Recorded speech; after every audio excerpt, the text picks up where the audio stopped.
Reading Biz Studios.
Good morning, colleagues. Good morning to our hardworking Central staff, employees.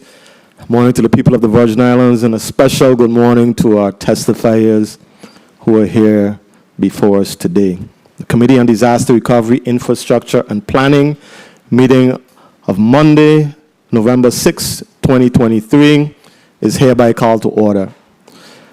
Before moving forward, once again, with today's agenda, Allow me to extend my deepest condolences to the family and friends and colleagues of Mr. Darrell Mousy George on his untimely passing. It's something that I'm still having some difficulties wrapping my head around. During this time of grief, let us offer our support and let us stand in solidarity and reflection as Virgin Islanders as we honor the life and legacy of Director Darrell George. May his soul rest in peace. Colleagues, we have made progress without question with regards to our hurricane recovery effort. While we still have a ways to go, it's important for us to celebrate the victories, large and small, as we were reminded of this by Director Actalin Williams at Saturday's groundbreaking at the Charlotte Kimmerman Cancer Center. It was a wonderful ceremony. Among other things, this legislative committee was established to ensure that the public receives timely and accurate updates and information regarding our territory's disaster recovery efforts. The committee continues to provide the necessary oversight to ensure that billions of dollars of federally allocated funds are properly obligated, properly managed, properly expended. Our focus is on the rebuild of our community, our schools, our roads, our hospitals, and public utilities. Today, we will hear from the Office of Disaster Recovery Director Adrienne Williams-Actalin and her team, Virgin Islands Housing Finance Authority Interim Executive Director Ms. Dana Clendenin and her team, and later in the day, we will hear from the Commissioner of the Department of Education, the Honorable Dion Wells Hedrington. These key recovery partners will provide us with up-to-the-minute disaster recovery project updates. Colleagues, as has been said over and over again, we cannot afford to squander this unprecedented opportunity to harden and rebuild our infrastructure and to use lessons learned to improve future disaster preparedness and response times. Madam Clerk, can we please have a roll call? Good morning. Yes, Mr. Chair. Senator Diane T. Capehart. Senator Capehart, absent. Senator Alma Francis Heiliger. Present. Senator Heiliger, present. Senator Kenneth L. Gittens. Senator Gittens, absent. Senator Maurice C. James. Here. Senator James, present. Senator Franklin D. Johnson. Here. Senator Johnson, present. Senator Carla J. Joseph. Present. Senator Joseph, present. Senator Milton E. Potter. Here. Senator Potter, present. Mr. Chair, we have 5 present, 2 absent. Thank you very much, Madam Clerk. Colleagues, we have a quorum and we may proceed. Madam Clerk, are there any pieces of correspondence to be read into the record? No, Mr. Chair. Thank you. Then can you proceed with today's agenda, reading it into the record? The Committee on Disaster Recovery, Infrastructure, and Planning has scheduled a meeting for Monday, November 6th, 2023 at 9:30 in the Earl B. Otley Legislative Chambers on St. Thomas, Virgin Islands. Block 1, the committee will meet to receive an update on and discuss the current state of the Virgin Islands disaster recovery efforts, specifically those relating to the Virgin Islands Office of Disaster Recovery and the Virgin Islands Housing Finance Authority.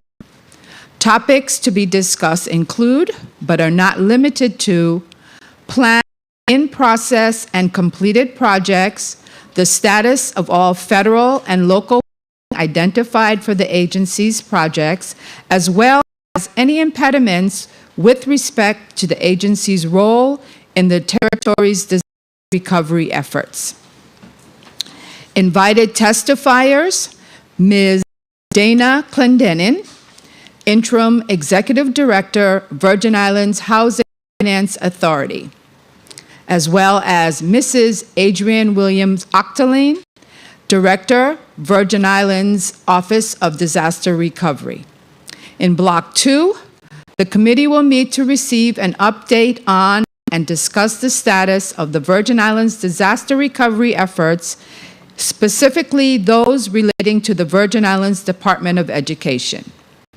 Topics to be discussed include, but are not limited to, planned, in process, and completed projects, the status of all federal and local funding identified for the department's projects, as well as any impediments with respect to the department's role in the territory's disaster recovery efforts.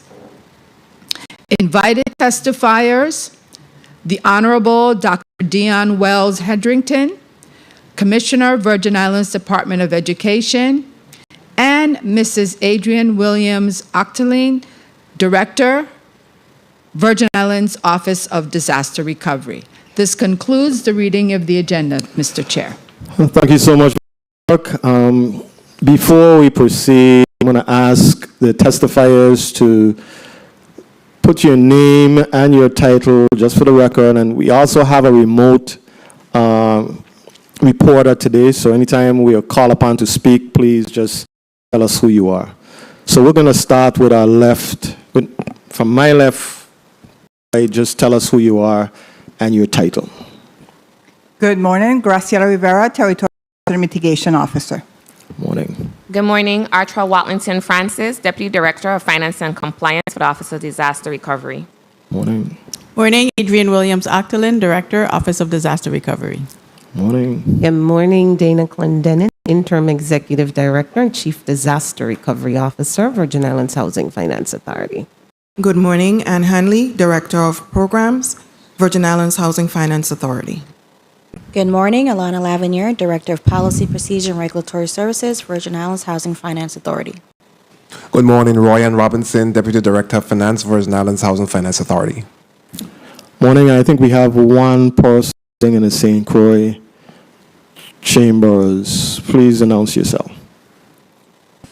Good morning. My name is Jan Hector. I'm the Director of Federal Programs at Housing Finance Authority. Good morning, testifiers. Thank you for being here. Without further ado, I'm going to ask Director Williams Octoline if you can please proceed with your testimony. Thank you. And good morning, Honorable Senator Milton E. Potter, Chairman of the 35th Legislature's Committee on Disaster Recovery, Infrastructure, and Planning, distinguished members of the committee, as well as fellow testifiers and the listening audience.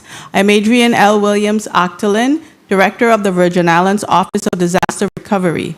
I am accompanied by Atra Watlington Francis, Deputy Director of Finance and Compliance, Melinda K. Visser, Territorial Public Assistance Officer, and Graciela Rivera, Territorial Hazard Mitigation Officer.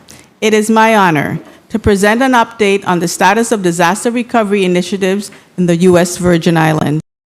The efforts to rebuild after two Category 5 disasters are Herculean at best, but provide an equal amount in return for opportunities not just to rebuild, but to transform the infrastructure of the territory and create a pathway to resilience. The initial years of the disaster were primarily focused on emergency repairs to patch up hurricane damage until permanent projects could be funded. The focus then shifted to getting money obligated. As funds were obligated, we identified pressure points in finding enough architects and engineers to support the demand. Once these designs were completed and projects prepared for solicitation, the congestion in the pipeline moved to needing sufficient contractors. All of the challenges that were predicted in the early days of the disaster have now become a reality. At the heart of this effort stands the Office of Disaster Recovery, established in 2019 and unyielding in its vision to build a resilient Virgin Islands. This commitment is deeply etched in its mission to construct a safe, resilient community that transforms and fortifies the territory's infrastructure. ODR achieves this through developing robust systems, nurturing stakeholder collaboration, and undertaking recovery projects that set the stage for the continued prosperous growth of the Virgin Islands. The office has integrated efforts across governmental departments, semi-autonomous agencies, and private nonprofit entities, focusing on channeling funds effectively and compliantly. In line with its first strategic priority of getting the funds, ODR has successfully increased anticipated allocations from $8 billion to $12 billion, with the potential to meet or exceed $15 billion over the next few years. In 2023 alone, more than $2.2 billion has been obligated as of August, marking a 100% increase compared to the funds secured in 2022. This brings the total amount of obligated funds to $8.5 billion. Of the approximately 1,500 FEMA public assistance projects, 62 remain to be obligated, of which 47 are fixed grant projects encompassing the more complex educational, healthcare, and infrastructure facilities. This is a significant reduction considering in June of 2022, the ODR was tracking nearly 150 fixed cost offers. We extend our appreciation to FEMA for the collaborative approach and considerations, assuring that the territory receives every dollar deserved. Once funds are obligated, the office ensures that they are not only spent addressing the second strategic priority of spending the funds, but also that projects are initiated and completed within the designated timeframes. Since the start of the recovery, the territory has expended $3.2 billion to start and complete projects across various funding sources. FEMA's Public Assistance Program is the principal source of funding for recovery efforts. Today, PA has received $6.2 billion, of which $2.7 billion has been expended to date. All public assistance projects require a 10% match. FEMA's Hazard Mitigation Grant Program has received $178 million, of which $33 million has been expended to date. These funds do not have a match and are granted at 100% of the project costs. The Department of Transportation's Federal Highway Emergency Relief Program, administered locally by the Department of Public Works, has been obligated $66.3 million and has expended $52.7 million to carry out the much-needed repairs to roads and bridges with no match requirements. The Housing and Urban Development's Community Development Block Grant Disaster Recovery Program, or CDBG-DR, administered by the Virgin Islands Housing Finance Authority, has received $1.9 billion, including recently approved funding for the mitigation and electrical grid tranches, with $296.6 million expended to date.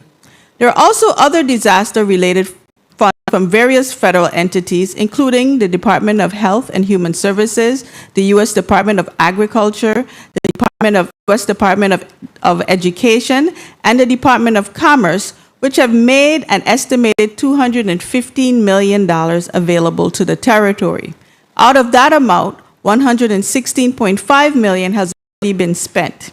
Additionally, during FY 2023, the Office of Management and Budget utilized $497,755 in local match to pay for the 10% local match cost share for projects funded by FEMA Public Assistance. To address the third strategic priority of spending the funds correctly, ODR ensures that all executed projects meet relevant programmatic and regulatory standards as internal audits are conducted for compliance. Looking ahead, ODR anticipates advancements in health and hospitals, schools, housing, utilities, and roads, key areas identified by Governor Albert Bryan, Jr. Currently, there are 93 active construction projects. Notable projects in process and on the horizon include the reconstruction of 7 schools and 6 Head Starts throughout the territory.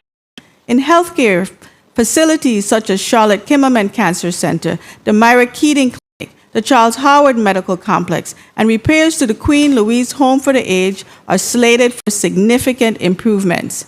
Additionally, 13 parks and public facilities, including Emile Griffith Ballpark, Charles Seals Station, the Enid Ba Public Library and Archives, and the Charles W. Turnbull Library are set for renovations. Additionally, infrastructure projects are anticipated to include grounding utility work in the St. Thomas District and movements to roads and drainage systems in Fish Bay, Botany Bay, and the Altoona Lagoon Bridge vicinity. In the past fiscal year alone, the territory celebrated the completion of the JFL North Temporary Hospital, Elaine Sproul Library, Phase 1 of the Walter I. M. Hodge Pavilion, the Skills for Today program, and several road projects. To close out 2023, ribbon cuttings are expected for the Department of Planning and Natural Resources Florence Williams Library and the Department of Health's WIC building on St. Thomas. Challenges. In line with its vision, mission, and strategic priorities, the Office of Disaster Recovery has addressed challenges impacting the efficiency of recovery efforts and sought solutions to sustain positive outcomes. One of the most pressing issues facing the recovery is the recurrent lag in project timelines, affecting anticipating revenues. Challenges such as the scarcity of contractor workforce, disruptions in the supply chain, and delayed release of funds are contributing factors.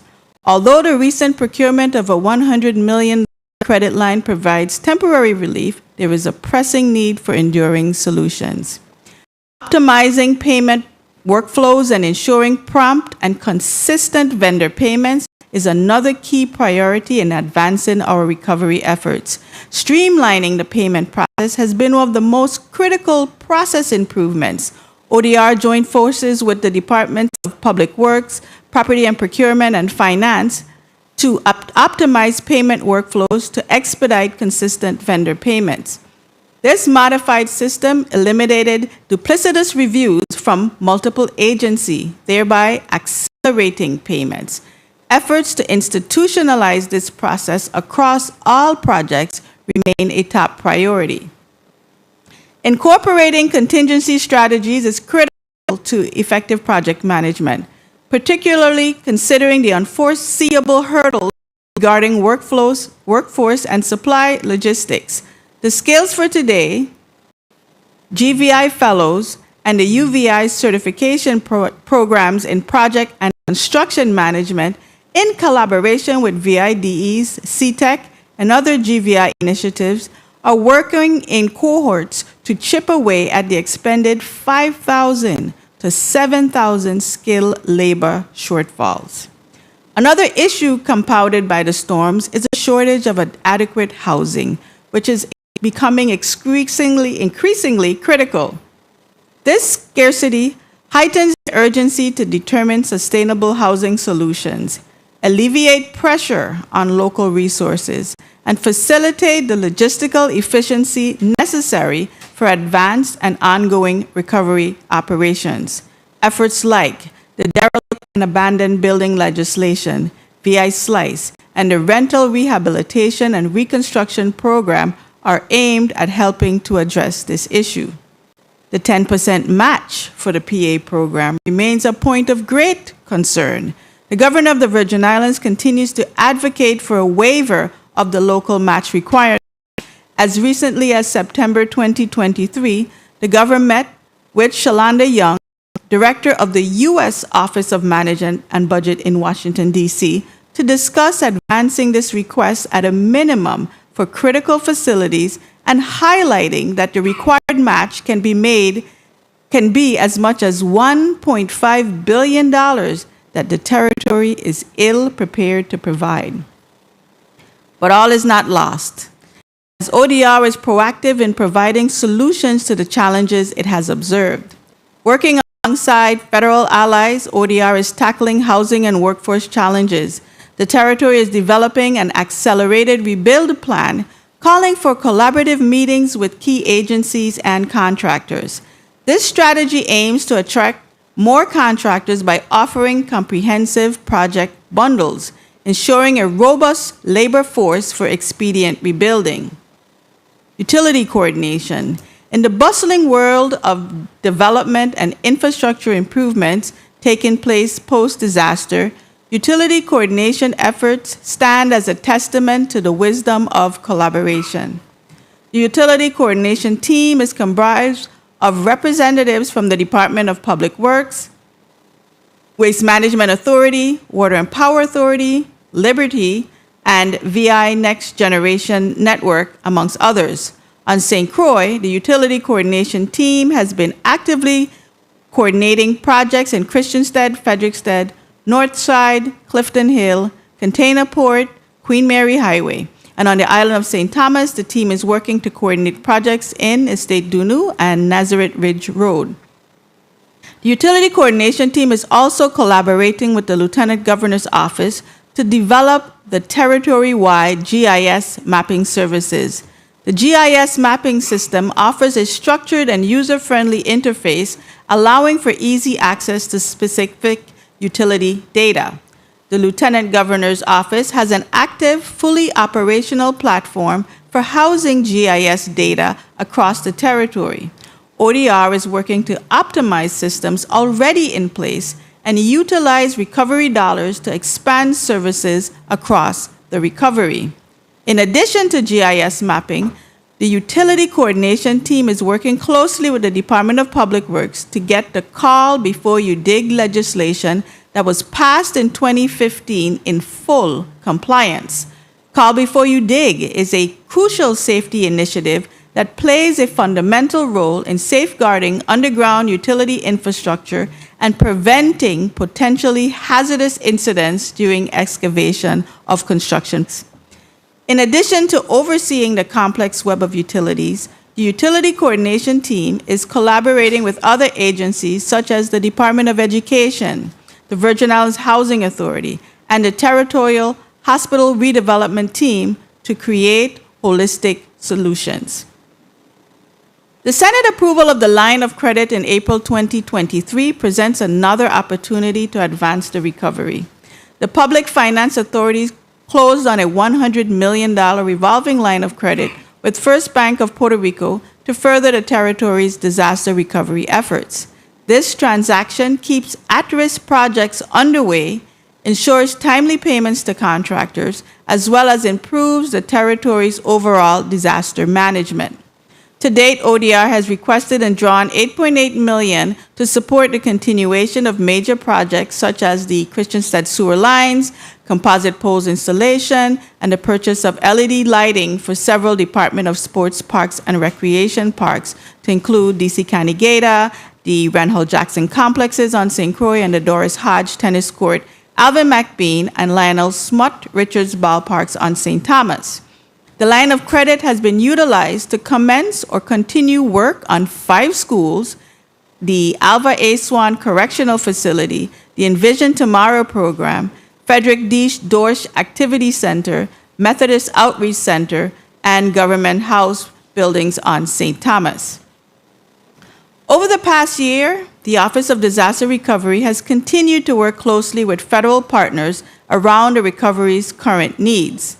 As a result, $7.5 million was allotted by Congress through the Department of Interior Omnibus Bill for technical assistance to the territory through the Insular Area Act Technical Assistance Contract and the Disaster Recovery Funds Assistance. The IAATA is the first of its kind, offering direct assistance to the territory through on-site personnel who will provide the much-needed staff augmentation in areas of engineering and project management. The funding, although supported through FEMA, allows for the territory use of technical assistance across all recovery funding sources. Through the contract, technical assistance support will be provided and divided into 3 tasks: technical design and review support, construction monitoring, and data and project tracking. IAATA resources will be deployed to aid all sectors with emphasis on the territory's envision and affordable housing development programs, which have been heavily stalled due to lack of engineering and project management resources. Most recently, the ODR team met with AECOM, the awarded contractor, who began deploying resources to the territory the week of October 9, 2023. Through the Disaster Recovery Fund's assistance, both Argonne National Laboratory and Research and the Development Corporation, RAND, will provide research on the economic outlook during the recovery and construction costs affecting the territory. ANL's analysis will aid the territory's ability to understand current construction costs and its ability to lobby for additional funding to adequately address housing projects, as well as RAND will focus on capacity needs, bottlenecks, tactical supply chains, and the effects of the territory's economy. This support will provide the necessary aid to the territory in speeding up the recovery efforts.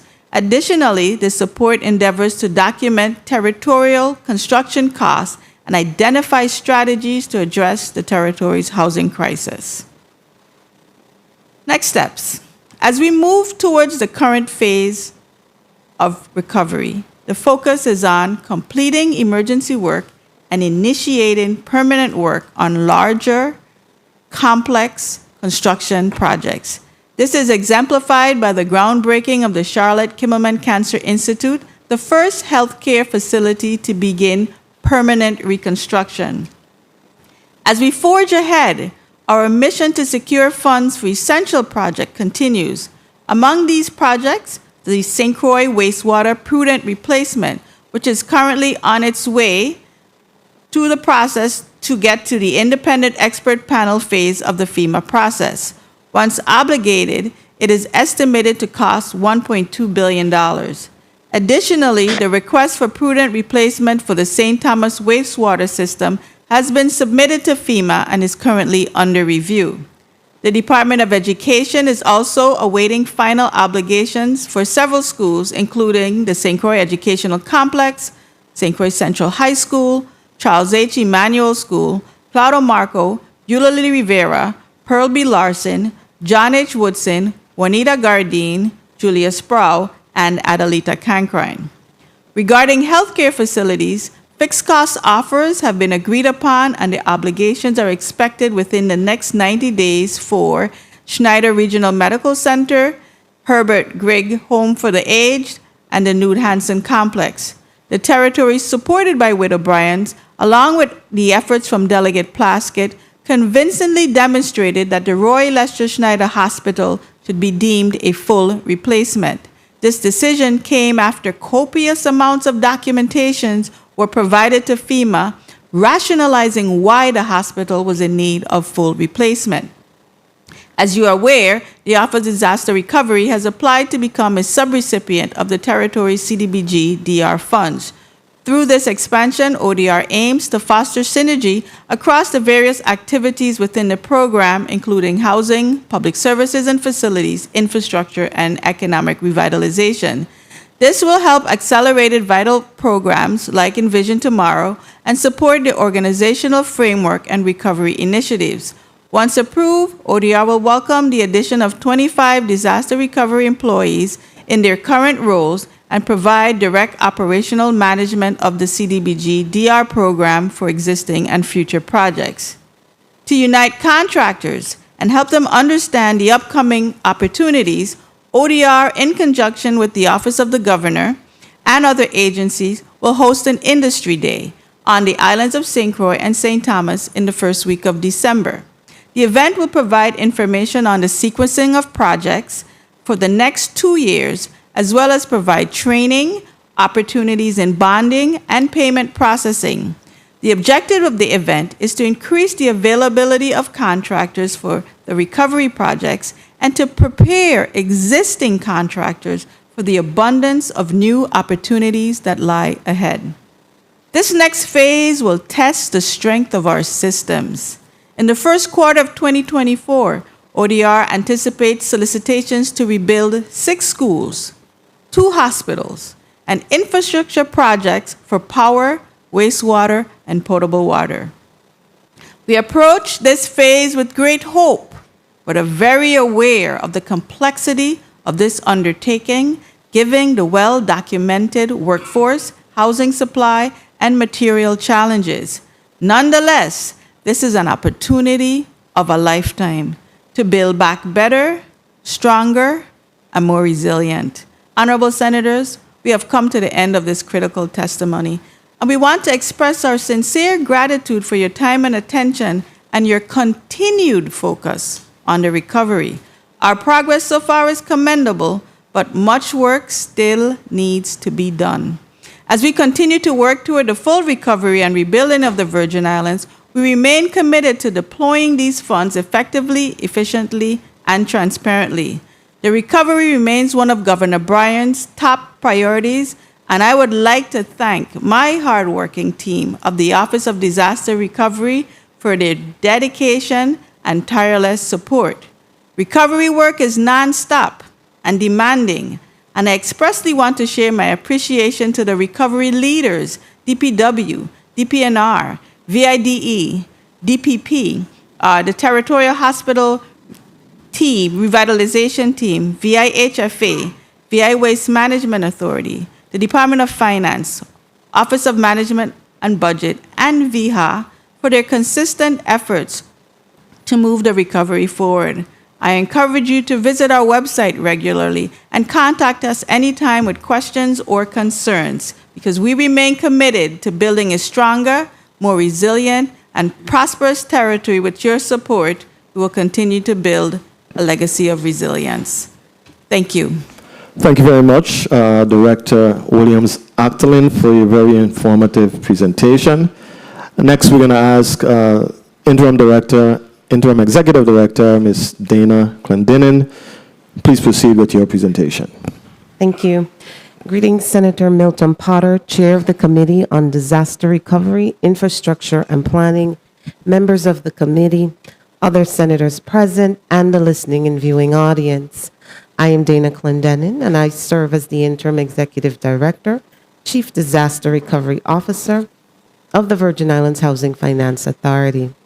Today, I appear before you accompanied by Mr. Royan Robinson, Deputy Director of Finance, Ann Hanley, Director of Programs, Verlene Constable, Senior Infrastructure Program Manager, Alana Lavanier, Director of Policy, Procedures, and Regulatory Services, Izan Matthew, Director of Mitigation, Odari Thomas, Director of Energy Solutions for Mid and Electrical Grid, Jamili Perez, Mitigation Deputy Director of Housing, Rick Grant, Senior Project Manager, Donnie Dorset, Economic Revitalization Senior Program Manager, Mr. Gregory Miller III, Envision Senior Program Manager, Ms. Janine Hector, Director of Federal Programs, Nicole Johnson, Rental Properties Manager, and Monet Francis Gardner, ARPA Grant Administrator. At your request, I'm here to share the remarkable progress and achievements we have made at the Virgin Islands Housing Finance Authority over the last year.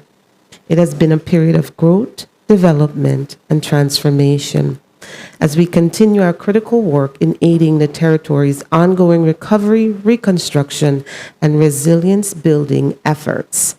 At a glance, because of our due diligence and unwavering commitment to excellence in all stages of the process, our team was able to secure approval on its first attempt from the U.S. Department of Housing and Urban Development on our first substantial amendment to the Virgin Islands Housing Finance Authority's Mitigation Action Plan.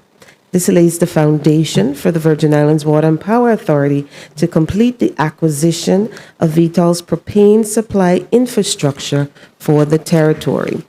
The acquisition of the propane infrastructure is a robust effort to meet the resiliency needs of the residents of the territory. The IHFA will continue to collaborate with the administration, HUD, and WAPA to ensure continued progress on this front.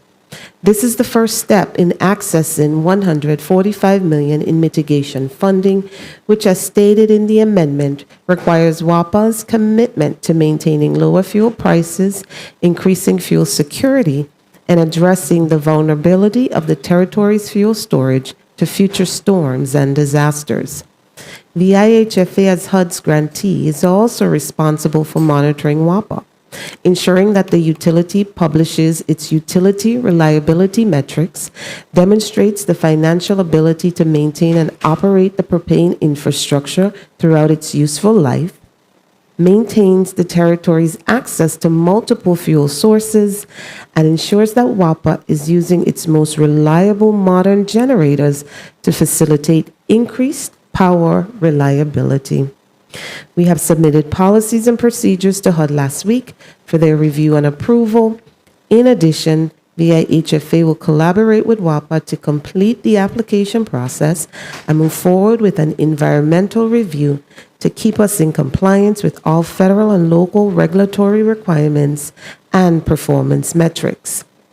We also celebrated the successful launch of our neighborhood revitalization program, which garnered an overwhelming response from the more than 400 residents who participated in our public hearings to the 77 dynamic project proposals we've received as indicated in the chart below. We've been truly excited to hear about our community's vision for the revitalization of our towns and the development of our businesses. An internal selection committee was assembled this past summer and has been viewing applications, as many that were initially submitted were incomplete, requiring VIHFA to do an extensive follow-up. We have initially selected 14 projects totaling $5.1 million in recovery dollars that will be invested directly into building facade and street enhancement within our towns, along with providing technical assistance for small businesses. Projects include repairs from painting to light installation to the St. Croix Seventh-day Adventist School, restoration of Zora's Sandal Shop on St. Thomas, the development of a disaster recovery training program and small business incubator at the Economic Development Authority, and the creation of a program through Gold Coast Yachts for boat construction and other marine profession, among others. In October, we were able to celebrate the graduation of two of our own, Mr. Kenobi Milligan and Mr. Dante Malloy, from the Virgin Island Department of Labor Skills for Today construction program. In total, 174 residents of St. Croix received certifications from the National Center for Construction, Education, and Research in Core Construction, while several other participants went on to complete specialties in welding, pipe fitting, plumbing, and electrical.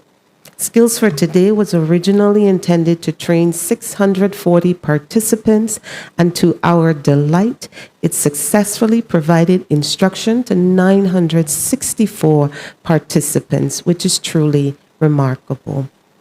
The IHFA invested $10 million in CDBGDR funding for the program, which has also provided training in leisure hospitality, culinary, medical billing, coding, information technology, and data science. To date, we have expended $6.1 million on the program. The charts below give a more in-depth picture of the impact of the program. Congratulations to all our Skills for Today graduates. Under our new housing infrastructure construction program, we've already begun laying the foundation for a busy year ahead, including the building of 43 single-family homes. 23 will begin construction in March of 2024, with the remaining to start in June. Architectural and engineering services for 30% of the design has been put out to bid. These include the Queen Louise Revitalization, 16 townhomes, and Estate Fortuna, 12 with an additional 8 projects on St. Thomas, and 7 homes in Estate Mount Pleasant West on St. Croix. We remain committed to exploring opportunities on the island of St. John as well. We've taken an aggressive approach in securing the help we need in construction, including engaging our contractors in face-to-face meet and greet that gave them a chance to ask questions of our team and better understand our payment and procurement processes. We have also increased our advertising with new billboards, branding, and outreach to national publications such as Leading Lenders and NEI General Contracting, which target developers and contractors, and combined have an audience of more than 40,000.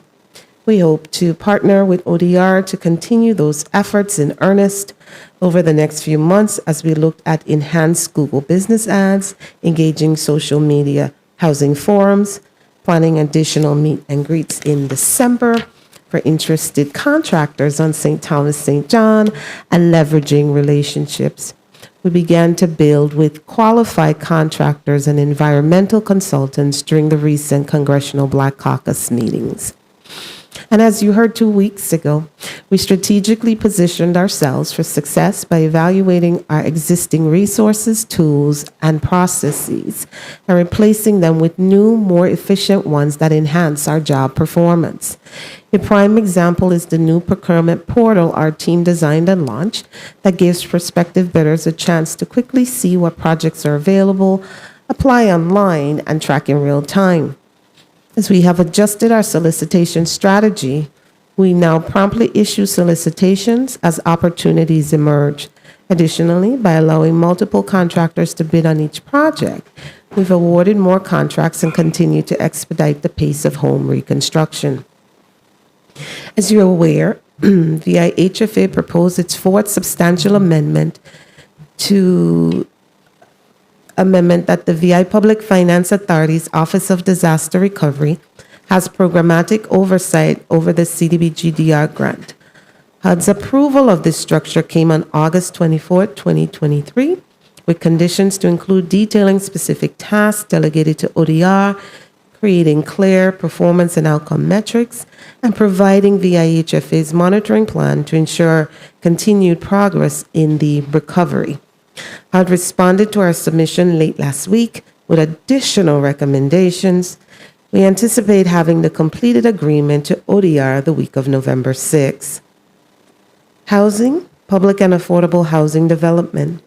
6 months ago, the Dunu redevelopment on St. Thomas was 38% complete and a year behind schedule, with $10.2 million of the $34 million allocated for the project spent. However, new movement with our partners at the VI Housing Authority has put Dunu back on track with the goal of restarting in the first quarter of 2024. Dunu includes the construction of 84 units in 14 buildings that will serve as replacement rental housing for residents of the Estate 22 high-rise apartments. VIHFA continues its work with Housing Authority to include reviewing cost reasonableness, environmental reviews, and soil remediation efforts to ensure the site is ready for immediate construction. I was thrilled to take part in the October 5th groundbreaking ceremony for the first phase of the Walter I. M. Hodge Pavilion on St. Croix, a 248-unit rehabilitation project that includes the installation of a wind retrofit system, new hurricane wind-resistant windows, new recreation facilities, and a new senior center to accommodate the needs of the residents living there. The approved funding amount is a little over $22 million. Thus far, 94 units have been rehabbed, keeping the project on track with its overall completion date of October 2024. The IHFA's Own a Lot, Build a Home program, designed for first-time home buyers, offers 20-year, 0% forgivable mortgages to facilitate single-family home construction. Despite initial challenges, including limited local bank loans, we recently explored innovative solutions, including VIHFA potentially becoming the primary lender. Additionally, we are exploring a partnership with the U.S. Department of Agriculture's Office of Rural Development to access their pool of eligible low to moderate income residents in the territory. We are awaiting their review and approval of our Memorandum of Understanding to start accepting applications. Emergency housing. The IHFA's emergency housing program provides short-term or transient lodging with a total of 6 emergency housing facilities in the territory, 4 of which are currently occupied. Construction and renovations for 29 additional emergency housing units are in progress, including 8 units in Campo Rico. We are pending site control for Estate Tannenberg, expected to provide 11 more emergency housing units on St. Thomas. Funding for this project is estimated at $4.3 million, pending CDBGDR approval for renovations. The Cronagata Inn renovation project involves 18 emergency housing units in Christiansted. St. Croix has recently received approval. Upon securing funding, contractor solicitation will begin and renovations are anticipated to start in the second quarter of fiscal year 2024 with a budget of $3.6 million. VIHFA is evaluating its existing emergency housing stock, including Charlotte and Stableland Apartments in St. Thomas and Anna's Hope, Prophet, and Campo Rico in St. Croix to support partner agencies in addressing the needs of the homeless and those in need of emergency, transitional, and supportive housing. Envision Tomorrow. Our Envision Tomorrow program remains committed to rehabilitating and reconstructing homes damaged by the 2017 storms. To date, 29 homes have been completed. 2 were added since we testified before you on October 27. The 40 additional homes across the territory are in various stages of solicitation, design, and construction. Despite successes, challenges persist, such as incomplete payment packages from contractors hindering the payment process. Over $5 million has been paid to contractors so far, with payments pending final inspections or contractor actions. The pending transition to ODR will not impact current Envision applications, and inquiries can be made by phone or appointment by emailing envisionprogram@vihfa.gov. Public services and facilities. Progress continues on reconstruction of Sister Emma Cottage in St. Croix, aimed at supplanting the existing Queen Louise facility for children with profound disabilities. The new structure will feature 2 mirror image wings dedicated to bedrooms, one designated for girls and the other for boys.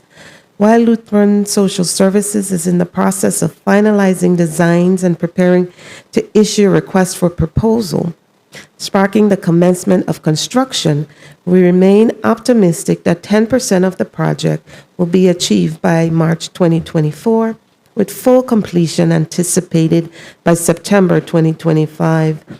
Following a notice of funding availability released in 2022, we have allocated $13.4 million to various public service initiatives encompassing Liberty Place, Meeting the Needs of Our Community, and Project Promise, which recently received their application approvals. Infrastructure. We are also overseeing several significant projects that, when complete, will significantly improve our community's quality of life. Approximately $95 million was allocated for the Randolph Harley New Generation project acquisition, installation, and commissioning of 36 to 40 megawatt capacity for power generation. This includes the control systems for the spinning reserve and voltage and frequency management for grid stability. The project also incorporates battery energy storage systems. The VI Water and Power Authority has begun commissioning the new installed generators, with the project slated for completion in December. The VIHFA has dedicated $19.6 million of CDBGDR funds to the Virgin Islands Waste Management Authority to construct 6 convenience centers across the territory and a transfer station on St. John. We are awaiting the authority to use grant funds, but are poised to select a vendor for the St. Croix facilities and issue requests for proposal for St. Thomas next month. Vendor contracts are expected to be signed by January 2024, aiming for 30% project completion by May 2024 and completion in January 25. For the Red Hook Center, the construction contract is set for February 24, with the project wrapping up a year later in 2025. Finally, the Anguilla Landfill Phase Closure and Southeast Extension Project will be completed in 6 phases, with a projected start date of October 23. Along with addressing the closure of the 30-acre-plus site, the project also calls for using the southeast region of the landfill to receive municipal solid waste. The delineated area will be used until a new landfill is constructed. Funding consideration for this project is approximately $51 million from CDBG DR. The project is required to go through the environmental review, leading to the authority to use grant funds and project implementation. Non-federal cost share program match. The non-federal cost share program is designed to expedite recovery efforts by allowing public entities, local nonprofits, and other eligible applicants to utilize CDBGDR funds in conjunction with FEMA public assistance, specifically covering the 10% non-federal portion of total project costs for FEMA PA eligible projects. Notably, 4 agencies, WAPA, Wang Lui, Department of Education, and the VIHFA STEP program, have been the primary beneficiaries of this allocation, and we have expended to date approximately $124 million. Community Development Block Grant, CARES, CDBG CV, and the Emergency Grant Solution, ESG CV. The CARES Act provided supplemental community development block grant funds for jurisdictions to use in combating the coronavirus pandemic. The territory received a total of $2.8 million, distributed over 3 rounds. The public call for proposals resulted in 19 applications requesting a collective $4.24 million. Out of these, 10 were selected to receive a share of the $2.8 million in funding. Notable recipients include Project Promise and the Community First on St. Croix, Family Resource Center and Community Action Now on St. Thomas, as well as St. John Rescue. As of September 27, 2023, the CDBG CV funds drawn down amounted to about $119,000. The funds must be utilized by September 2026. ESG CV funds totaling $1.65 million are dedicated to addressing the COVID-19 crisis, particularly for those who are homeless, receiving homeless aid, or for expanding prevention and assistance program. 6 organizations, including Catholic Charities, St. Thomas St. John, meeting the needs of our community, and the Department of Human Services, among others, receive funding for 9 projects. These covers a range of activities such as emergency shelter operations, homelessness prevention, rapid rehousing, and more. As of now, over $978,000 has been drawn for the funds, all which needs to be expended by September 2023. As these organizations continue their work, more expenditures are expected through reimbursement submissions. The Homeowner Assistance Fund Program.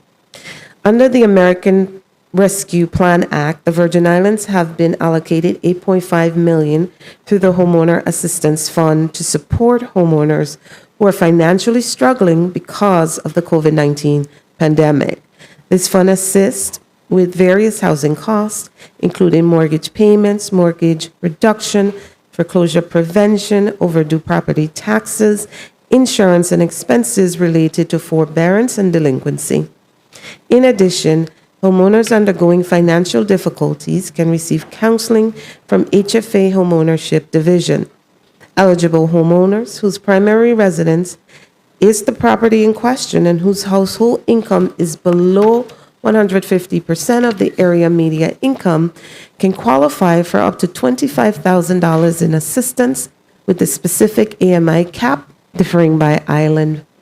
To be eligible, homeowners must provide evidence of financial distress experienced after January 21, 2020, such as the loss of employment, reduction in household income, or substantial healthcare expenses directly or indirectly due to COVID-19. Comprehensive information about the eligibility requirements and how to apply is available at vihfa.gov.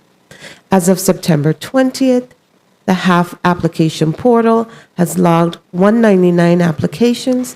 85 are either incomplete, inactive, or withdrawn. 44 are under review. 13 have been declined. 19 are awaiting data validation from the lender, and 38 have been approved and dispersed, totaling a little over $452,000. This financial aid is accessible until September 30th, 2026. Emergency Rental Assistance Program.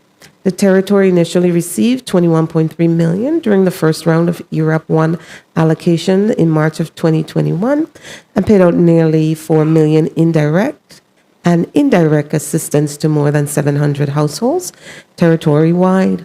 In round 2, VIHFA received $14.9 million of the $18.3 million allocated to the territory, and as of June 27, 2023, has expended $8.9 million with 974 collective applications processed and paid.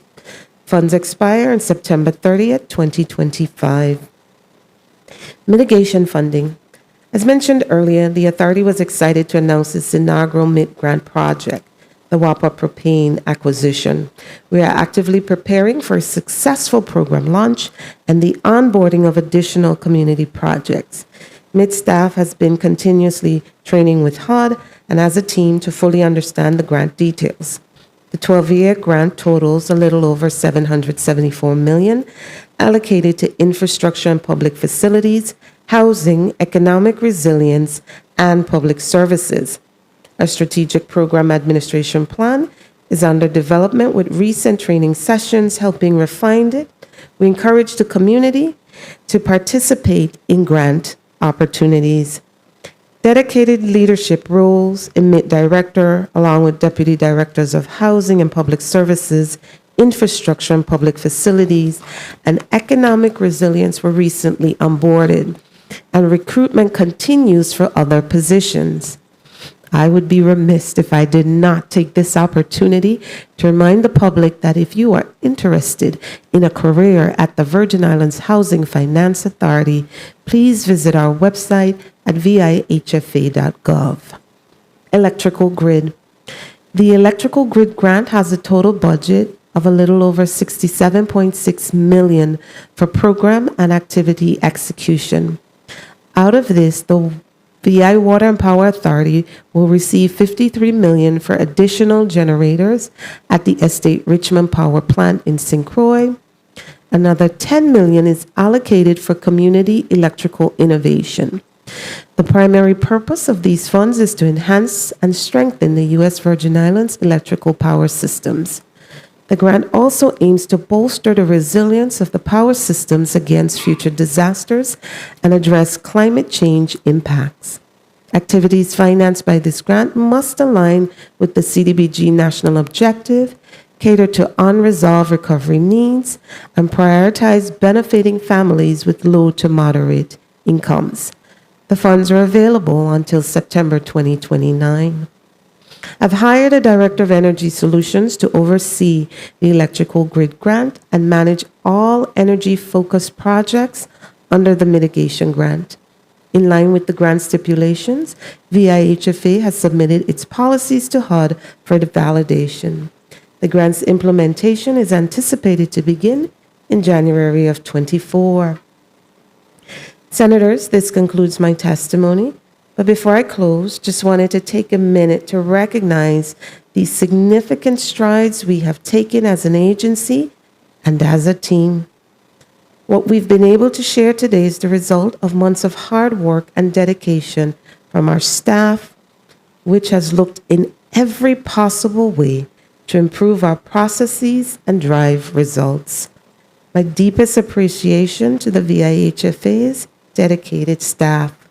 Remain available to answer questions you may have. Thank you very much for your very informative presentation, Interim Director Clendenin, and we will not charge you for that free advertisement that you You just made. That's free of charge. Free of charge.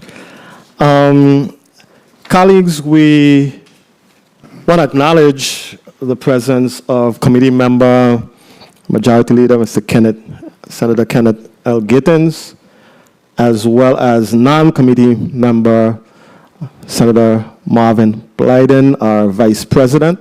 I don't think we have anybody who showed up on St. Croix. Okay, we're going to move forward with 2 rounds of questioning. We're going to have a 6-minute round, and we'll have a 2-minute round. 2-minute round for the second round. I wanted to ask you, before we move into the line of questioning, Director Actolin, and you mentioned a point of great concern was the required 10% local match for the PA programs, and I appreciate your candor. I know last year or the year before, I know there, at least from my perception, there was a push in Washington to lobby and hustle. It seemed to be a full court press to try to get a waiver of the 10% match or some compromise in that regard. I don't get the sense that we have that same sustained push. I know you mentioned in September the governor met with a U.S. OMB director. Well, I get the sense that we aren't really as confident about this thing working, about us getting the waiver, and we may need to look for alternatives. So we're not putting, the big effort in that area. Am I misreading that?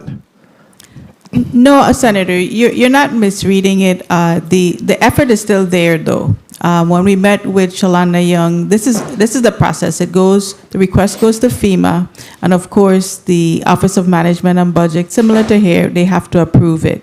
Yeah. And the delegate had recommended that we have a conversation with the U.S. Director of OMB to talk about the feasibility and our approach right now. First, we were asking for the waiver of the entire thing, and they were saying, okay, no, because of the BBA, we have additional money that we need. So can you just waive the match on the critical facilities? Just waive it on the schools, waive it on the hospitals. And at the time, they were going through the issue in Congress with the budget, and the disaster federal fund was actually in question because all of the obligations, FEMA was advised to stop making any obligations because of funding constraints. So there was really a timing issue. The request to lessen the requirement of the Virgin Islands to put funding, not have them put the local funding in, was not timely because they were talking about how do we find money to actually fund disasters, period. So we were told that we have a good approach, but let's go back to FEMA and work with FEMA. Subsequently, that same month, I spoke with the administrator for FEMA, Deanne Criswell, on a recent trip to DC, and she said that they are willing to revisit it.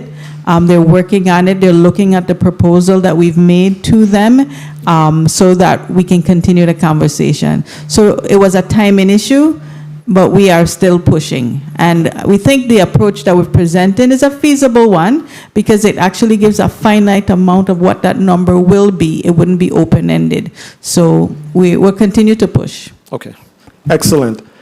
I mean, I know that there's a lot going on in Washington now, a lot going on in the world, really. Yes. I know that there's billions of dollars being allocated or being requested for the war in Ukraine, Exactly. the war between Israel yes. and in the Middle East. So I don't know how that will impact this or if it's something totally separate. You're absolutely right, Senator. It has a tremendous impact because it's really about funds and whether that the availability of fund and where the priorities go for their existing dollars. So, the territory, we're very, very small. Yep. We don't have that much in leverage. I like that word, leverage. But we're not going to stop because The whole idea of the Bipartisan Budget Act, it really increases the amount of dollars that's coming into the territory. And the CDBG funds, we had asked initially for 500 million, but now even that is beyond what is available to us in CDBG. So it's a real problem, but it's one that we're not easing up on. Yeah.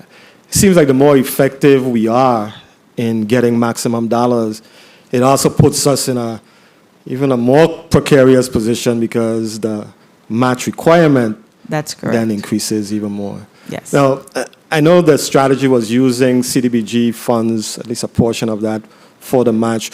What percent, do we have an amount that we've strategically determined we're going to use from CDBG to meet the PA match amounts? I know in the presentation, I think Director Clendenin mentioned that 120-something million has been spent so far. Is there an amount that we're looking at, a maximum amount that we want to use from these HUD funds for the PA match? I think initially, as Director Williams indicated, started at 500 million, but as you have a need for other projects, etc., I think right now for the match, we have maybe a little over $234 million. Available. In total for the match, we spent 124, we may have a little less, maybe 107 remaining under that CDBG DR. Gotcha. And maybe an opportunity within mitigation for some additional funds for the match requirement. Okay. I know, and Director Akhtalin mentioned that we're looking at possibly more than $1.5 billion. Yes. For the match. So, what are our plan Bs? I mean, if Congress, if we don't get a successful waiver of the match requirements, what are our alternatives as a territory, and how does that impact our ability to really rebuild? Well, it definitely does, because we then wouldn't have the full amount for contracts to be able to pay. What we've done is to identify those projects that we know are moving forward. For instance, like Charlotte Kimmerman, the amount of funding that's left available for with the CDBG funds, will prioritize those funds. We're looking at those projects that will be completed before 2026, and then just prioritize it. The short answer to that, we may have to go out for bonds, leverage bonds, so that we can get financing for some of these bigger projects. We're really looking over projects at $700 million, $800 million, even up to $1 billion. So we have to be very strategic about the resources that we have, and we may need to borrow in order to meet some of those requirements. Thank you very much for your candor, Director Akhtalin. Chair recognizes Senator Ray Fonseca, our committee chair of Health and Hospitals and Human Services.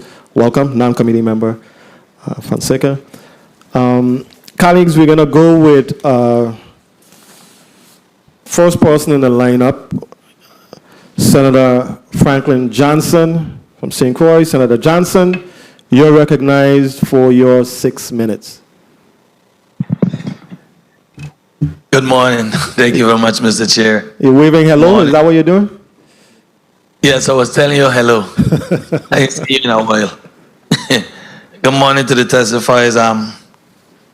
I sit here and listen to these testimonies, and they're quite good. But in reality, I am always sad. And I just want to ask the entire panel that's there, just a show of hand, how many of you guys have a parent or a grandparent in the condition of not having a roof on their head? Just raise your hand. I expected it would be none. Karma is something we better be careful with. We better be careful with. Because when we treat our elderlies the way we are treating them, it's going to come back one day. That's all I could say. And I want to tell Mr. The gentleman forget his name. I asked him to give me a call, and I yet to receive the call. But it's okay. Every time I come on this floor, don't come for nothing for Frankie Johnson. Come for the people of this territory, and the people who are crucially hot. My mom is 85 years old. She just made 85. Happy belated birthday. And I have some friends that are older than my mom that gave this same Envision $60,000 in my first term, in the first year. And they ain't even got a screw on the house roof yet. Not even a screw. I was speaking to a doctor about 2 weeks ago, and he says to me, the Wang Louis Hospital ain't gonna be built before me and him pass away. And I look at him, I say, what? He said, trust me, we're going to die, and that hospital isn't going to be rebuilt. So my question will start, how soon will the Wang Louis Hospital be demolished? And when is the starting date for the Wang Louis? Because when this doctor said this to me, and he's looking at that shed that we're in, the shelter, the temporary that we're in, he said, that's going to be a hospital for a lot of years. Somebody help me. What's the time frame right now for Wang Louis to be demolished? What's the time frame do we have for even starting Wang Louis? Senator, I'll take that question. The Adrian Williams, Octalin. The Wang F. Louis Hospital is slated to have a solicitation out for demolition in the first quarter of next year. Once that is issued, of course, we anticipate about 3 to 4 months to actually get a contract in place. So anywhere between April and May, that contract could be executed so that they can begin the demolition. The Territorial Hospital Redevelopment Team is currently working on that solicitation and reviewing all of the environmental requirements to execute that demolition around a active hospital. Let's say the good Lord give me 10 more years to live. What's the chances of me seeing that hospital being built in completion? Senator, in order for us to do this, we got to lead with the positivity that this is going to absolutely get done, because everyone here on this panel is focused on making it happen.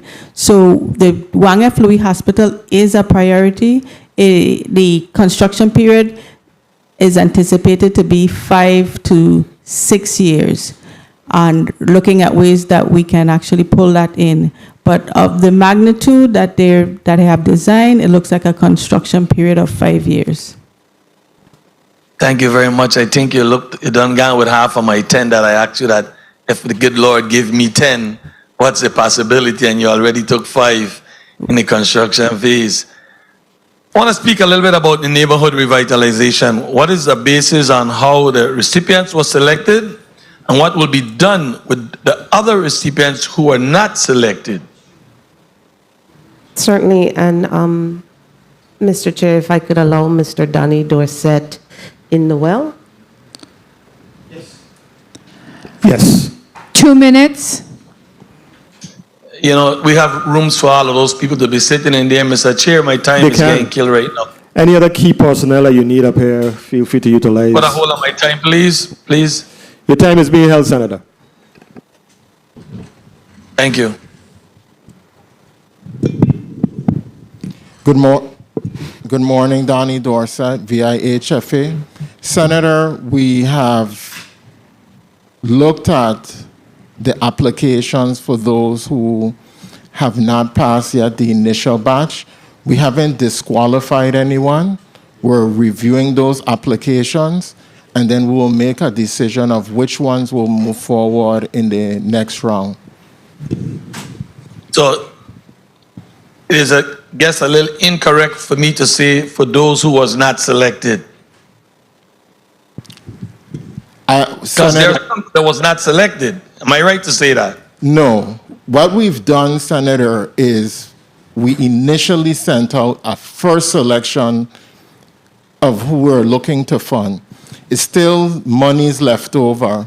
So what we're going to do is review another set and then release those. Those who may not be selected, we've gotten some interesting applications. So we're looking to see if those applicants could be funded in other disaster recovery programs. Thank you, sir. And I want to ask a little bit about the vendors' payment. What is the current timeline in which vendors, contractors are receiving payment for service provided? And what is the authority plans to eliminate the bottleneck process?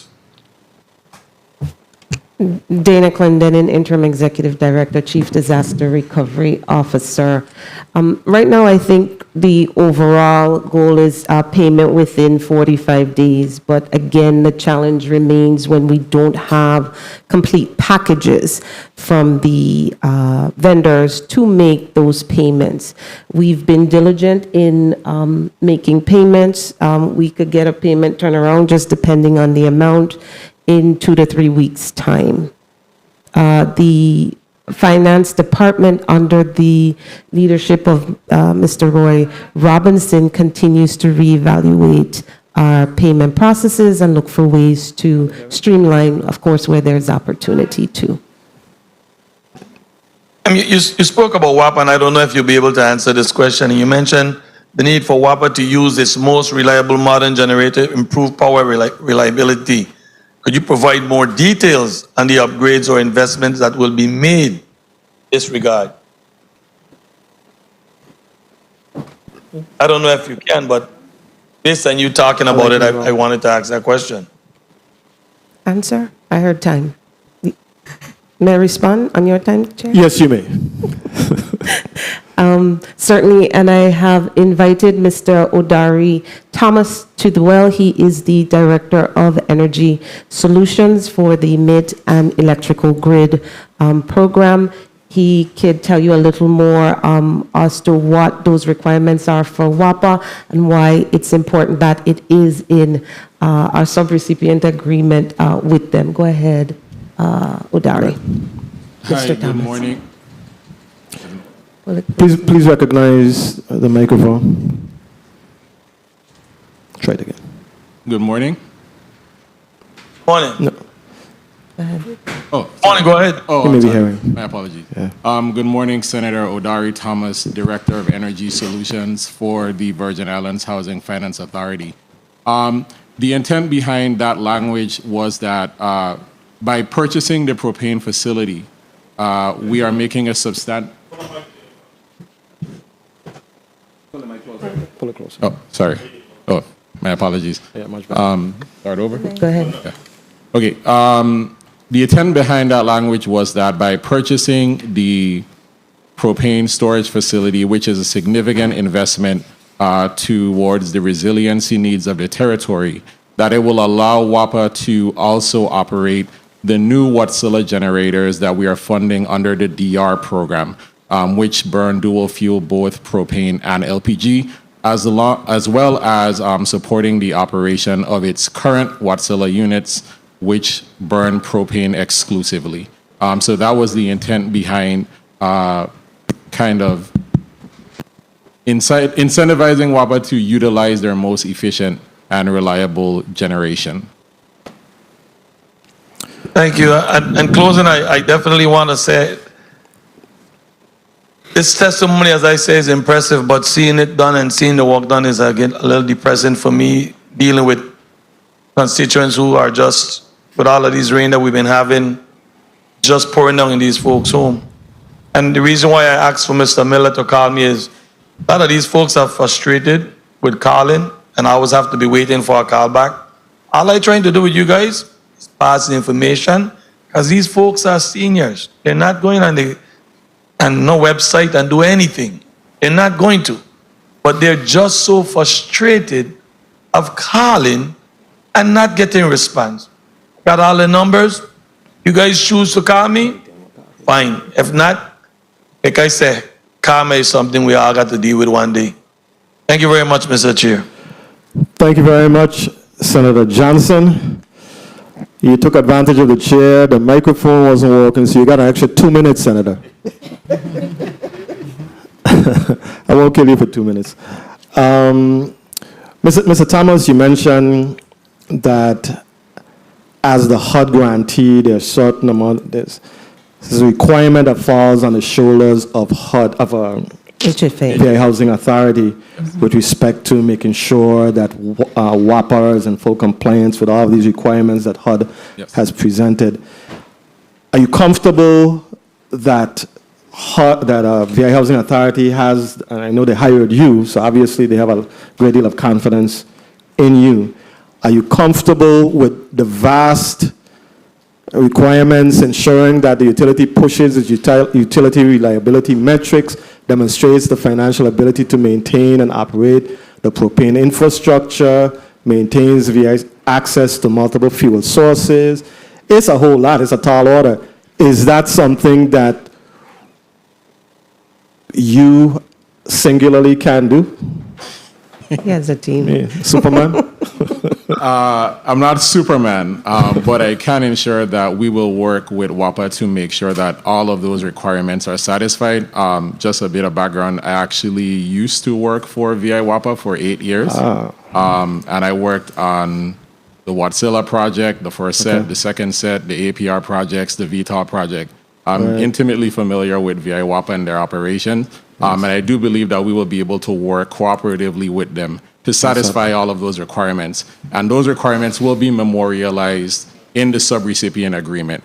And I would like to note that it also is a testament to all of the work that HFA has put in, that we were able to incorporate that project into the mitigation action plan on the first attempt. So we're going to get there. Awesome, congratulations. And yes, you were a part of the tour that we took of the WAPA facilities. I guess at that time you were a WAPA employee. Okay. Senator Carla Joseph, you are recognized for your 6 minutes, Senator. Thank you kindly, Mr. Chairman. A pleasant good day to everyone. I want to, first of all, really commend the hardworking men and women from ODR and the Virgin Islands Housing Finance Authority. I acknowledge and I know that the work that you do interfacing with our federal partners regarding their requirements, submitting your grants, proposals to them for review and approval is not an easy job. It's very complex, and they usually come back with deficiencies that you may have to address. And so I really want to thank you. If we are, and me specifically, if I'm a bit hard on you, is because similar to my Marley housing colleague from Frederickstead, we do feel those calls from our elders and to other persons who may not be computer savvy. So I'm going to go right into my line of questioning. Specifically, I want to ask Director Adrian Williams Octolin. Kindly indicate on page 3, you mentioned that we have already received $6.2 billion in FEMA's public assistance funds, and of that, $2.7 billion has been expended. And noted is our comments that was asked, or the questions were asked by our chairman relative to that 10% match. How much of the match, because that has a 10% match associated with it, how much of that match has been paid to or has been met? How much of that 10% match has been met? So, Senator, I don't have a specific answers. Some of that expenditure was also done on the emergency projects where they were not, there wasn't a match, because early on, you know, the emergency project was 100%. Okay, but, you know, I'm reading your statement. Your statement says FEMA Public Assistance Program is the principal source of funding for our recovery efforts. To date, PA has received $6.2 billion, of which $2.7 billion has been expended to date. All PA projects require a 10% match. Are you stating now that part of this 2.7 didn't require a 10% match? Correct. In the beginning, yes. Okay. So you see, this is how things get convoluted and confusing. So I would need to understand how much of that 2.7 billion of PA funding did not require that match, because we can't continue to make blanket statement without having the detail. You know, the devil is in the detail, and we need to get it out. Yes. As a standard, though, all PA projects require a match unless specifically there is a decision early on to obligate the projects at 100%. Okay, so how much of this So I will get that number for you so I don't hold your time. Yes, thank you so kindly. I don't want to go back and forth with that. Now, I have another question for you, Director Williams-Actolin. For this Department of the Interior Area Act technical assistance, I understand you have 3 tasks that are assigned. You have the technical design, the review support, construction monitoring, data, and project tracking. 2 minutes. Is the awardee of this this contract to do this, ACOM, are they responsible, the only sole source entity responsible for carrying out these 3 tasks? Yes, they were awarded by FEMA. So FEMA awarded that contract to AECOM. Now, is this public assistance? This is not. We don't have a 10%, we don't have any match. Oh, no match. It is not our contract. It's a direct FEMA contract. And this is the same ACOM that we had some challenges with the billing? With the payments. The payments, Interim Director Clendenin. I remember one time, I think it was in the 34th legislature, you had mentioned about some billings that you were looking at to have be associated with more so programmatic costs than administrative costs.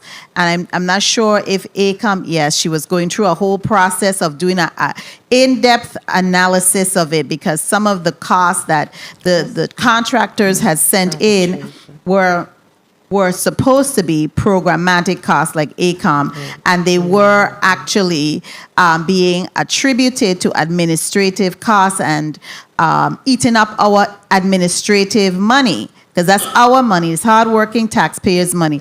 Kindly indicate for me, have you ever done any type of report on the performance of this entity that is now back in the territory to actually provide technical assistance? Do you, and this is to Interim Director. Time. I'm sorry, Mr. Chairman, I'm going somewhere with this. Are you required to provide a contractor's performance evaluation once a contractor has completed their work with your department? Dana Clendenin, Interim Executive Director, Chief Disaster Recovery Officer.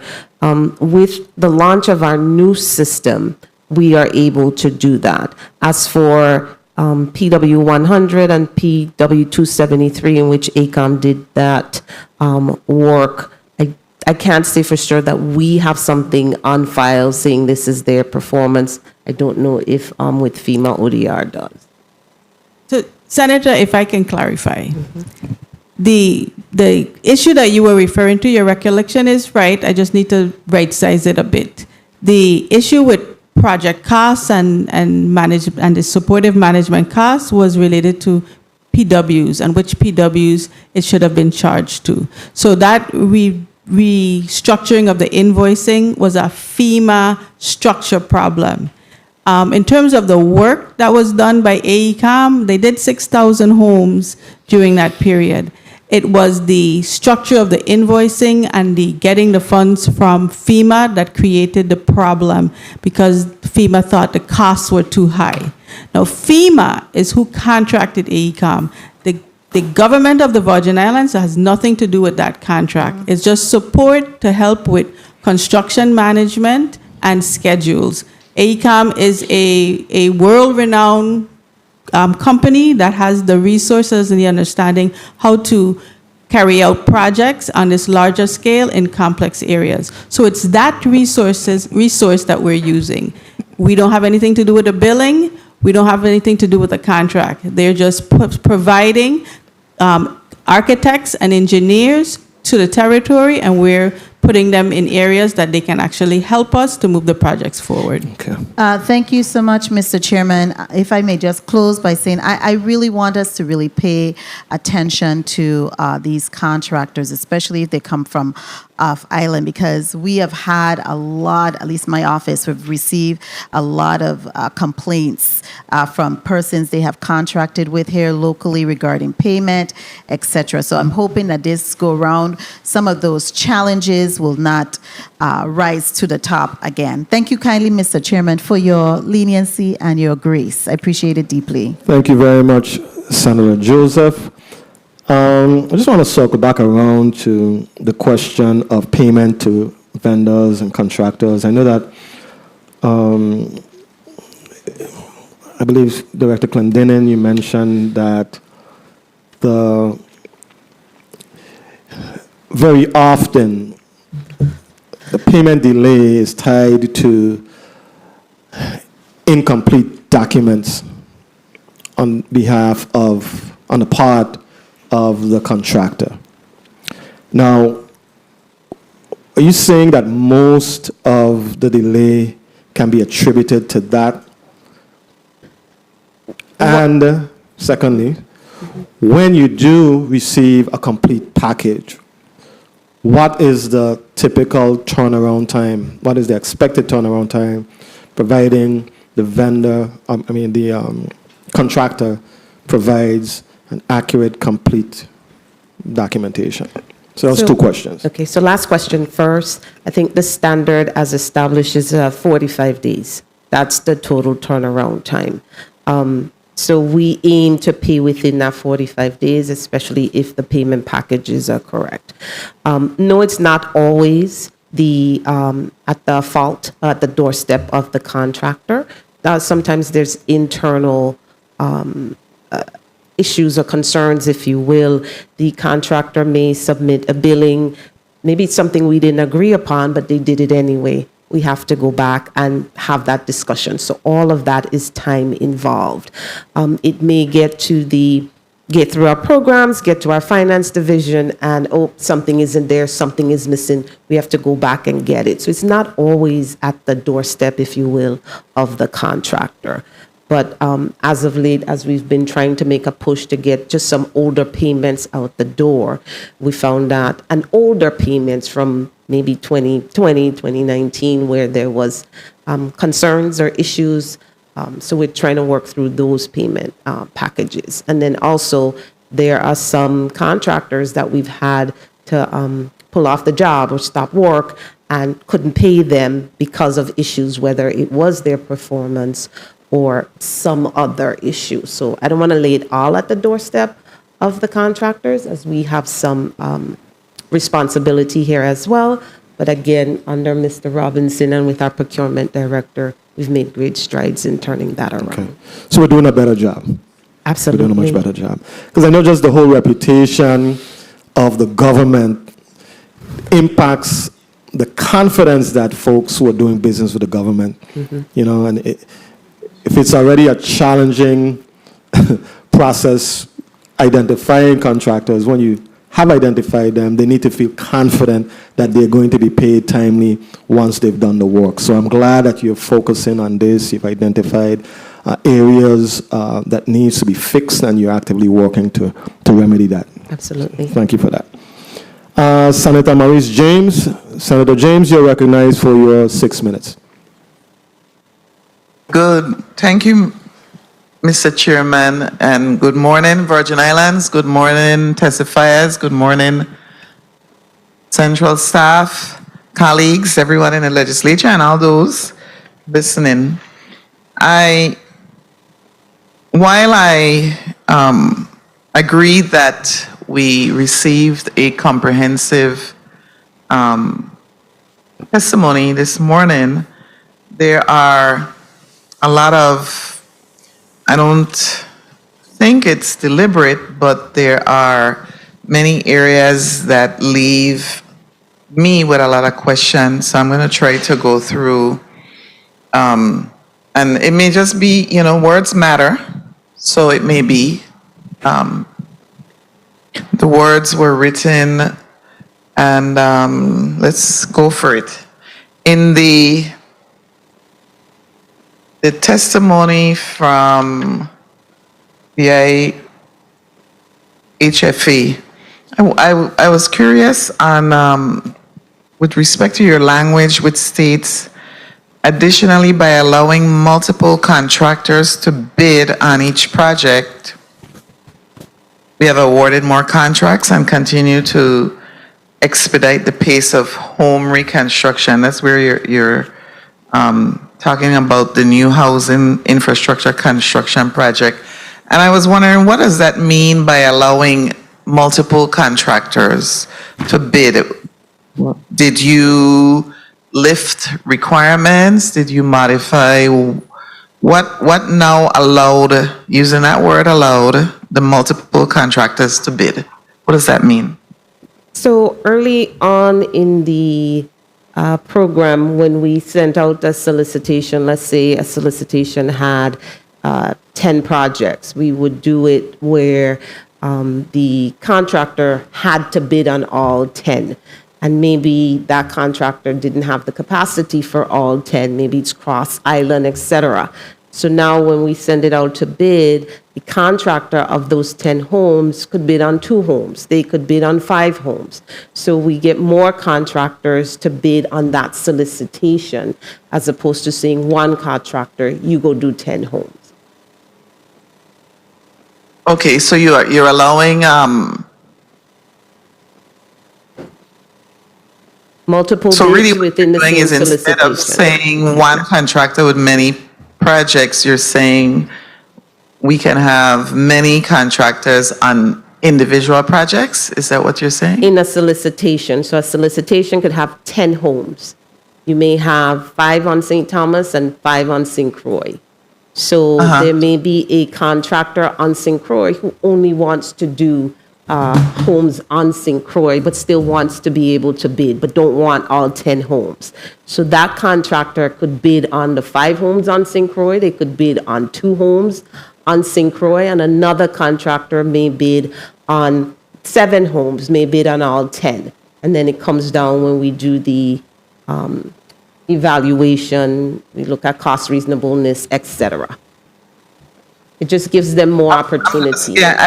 I'm just wondering how it works if I have 5 homes on St. Croix and I allow one contractor to bill on 2 and I allow another to bill on 3, if there aren't going to be different, in a sense, not comparable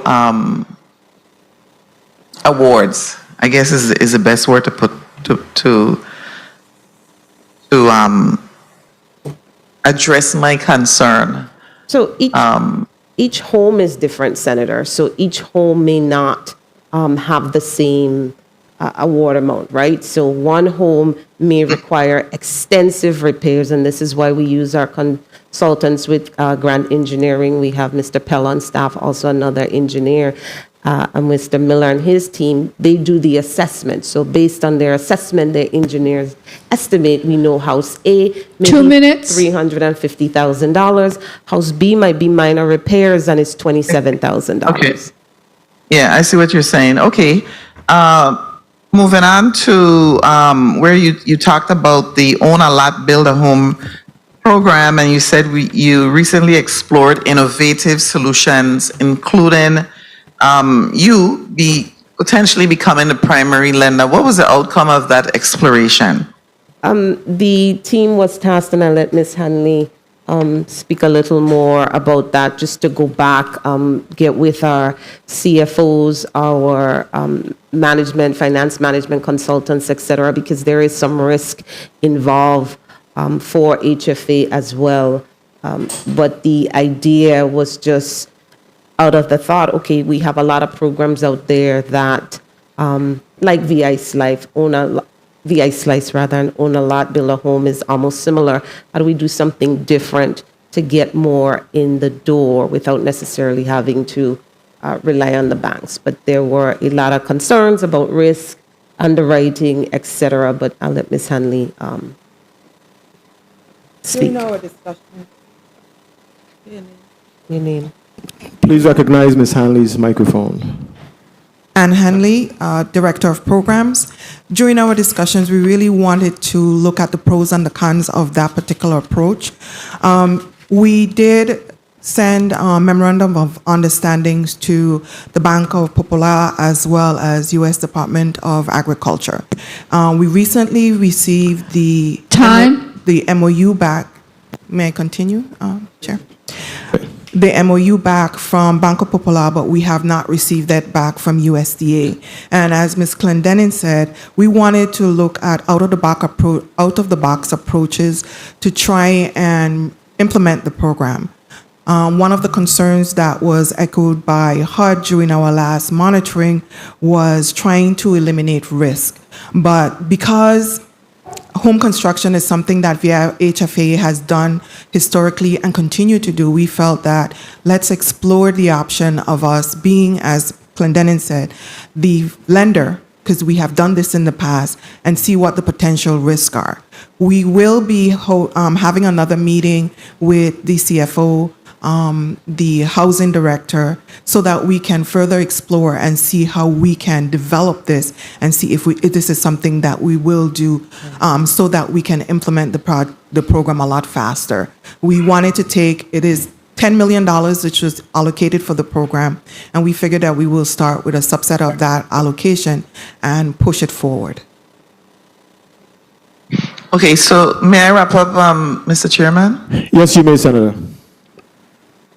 So at this point, there is no definitive answer or solution to Housing Finance Authority becoming the primary lender. Is that correct?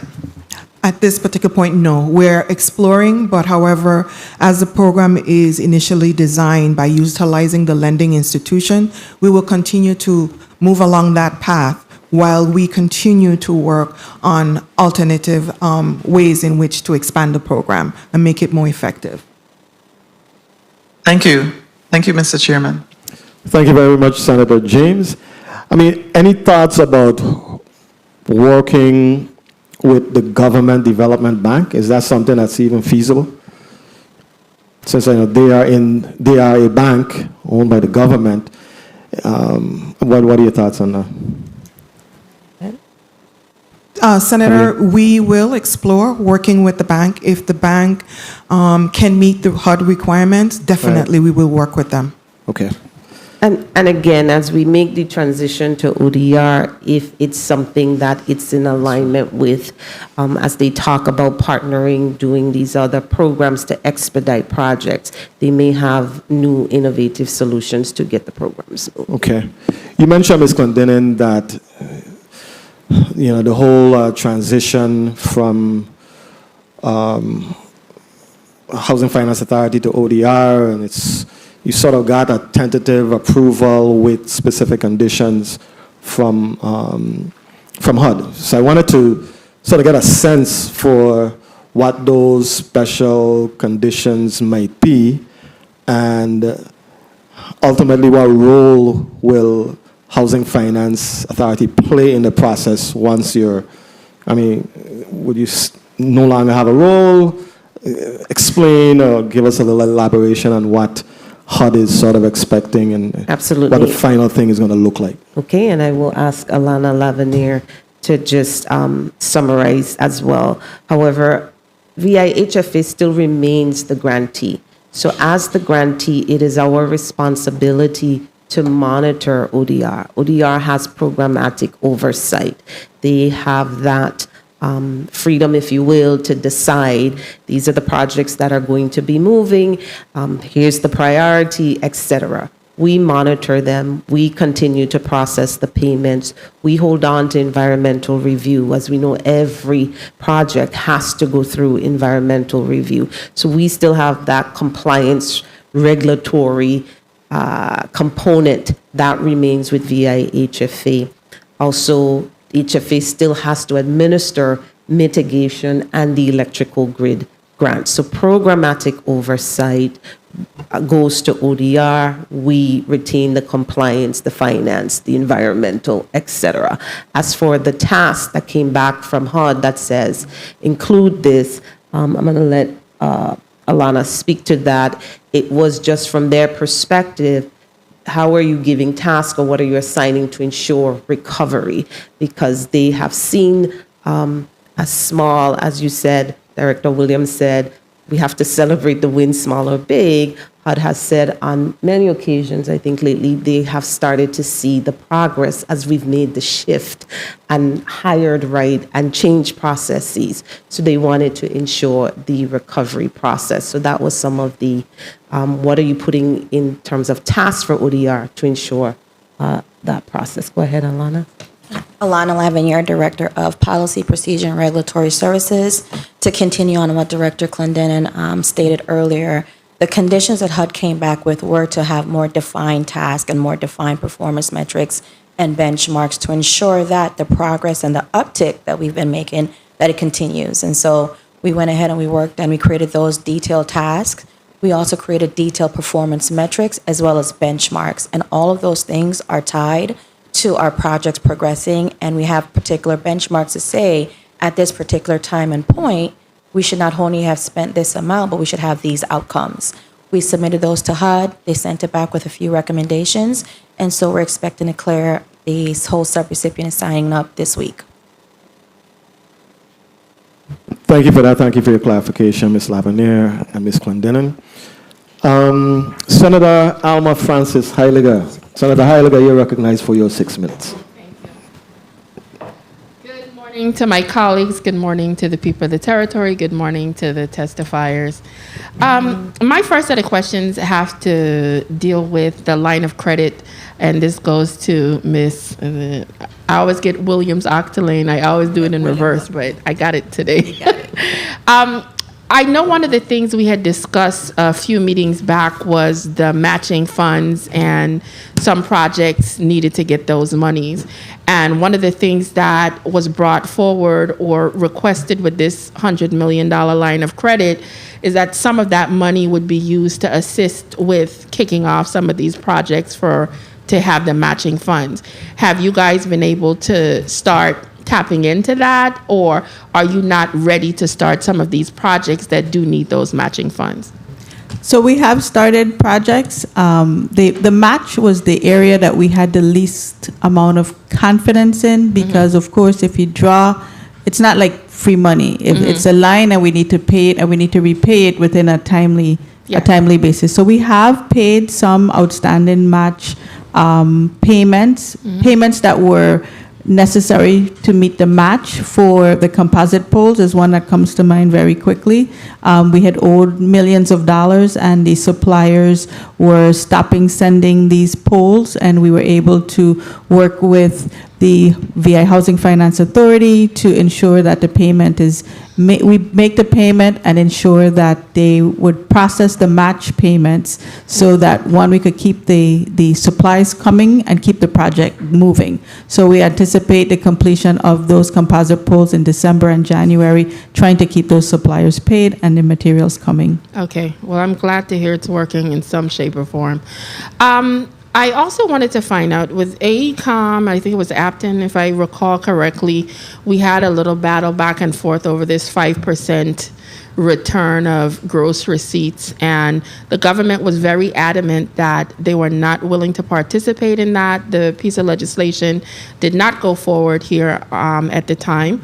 Are they still attempting to pursue the return of that $60 million, or have they understood that it's not happening? So they've gone to arbitration. The recent decision had to be vacated because of the judge, one of the judge passed away, and yes, it's unfortunately, they have asked that we submit these payments, these invoices to FEMA. So, and we've done so, and that's pretty much where they are. They are working to go back to arbitration So the for those funds. So based on what you're saying, there was a ruling in their favor, or No, not for the cost of money. okay? Yes, it was not in their favor. So we have to go back again. Well, ACOM is trying to collect their debt. So they have determined that the arbitration is with FEMA, though it's not with the territory. Okay. Yes, good. that's important to I'm note. happy you made that clarification because I'm sitting here like, go ahead. Yes, so that's where we are with that going back, and we've also sent the invoices to FEMA. So that is the status update on that issue. Okay. Well, thank you very much for that update. I'm a practical person. I live on logic. Realistically, and I know I asked Ms. Clendenin during another meeting, realistically, time-wise, of us getting projects completed, and she did share that they're probably going to be looking for some extensions. Do you think overall, with all the projects that we have, are we on 2 minutes? Are we getting back on track or getting on track to make sure that we are able to utilize this money? Because I'm very concerned about making sure we spend these monies to benefit the people of our territory. And I'll approach that question by funding by federal program by federal program. So with the FEMA funds, we are just beginning to get those large obligations. Okay. So what the line of credit did for us was, we know this money is coming, so we started the design, and any invoices that we get, while we don't have the FEMA funds, we will pay from the line of credit. So we're getting a jump start on the obligation. With the VIHFA CDBG DR funds that have an initial sunset of 2026, I think the effort, and Ms. Clendenin can also join in, the effort is to make sure that we have substantial progress on all of these DR projects, so that when the time comes for us to submit an extension, that it'll be looked upon favorably. I do not think that HUD, if we're 80% completed on a project, that HUD will not give us an extension to complete it. Okay. Well, I will keep my fingers crossed and hope. So my other question, and especially with trying to make sure these projects are done, because one of the biggest thing has to do with homes being affected. Hurricanes come through the territory, and unfortunately, our people get a direct hit, and we're still here dealing with that ramification of those two hurricanes, Irma and Maria.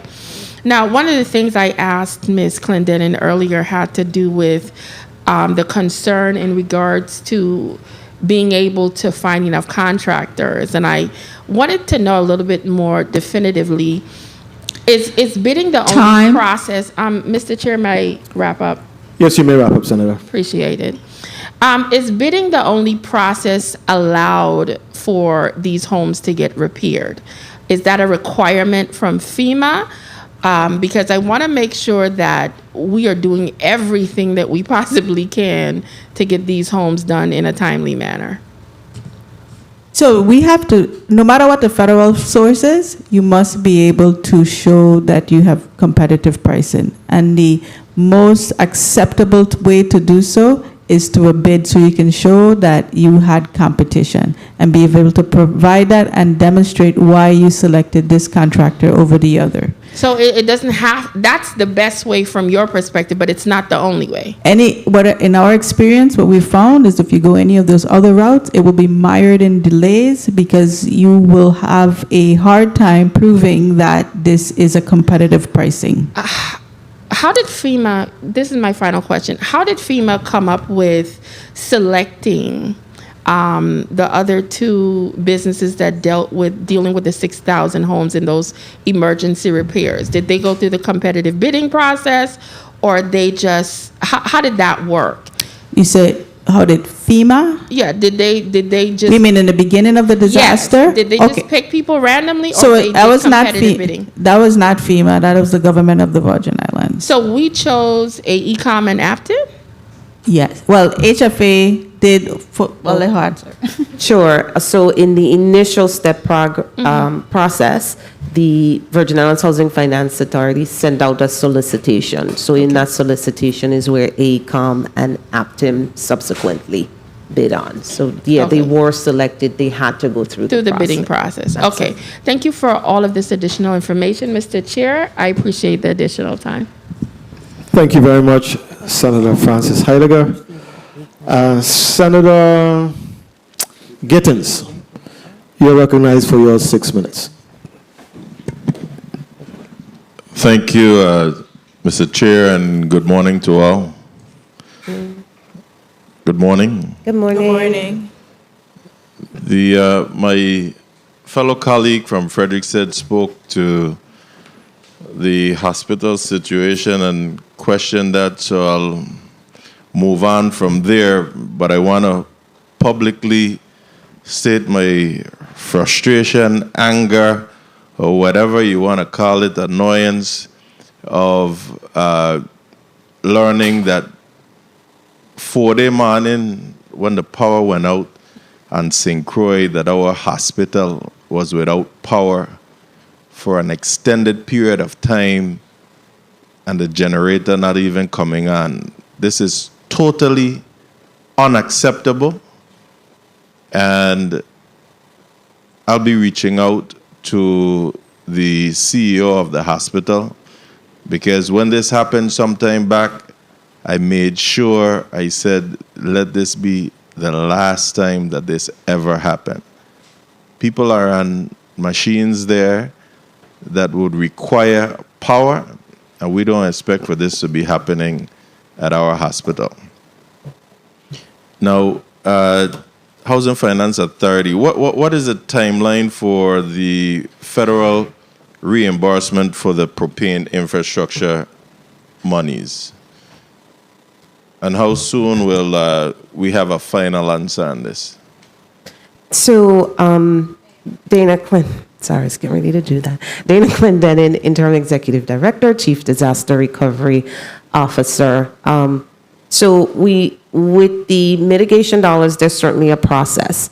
So the process started with the substantial amendment. I just need to know the timeline and how soon we will have an answer to this. Right, but Senator, I'm leading up to that, and I've let Mr. O'Dari respond. The leading up to in the meantime just takes up time. I ask pointed questions. Sure, we are hopeful for the reimbursement of the $45 million and the payment of the $100 million on or about early December 2024. Next year. And what if it's not approved? 23, I'm sorry. Okay. Like 24, what? 23. Okay, well, that sounds much better. I'm sorry. What if it's not approved? We have no reason to believe at this point it will not be approved. We've submitted most of the requirements to HUD. It's just a matter of the finalizing the performance metrics. We're working in collaboration with our TCT. There's a lot that goes into it. O'Dari, do you want to expound? Sorry, yes, good morning. I'm sorry. O'Dari Thomas, Director of Energy Solutions, VIHFA. We are working to ensure that all of the requirements that are associated with the funding are satisfied to ensure that the payment is approved. That's why we are taking all of these measures. It is a process, as Director Clendenin indicated, but we want to make sure that we do it right the first time so that it is approved and you don't have to consider the alternative. All right. Now, again, 29 homes in 6 years is just totally unacceptable. I have an elder family member here on 2 minutes. Thomas that I feel so sorry for this lady. 85 years old. Got her insurance monies over $100,000. I had to turn it over to VI Housing Finance Authority. From back then to now, not a thing has been done to her house. 85 years old, still pushing water and whatnot. Her daughter just had to, just for a peace of mind, send her out the territory.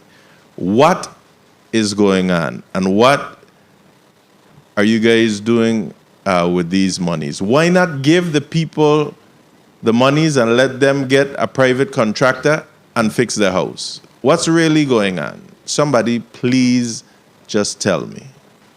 Dana Clendenin, Interim Executive Director and Chief Disaster Recovery Officer. Senator, the funds that was asked early in the program, funds were asked if you had a duplication of benefits. So that means you either got insurance funding, you got FEMA funding, you got SBA loans, something to help do the repairs on your home.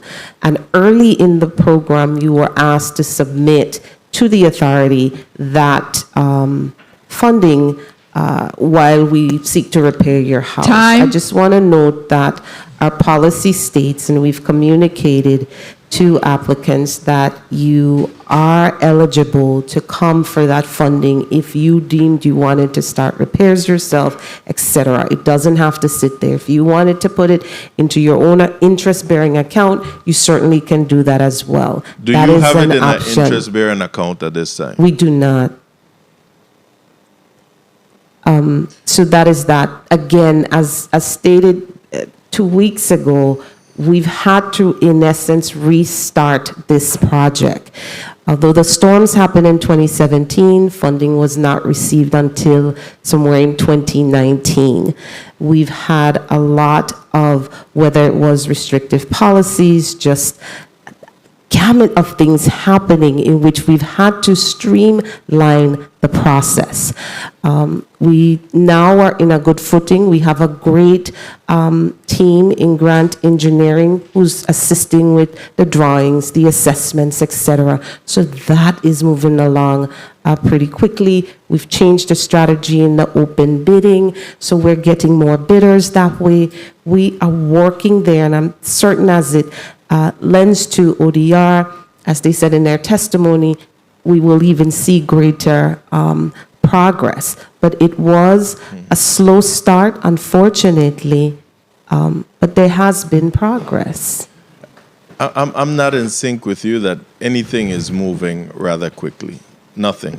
But as I sit here, I'm just trying to just remain composed, because I am truly and utterly frustrated for all these individuals, but especially this 85-year-old lady that don't know what's going to happen tomorrow.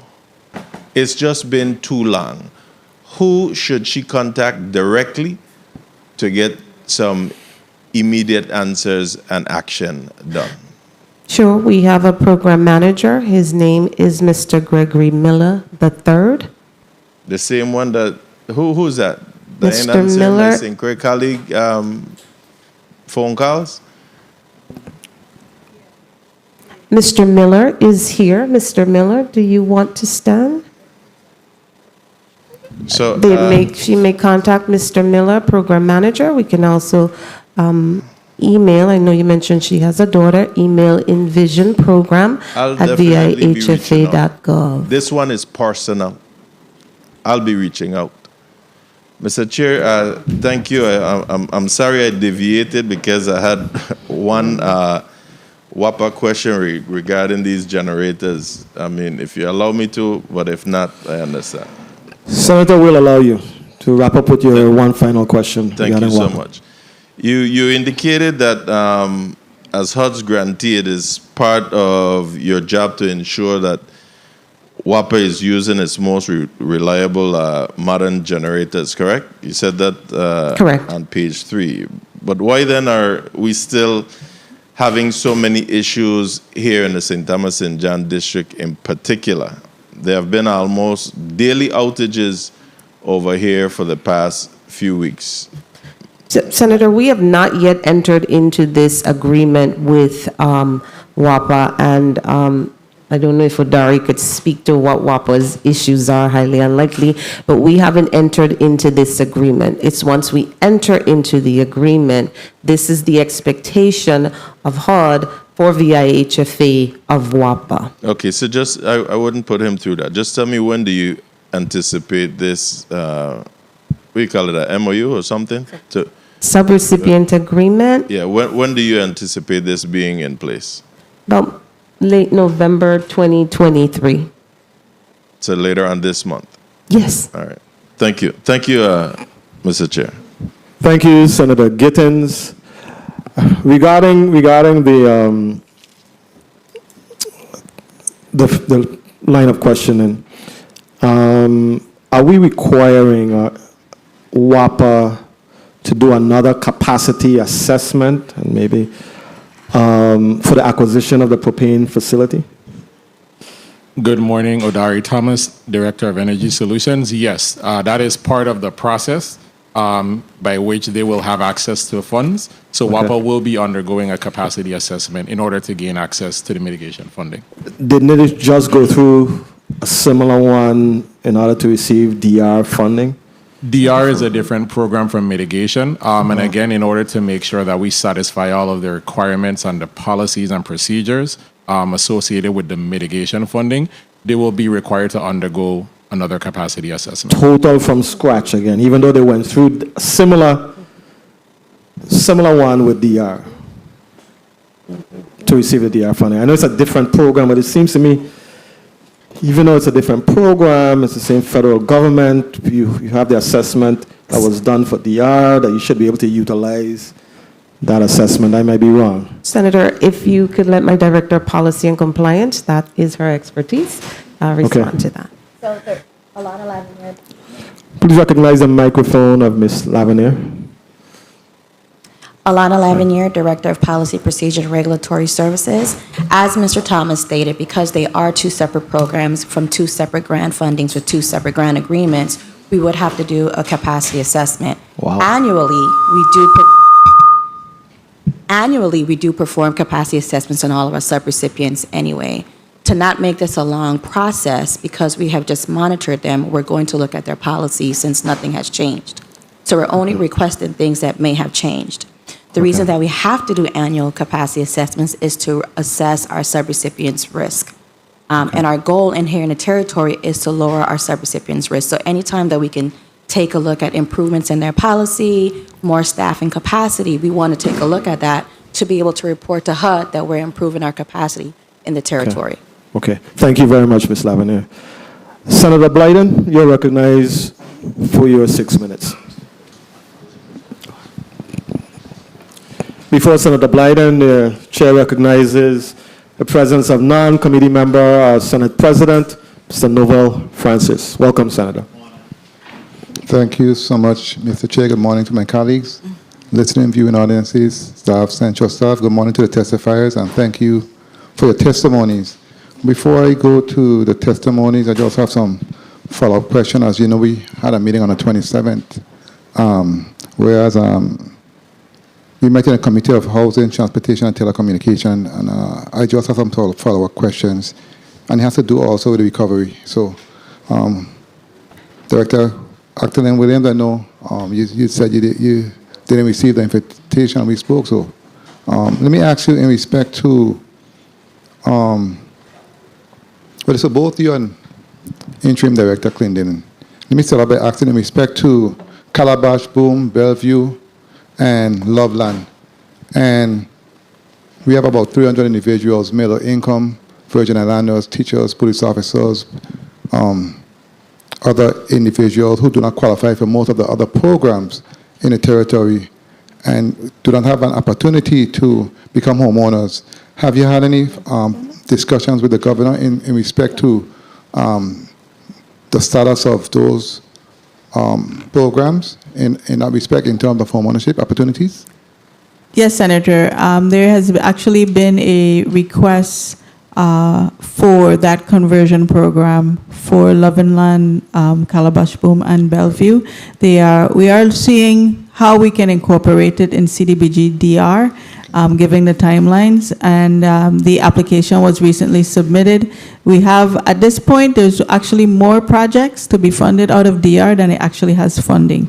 So we've asked them to submit the proposal that would segment the projects and potentially process the additional part of their proposal in the mitigation tranche. Very well, and thank you for that update. Additionally, in respect to collaborations, and I know there are many funding for different agencies and other entities. For instance, we have a pending crisis right now in the territory when it comes to telecommunications. And we have issues with Liberty in respect to many of our seniors and individuals in the community. We're talking about WAPA, VA, NGM, Public Works. And my question is, how the Office of Disaster Recovery working in conjunction with our agencies in terms of public work, WAPA, etc., because we have a critical issue here in the community when it comes to telecommunication. And I know you guys spoke to technical assistance with many of these grant fundings. So what does it look like in our space when it comes to collaborating? Because it affects all of us, and it does have to do with the recovery, because there's also additional $36 million in BEAD funds that's available. So what does it look like, and what are we doing to assure that these funds are not lost as a result of many issues in the process when it comes to collaborating and communicating?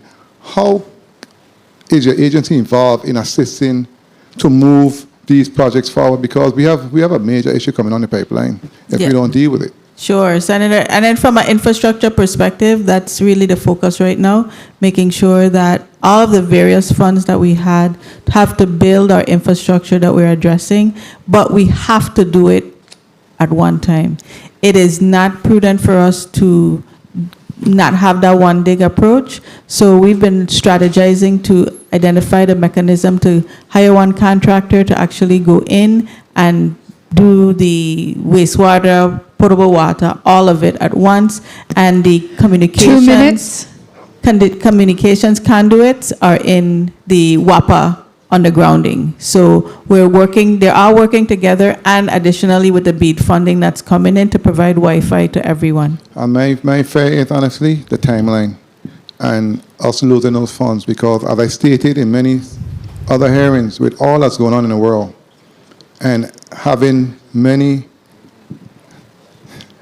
buckets sitting there, and we really have to be careful, because I know based on the atmosphere in Washington, it's going to be hard for them to, you know what I'm saying, this little territory, they ain't going to pay us no money. We need to be aggressive and really move fast with really rectifying many of these issues moving forward. So we're looking at putting out the first ones in the first quarter of next year, because we understand, we totally agree with the perspective that the timing is of issue. Thank you so much. And in terms of the Envision program, Tomorrow program, at one point in the past, I used to call it No Vision.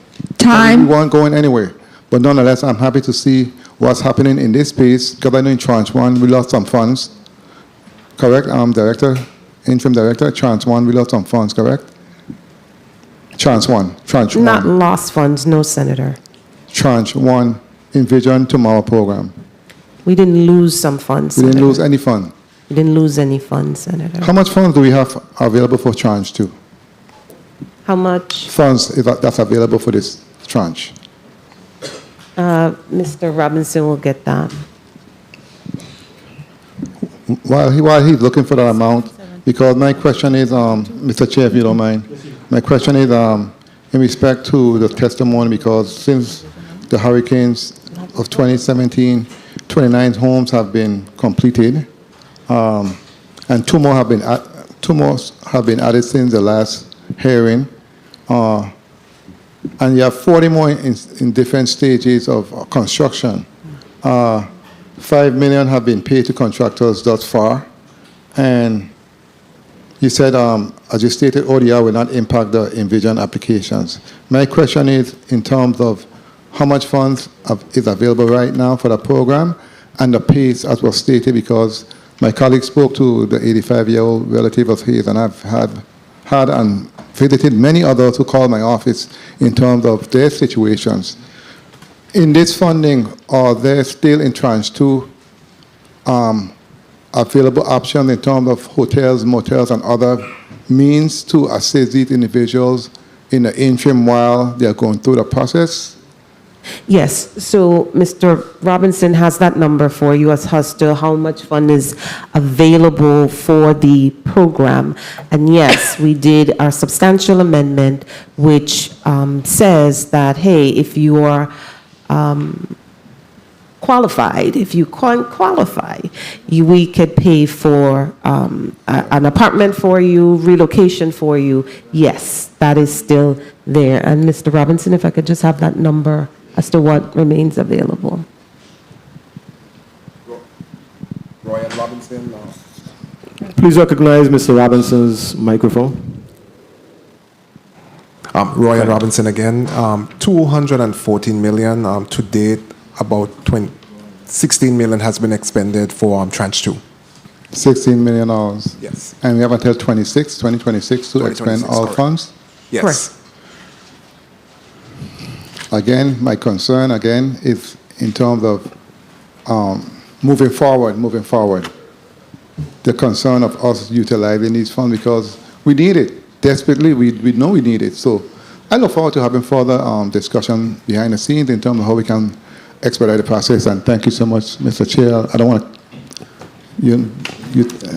to abuse my time. Thank you so much. Thank you very much, Senator Blyden. We'll have a quick lightning round, 2 minutes after this round. I wanted to ask you, Director Clendenin, about the cistern and slab program. And I came to my mind because when Dr. Berry was here the last time, a couple weeks ago, she brought it up. I know that the program existed, but to be candid, I really haven't heard in recent years anybody talking about participating in this program. Is it that the program exists with no funding?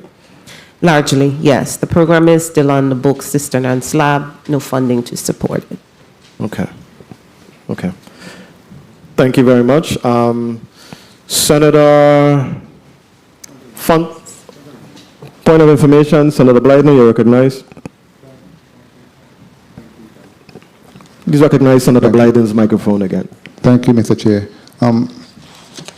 Acting Director Clendenin, how much funds do you believe is necessary in order for the program to be successful moving forward? What type of funding are you speaking of?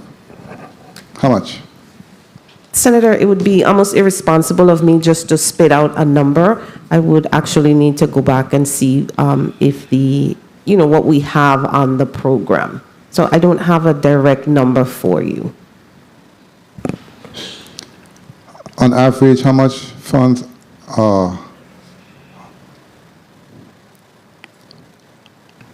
So you want me to spit out a number? No problem. I would give about, 10, 15 million. 10, 15? No. See, Senator, if you'll allow me. How much funds have been allocated since in the last 5 years on average? To the cistern and slab program? Yes. Yeah. How much they have been budgeting on an annual basis? That's the question. I don't have that number before me. Okay, very well. Thank you. I'm going to ask Director to provide us. I think Ms. Dr. Berry had a proposal that she put out there. I want to believe that she mentioned an initial funding, Senator, of $2 million or something of the sorts as a start for seed money for the program, I believe.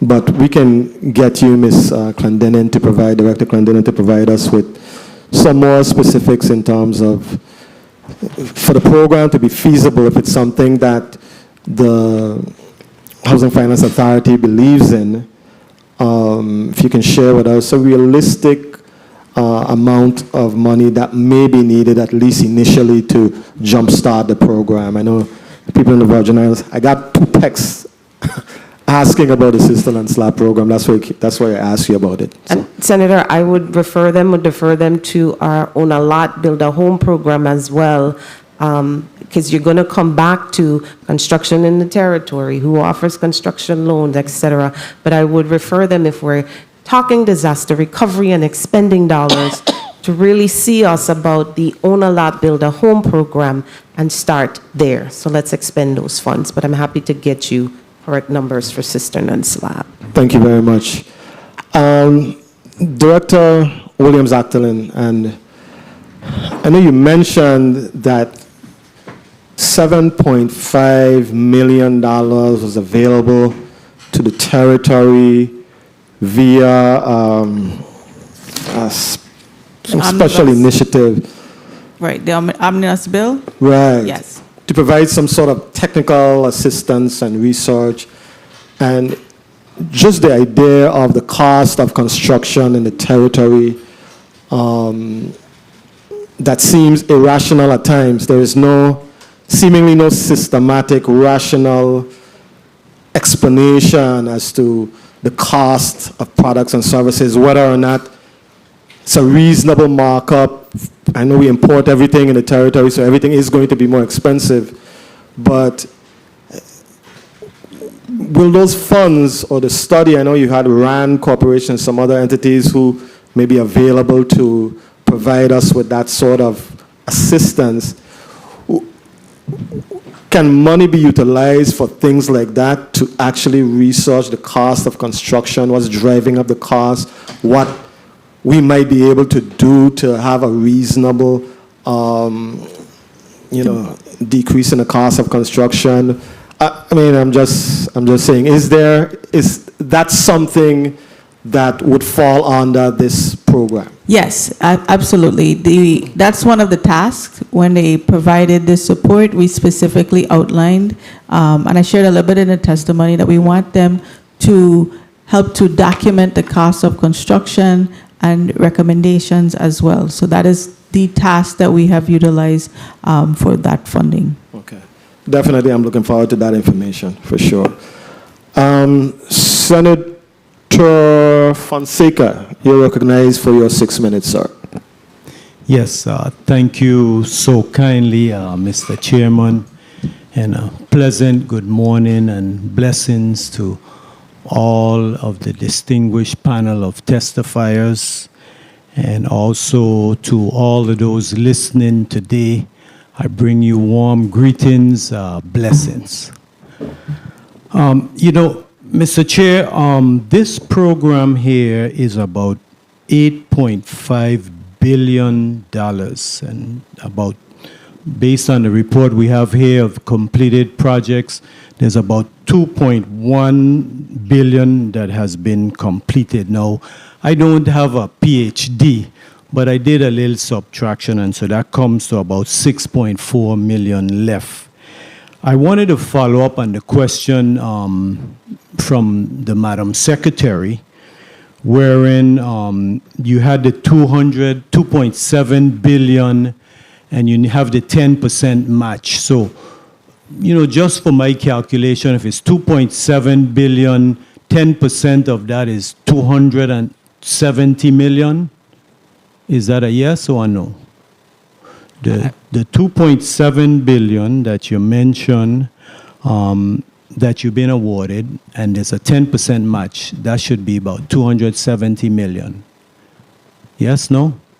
2.7 billion, 270 million, 10%. I didn't hear the Yes. testifier. Yes. Yes. Okay, good. So if you look at your line of credit, right on page 8, you said you have the $100 million line of credit now with the First Bank? Yes. Okay, good. So let me ask you, how much funding was available for the prudent replacement of the public water infrastructure lines on St. Croix? Not available, but we have costed it at about $1 billion for the water. Okay, and my number show 1.2. Okay. 1.2 is wastewater. Okay, how much is available for the prudent replacement of the water infrastructure on St. Thomas? That has not been costed yet. We have submitted the application for the funding for St. Thomas.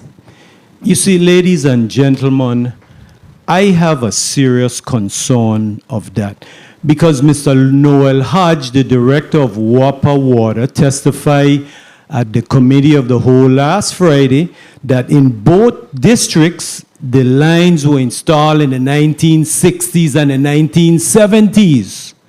So all of the districts got the same old pipe them. So how could you have a number for St. Croix, 1 billion, and you don't have a number for St. Thomas? The storm been 6 years ago. We got the same old pipe on St. Thomas. Okay, I ain't I gonna would go love into to that. explain those, Hold Senator, on. You please. can explain on the chair's time, but I'm speaking, and please don't interrupt. Mr. Chair, point of order. Okay, now point of order for the testimony. You may proceed, Senator. Thank you very much.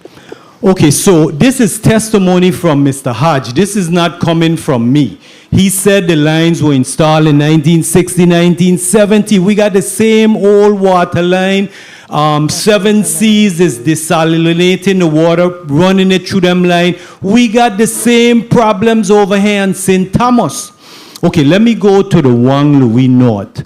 How much did the Wang Louis North cost? The modular. The JFL North was about 100 million at this. For 2 the minutes. First Okay, see, you completed telling me here is 117,513,214.53. So that's 17 million difference. So we got, when we come before this legislature, we got to come with real numbers, you know, because you talking about a $8.5 billion program. And when you miss a little 17 million here and a 17 million there, we can't get the accurate numbers. So here's what I want to ask you. With the $100 million line of credit, and you have about 6.4 million of projects yes to come, and it's good news. I'm not blaming anybody. I'm congratulating you. It's hard work, but we're elected to the people to represent the people, and we have to get real numbers. Don't tell me it's about 100 million when it's 117 million. 17 million is a lot of money, Papa. That's what they say, see money day. So I want to finalize with this here, Mr. Chair. The electrical grid on page 4, it was about $1.9 billion that was expended. On page 4, the electrical grid. Yes, no, Adrian Williams, I'm talking about your testimonies. Like, you guys, like, say, who am I talking to? I'm talking about your testimony. Page 4. But 1.9 billion was received. Was it all expended? Senator, you have to allow me to answer. I can't, if you say something, okay, I need to be able excuse me. to answer you. Okay, Mr. So Chair, let me know can when she you're answer ready. on your time? I'm reading your testimony. You'll be allowed to answer on my time. Page 4, it Director says, Ackerman. the Housing and Urban Development Community Development Block Grant Disaster Recovery Program, CDBGR, administered the Virgin Islands Housing and Finance, administered by the Housing Finance Authority, received $1.9 billion. I'm just asking, was it expended? This is here in black and white. Was it expended? Senator, the 1.9 billion is the entire amount received by CDBG DR. And then the following line says 296.6 million has been expended to date. And that's what I'm asking you. All of that was for the WAPA? No, it was actually for the entire allocation that was received by the government of the Virgin Islands for the CDBG program. That's the Okay. entire amount. Thank you for that clarification. See, if you had put the entire government, then I would understand your statement. You see, we actually reading these things, and we need to be able to follow you clearly. Thank you very much, Mr. Chair, for your time. Thank you very much, Senator Fonseca. Director Ackerman, Yes. do you care to respond to anything that you... So I have to put a clarification on the water. The replacement for the wastewater lines was not an easy task with FEMA. So we used St. Croix as a pilot to be able to document and prove to FEMA that this is how it should be done so that we can get the opportunity. I've testified before that St. Croix was the pilot. When we get success in getting FEMA to look at it in the manner in which we've presented it, then we started to gather the information for St. Thomas. Because if FEMA didn't accept it, then we would have expended costs that we would not be able to pay because FEMA would have said it was ineligible. So that's the reason why St. Croix was done first, and then we're moving now to push forward to St. Thomas. The second piece is $100 million was on the temporary facility for JFL. That additional amount is now being used for the admin building and the rest of the work that's necessary for JFL North. JFL North, although we've been able to open the facilities, it is additional work that's still being conducted, and that remaining amount is for that. So I'll be happy to answer any questions relative to any of the information that was provided. Thank you very much, Director Actolin, for your response. Senator Francis. Senator Novell Francis, you're recognized for your 6 minutes.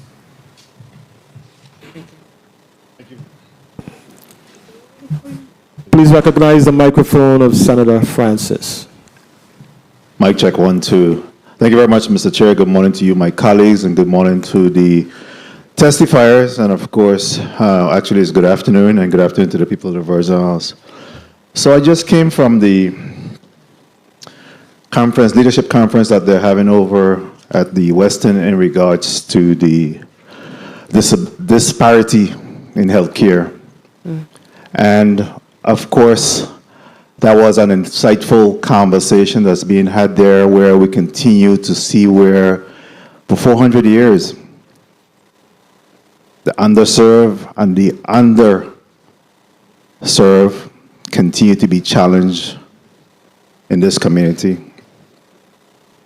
What we continue to see here is that we have communities of black and brown individuals that continue to be shortchanged. And the bad part about that is that this community is led by these same black and brown individuals. And it's pained my heart every time we have these circular discussion in respect to what is being asked of us as a community to render assistance to those individuals. If people had money to fix their house, they wouldn't be asking us. If the banks are lending money, they won't be asking us. We made a case that to FEMA and the federal government and HUD that in fact we needed assistance in being able to address the needs of this community. So it's my wish, it's my prayer that someday we could really meet those individuals where they're at and be able to provide some assistance to them. Everywhere I go in the community, went to church this weekend. Again, we have these elderly individuals that leave us in tears when they talk about what they're up against. I would imagine that yours too are facing the same issues in this community. So for me, it's like, when are we going to have that collective discussion about moving the needle on this particular issue? We can't continue to have our seniors have to leave their home, have to go to the States because of just having some quality living because they can't live in the home that they have purchased for all these years. Because guess what? They ain't coming back home. And when they come back home, they're coming back in pine boxes.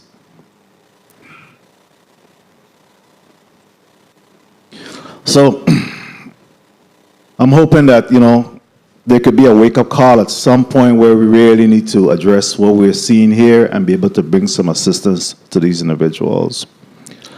So I know that there was a lot of conversation about us building capacity and staffing up, disaster recovery and the Housing Finance Authority and those areas. Have we done that yet?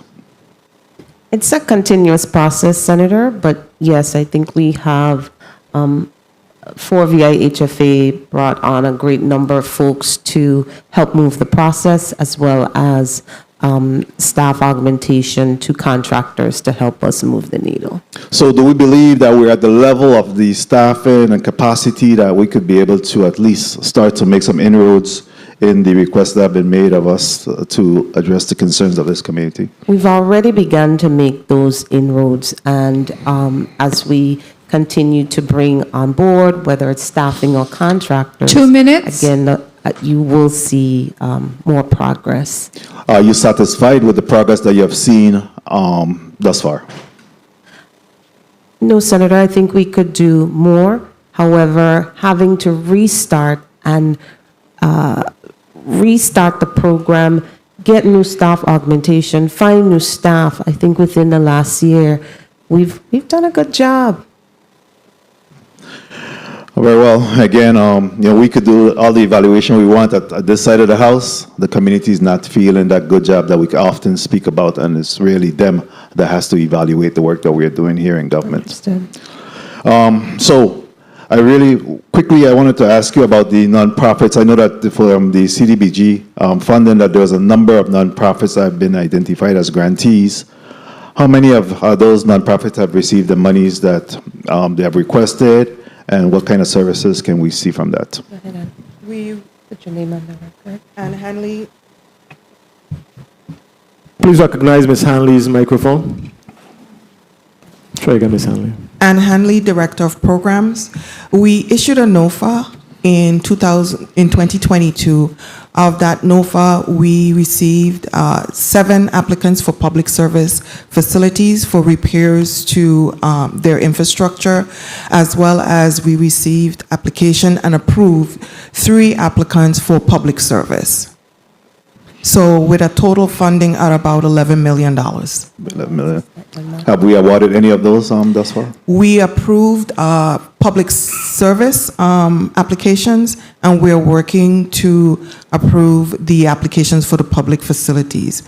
We also have the Lutheran Social Services, which is Sister Emma, and that particular project has made a lot of advancement. They're in the process of finalizing the design for their for the replacement of the home, the Sister Emma cottages, and we anticipate that they will start construction by March of 2024. Mr. Chair, if I may just conclude with a follow-up. Yes, you may, Senator. So how do we, can you detail what approval is? I mean, have they received an award yet? Once it's approved, what's the next step in them being able to execute? For the public services programs that we finalize the applications, we will receive a notice to proceed for the services that they will provide. We've already received authorization to use grant funds for those particular programs. So we anticipate as soon as the public services begin their programs that they will be able to receive funding through reimbursement. For the public facilities, all but 3 did not receive their subrecipient agreement. The special conditions were just given to them, and we anticipate with the approval of the subrecipient agreement, the approval of the application, that we will issue a notice to proceed, and they will begin the process of solicitation so that they can begin their contractual services. Thank you very much for your response. Thank you very much for the leniency of the time, Mr. Chair. Thank you very much, Senator Francis. I mean, without question, the skilled labor shortfall is real. It is real. It's not just real here, it's real universally, really, and it's that much more challenging for us based on where we are located. I wanted to ask you, Ms. Clendenin, you spoke about the Skills for Tomorrow program, and you said like 174 residents from St. Croix received certifications. I didn't hear you say anything about St. Thomas. Is that just a St. Croix program? No, it's territory-wide, and Mr. Dorset could give you that number for St. Mr. Dorset? Please recognize Mr. Dorset's microphone. Donnie Dorset, VIHFA. On the island of St. Thomas, St. John District, we graduated approximately 40 individuals 40. in construction. Okay. How many of the graduates actually were employed? Do y'all track that? How many of those graduates were able to secure meaningful employment? Okay, so I want to make this clear. The contract that was issued is a training. So we evaluate training success. Now, of the amount of individuals who participated, particularly in the construction field, it's approximately 45%. But those individuals, in some cases, already was working. What they're waiting on is if an opportunity arises to get a higher paying job with the new skills that they receive, they plan to move on. Okay. I see. So it's not just all brand new persons. Persons may already be working at a job site. And many of the residents in the community who participated, yes, there were some unemployed, but you have people who are underskilled. And because this was an opportunity and a free opportunity to learn basic construction, many of our residents, particularly in the St. Croix district, saw the opportunity and took it. Okay. I'm trying to find a way to put a dent in the 5,000 to 7,000 workers that Director Williams Actolin just mentioned, you know. And I know we have a little here, a little there, a little there, but when you're talking about the need for 5,000 to 7,000, we definitely need to develop some bigger strategies, I think, to put a dent on things. I know that there is the issue of with the Congresswoman trying to secure special work visas. You know, I know that back in the 70s, that was a big thing. I think we got an influx of persons. Our cousins from the Eastern Caribbean came here and made a major dent on some of the major housing projects that we successfully completed here in the territory. And it's going to have to be something as massive as that if we're really going to put a dent on the need that we have for skilled labor in the Virgin Islands, for sure. Point of information. Point of information, Senator Maurice James, you're recognized. Thank you, Mr. Chairman. I was very happy when you brought up the labor shortage because I would like a more definitive answer from Mrs. Actolin, Williams Actolin, about the 5,000 to 7,000. I believe we've heard that for too many times now. Every time someone appears in front, we hear the 5 to 7,000, and I know you just gave a little testimony about in the 70s, so I would like to know what's happening in 2023 more definitively, rather than 500 and 465 people in the St. Croix district getting certification for skills for today, but we don't know if they were already employed or. That's not a dent. 465 to 5,000 to 7,000. That's not even 1%. Is that 1%? No, that's not even 1%. That's like 0.1%. Can somebody please address that for me? Thank you. Sure. Thank you, Senator. Dr. Actolin, you may go. Yes. You may proceed. Senator, you're absolutely correct. With, you know, unemployment rates are at 3%. It says the lowest that it has ever been. So I think that 5,000 to 7,000 number isn't a number. I think when we presented it is not a number that we believe can be filled from the current population. It is a number that explains what the needs are, and the efforts for the visa waiver is one of the options that we believe is one of the ways that we'll be able to fill this. We just don't have enough people here in the territory to actually meet that demand. May I follow up, sir? Annette? Yes, you may, Senator James. And that's the thing, I understand what was just said, but I'm not hearing what are we doing, or I will be more specific. We have a number of projects in the pipeline. Has the administration done a plan where you know that, for example, the schools and the hospitals, how many people you will need by that time, how many people are available, or where are you going to get them from? Is there some plan out there that you are using to make sure that when, or is it that you're just kicking the can down the road when it comes to construction and waiting to see whether or not contractors have enough people to work on this project or that project? I think the people deserve a more definitive answer or a plan. Do you have a plan for development? Because saying that the derelict and abandoned building legislation, the VI slice, and the rental rehabilitation and reconstruction programs are going to help address housing that would then help with the labor. No, they're not going to. They're not going to. VI Slice had what, 6 people? Six homes? No. We have to reach to the point where there's nothing wrong in saying we were wrong and we need to go back to the table and try again.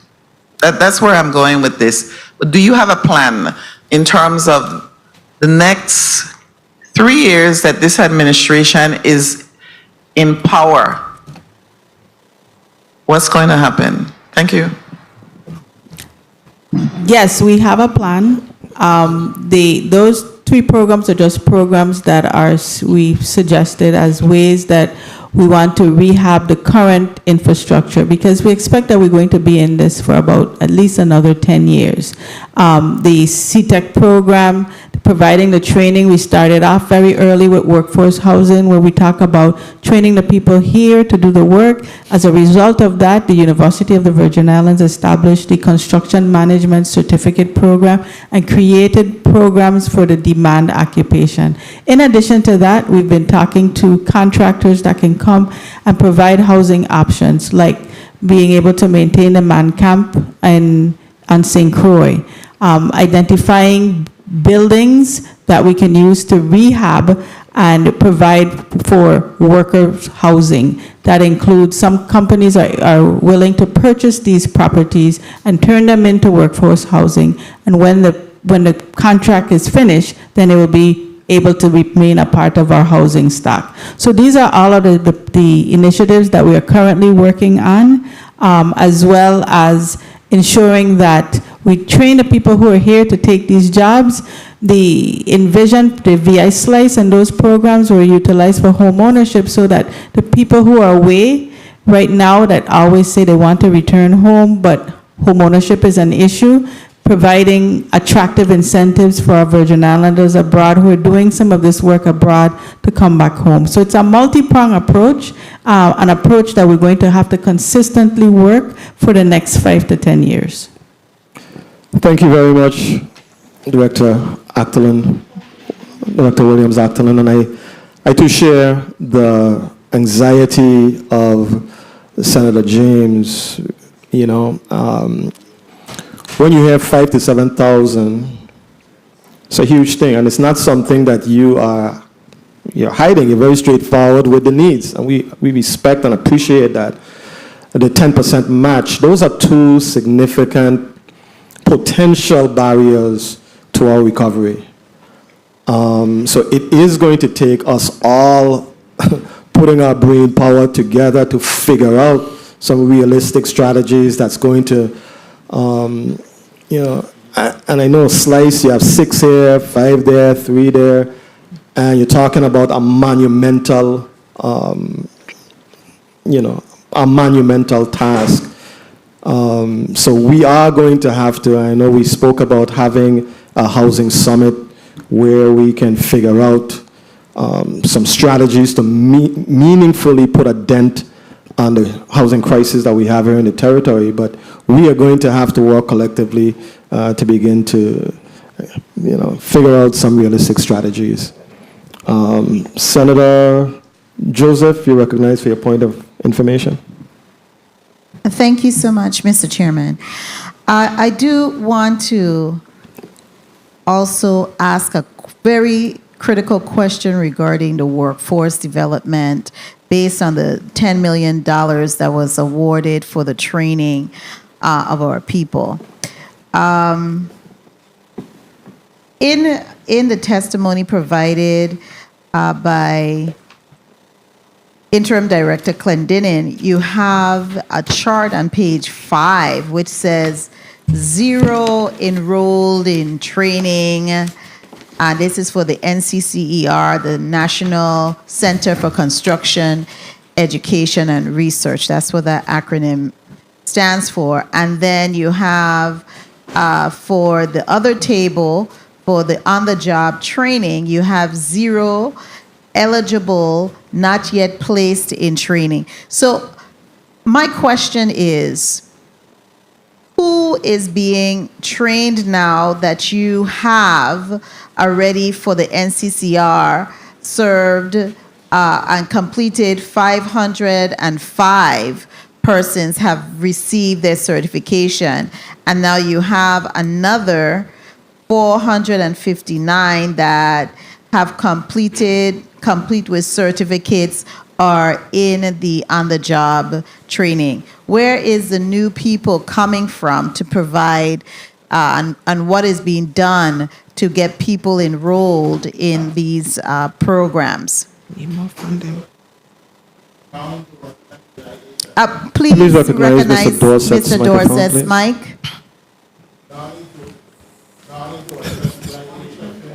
So, Senator, let me explain the table where you see the 0 eligible training and the 0 enrolled in training. The Skills for Today on-the-job training program has been completed. We're done. The goal of the program, the contractual obligation, was to meet the 400 NCCER and 240 work-based training. We have exceeded that.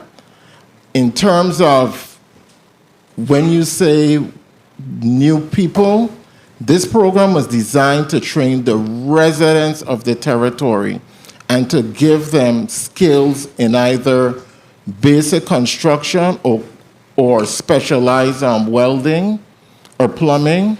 And then when we talk about work-based training, we had them intern in various places.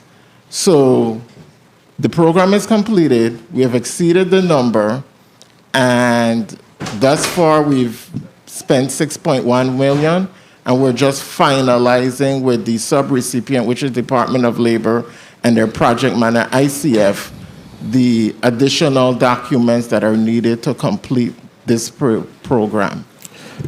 Thank you very much, Mr. Dorset. Thank you very much, Senator Joseph. We're going to go to our 2-minute round.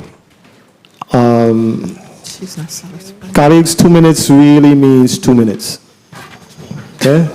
2 minutes means 2 minutes. We're going to start with Senator Franklin Johnson. Senator Johnson, you're recognized for your 2 minutes. Did you say 12 minutes? I said 2 minutes, Senator. 2 minutes. Oh, all right. I'll go with it. I want to ask a little bit about Own a Lot, Build a Home program. What are the eligibility criteria for this program, and where can people find out more about it?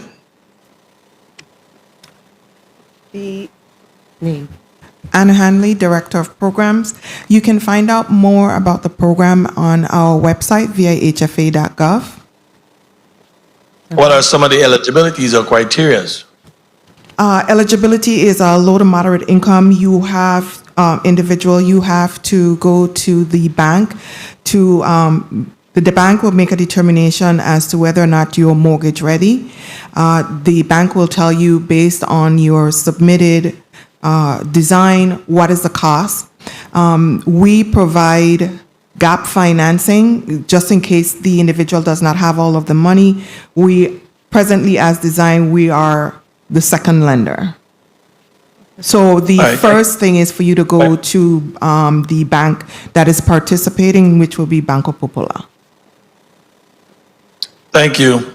You guys spoke about your new procurement portal. Can you Help me a little bit. How will this portal improve the efficiency of the procurement? And what kind of feedback have you been getting from this thus far? Dana Clendenin, Interim Executive Director, Chief Disaster Recovery Officer. So prior to, we was doing more of a manual procurement process, and we had our challenges with that. So with the new system, it's online, it's easily accessible, it's user-friendly. The responses we've gotten thus far has been positive. I haven't heard anything negative. So we look forward to continued use of that system. I want to get back to this home thing because we've been blessed. We didn't have no hurricane, but the month of October been a very rainy month, and I very sincere when it rains. Many times the first people I think about is those that have been seen in these homes that water just down pouring in the house. We said we got 29 homes built. 29 out of how much that's on this program? The program, I think it's in excess right now of about maybe 400 to 600 that are actually eligible. Mr. Chair, can I just wrap up on this? You may wrap up quickly, Senator. Quickly. All right, so we did 29 out of, let's stick to the number 400. I'm going to be very generous here with this. Because if we got 29, I'm going to be very generous. I'm going to say that you got these 29 built this year. That's what I'm going to say. So you're telling me out of 400 next year, we're going to get next 29 if we're lucky. Is it fair to say that, or I'm wrong to not believe that you're going to get even one more than that? Because I'm pretty much lost now. When you're telling me 29, and I'm going to stay with a low number, out of 400, I'm being generous. I'm saying that you build this 29 this year, which is not true. I'm just being generous about this. We're really in bad shape. And our people and our elders, God forbid a storm come here. But every time it rains, these folks, they're in these houses dripping with water. I don't know when we're going to see some urgency in this. I don't know when we're going to start lighting the torch on this program to try to expedite and get these homes built fastly. Thank you very much, Mr. Chair. Thank you very much, Senator Johnson. Senator Joseph, you're recognized for your 2 minutes. Thank you so much, Mr. Chairman. This question is for the Virgin Islands Housing Finance Authority, page 5. I just wanted a little clarity. If you've covered this for me or answered it for one of our colleagues, we could bypass it. You mentioned in your comments here under the table that you have 43 total single-family homes that's going to be built. The first that's going to be starting is going to be in March 2024. Identify which of those homes that you plan to start in 2024. I know you have the Estate Fortuna, Queen Louise Revitalization, and 7 in Estate Mount Pleasant. But which are the 4, and what is the timeline? Is it 18 months time frame to build the homes? Ann Hanley, Director of Programs. Senator, 18 months. 1 minute. 18 months for construction of the home. Okay. 43 single-family homes based on the projects you have identified. While Pineapple, we have 2 phases. The first phase that has infrastructure in place, that will be 12. The second phase... And wait, the 12 is the Estate Fortuna? Wild Pineapple, Estate Fortuna. Okay, because just refer to it as you have it here, because I don't want to get confused. Estate Fortuna is going to be the 12. 12 and 8. Okay, there so is total of 20. Total of 20. Okay. There are 8 homes, potential sites that do not have existing infrastructure in place. Okay. Those will be constructed as well. We also have Mount Pleasant on, let me stick to St. Thomas, I'm sorry. Queen Louise home, we will have 16 new homes, townhomes. And that's slated to begin in March 2024 as well? Yes. Okay. We also... Time. have Mount Pleasant Mr. where... Chairman, may I? Very, very quickly wrap up. You don't say that with everybody, but let me go ahead. She's 2 minutes. providing the information. You may go ahead and continue. And then we have Mount Ms. Sandra. Pleasant, which has an additional 7 lots, which we will be building single-family homes. In which month? June, starting in June or? March. March, okay. All right. Thank you so kindly for the time, Mr. Chairman. Thank you. Thank you very much, Senator Joseph. Senator Maurice James, you're recognized for your 2 minutes. Thank you, Mr. Chairman. I want to double down on what the Senate President said. I think we can't let it escape us, and that is that unlike Black Americans, we are in control here in the territory. And so when things aren't being done, we are to blame. The very Black people who run in this government for our own people.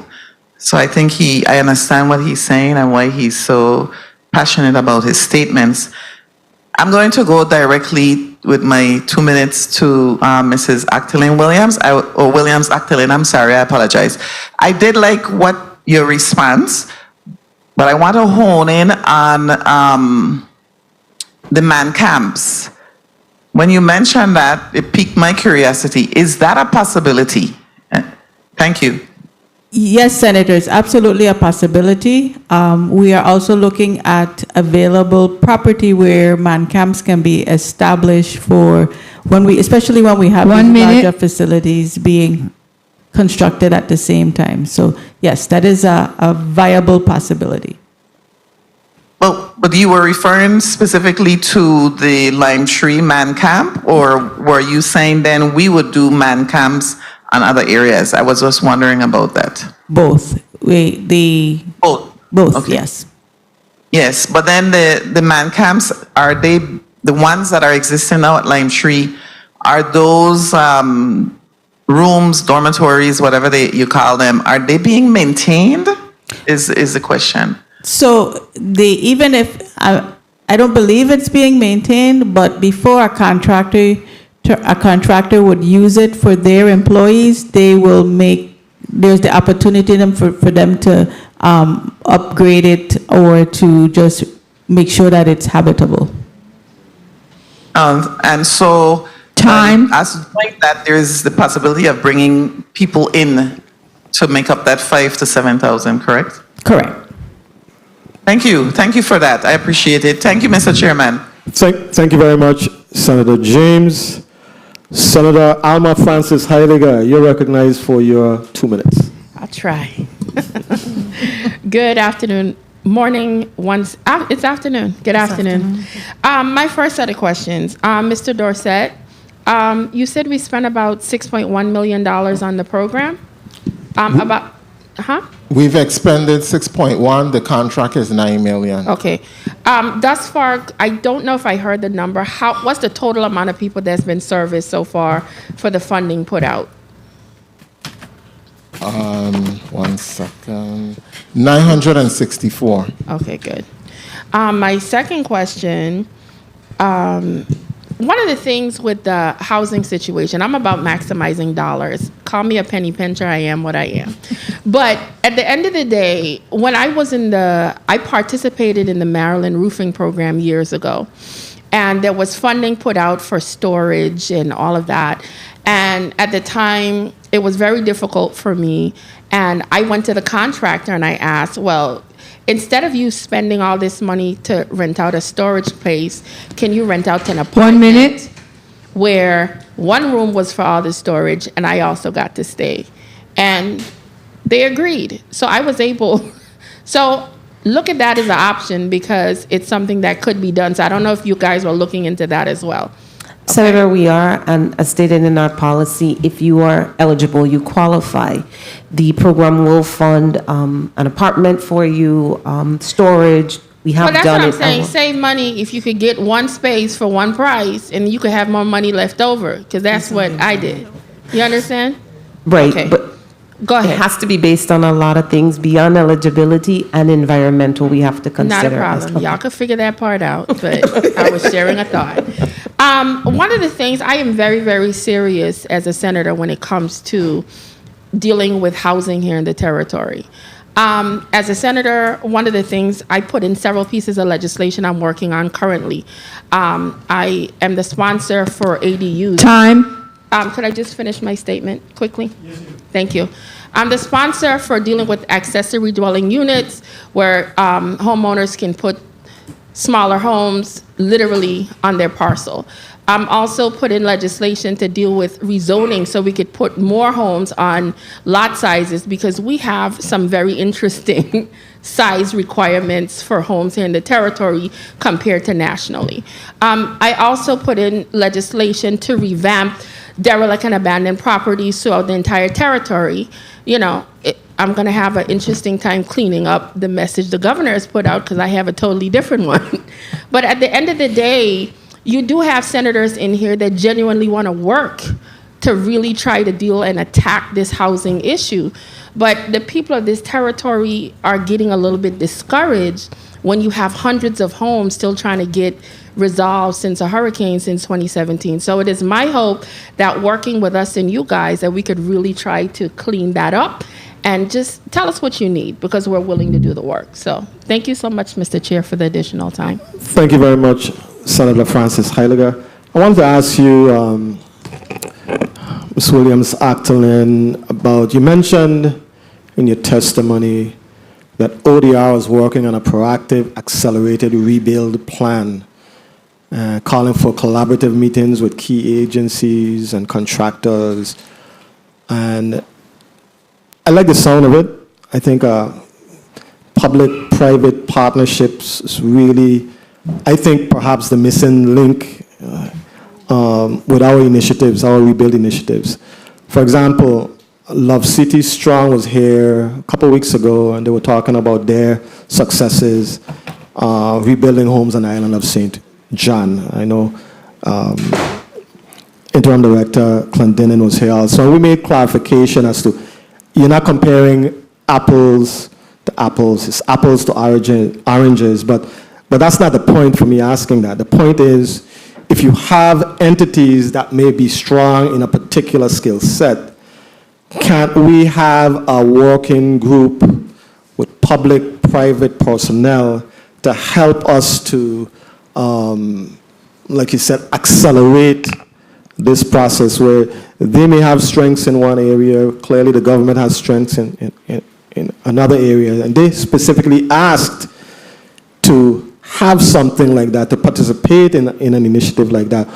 Wouldn't that be a good idea, a good approach for us to, as we go along with spending these billions and billions of dollars? Is something wrong with that, or no, not at all, Senator. I'm actually, a matter of fact, we had a recent conversation with Love City Strong maybe about 2 weeks ago to execute a MOU for them to be able to provide that type of support. So any entity, this is all encompassing. It is. So we at this point, if your assistance is going to help to further the recovery, we always engage and find ways that you could actually add value. Awesome. Thank you very much. Senator Gittins, you're recognized for your 2 minutes. Thank you, Mr. Chair. I think it was Housing Finance Authority and page 7, you spoke to the 0% forgivable mortgage. Exactly what is this?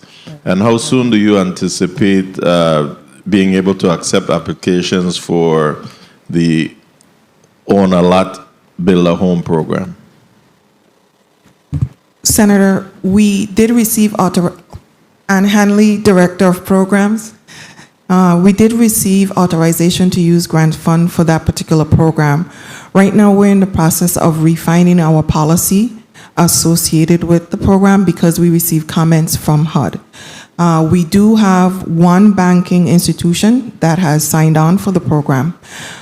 There is a minor adjustment that needs to be made as it relates to the MOU that was signed.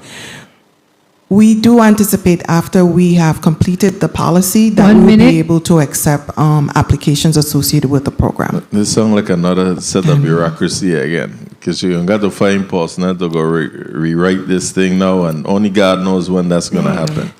Senator, we do have the personnel in-house.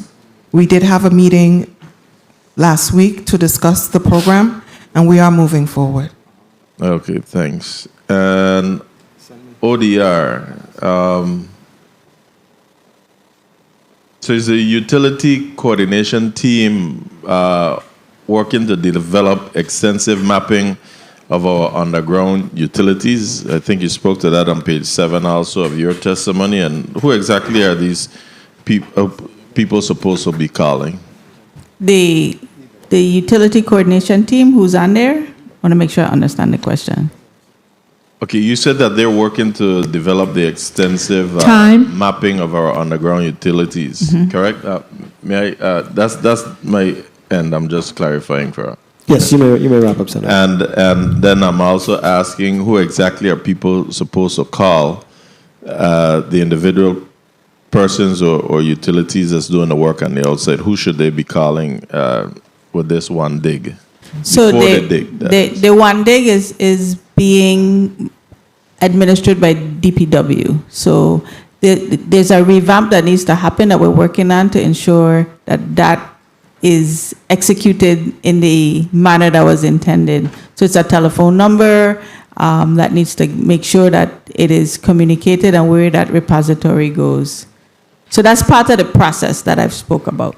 Okay, and you and I will have a conversation off record so that we can try to encourage or allow our utility companies and telecommunication companies to see why it's important for them to have a CAD system that they can actually know what each other is doing, especially when it comes to these digs. I've been asking Waste Management, Public Works, and WAPA to look at this. So maybe I can get you involved and we could influence them somehow. But thank you for your responses. Thank you, Mr. Chair.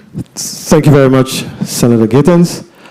Director Clendenin, I wanted to ask, I just got a text message from someone in the Anna's Retreat area who inquired about the 5 individual homes that are under the Envision for Tomorrow program. And they were being worked on, and the contractor was stopped due to shoddy work.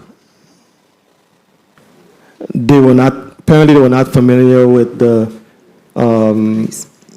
VI code, building codes or whatever. The question is, what is the status of that? Is something happening in that regard to restart it? Was another contractor appointed? Apparently this work has just stopped for quite a while and they haven't received any sort of feedback as to when the work will resume. Sure, and I Are apologize. you familiar with that? Yeah, to some extent, and I have my team back there. I apologize if they have not received any communication because we did communicate. When a contractor isn't performing well, it's up to us to take them off the job. I believe a number of those programs are either in solicitation or being solicited, so another contractor can take over the process. Okay. But if you could share that person's name with me, I am happy to look further into it. I will. I'll share that information with you. Thank you. Thank you. Point of information, Senator Blyden. Thank you, Mr. Chair. And in respect to work stoppage, the Dunu project. My question is in respect to the new contract that was signed recently. What the new cost per unit for that development? $1 million a unit. $1 million a unit? With construction and soft costs. And what's the anticipated completion date moving forward? So it actually depends on actually when it gets started. So that there's still HFA, and I'm sure I'm going to toss it to them so they can continue answering. processing the request for the additional funds. Okay, thank you. Thank you, Senator Blyden. Oh, Senator Blyden has a good strategy. You are next for your 2 minutes. Yeah, it's a good strategy. I respect that. You then Fonseca. So you are next. Yeah. Yeah. No. Okay, very well. Thank you. But while we are there, Sure. You're asking about the completion, correct? yeah, the start date and a year. So we anticipate a completion somewhere in October of 2024. Okay. And the start date, anticipated start date? I'm sorry, I'm thinking about Walter M. Hodge, I'm sorry. The start date is the first quarter of 2024. And then, of course, they have until 2026 to complete. Okay. Let me ask in respect to, I know it was mentioned in terms of challenges, both with ODR and the Housing Finance Authority. Let me ask in respect to dollars and cents, the cost of money, when it comes to reimbursement, what type of funds we speaking to when it comes to reimbursement to contractors, etc., when it comes to contracts? Is there a price tag that goes along with that, and what's that number? If you could further explain the question, Senator, I'm sorry. Okay. I know in June, the Civilian Board of Contracts and Appeals, and I was looking at the document and I was speaking to different areas, but what caught my attention is where in the discussion it spoke to cost of money and the amount of funds that's requested in terms of reimbursement. It stated that the reimbursement amount of $77,207,034 in contract costs that is defined as COM. Yes. And they found that these contract costs are instead a penalty for late payment of invoice, which did not result from the disaster and therefore are ineligible for PA funding. What are they speaking to in that respect? I believe, Senator, this is as it relates to PW 273 or PW 100 with ACOM, Aptim, and the cost of 1 money. minute. And we say that went before the arbitrator. However, they've since filed in district court to vacate that decision, and it was, as Director Williams-Octolin said earlier, we are now back before the arbitrator on that 75 million. Okay, very well. And as far as you were speaking to the cost of the project also in St. Croix, what was the cost per unit for those units that we just did the groundbreaking on in Frederick said? What the cost per unit? That's for Walter Hodge? Yes. Go ahead. Go ahead. Please recognize Ann Hanley's microphone, third from the right. Ann Hanley, Director of Program, with soft costs and construction costs about 800. Excuse me, how much? At or about 800. 800. Okay, thank you for your responses. Colleagues, it's important to recognize and realize that in terms of construction costs,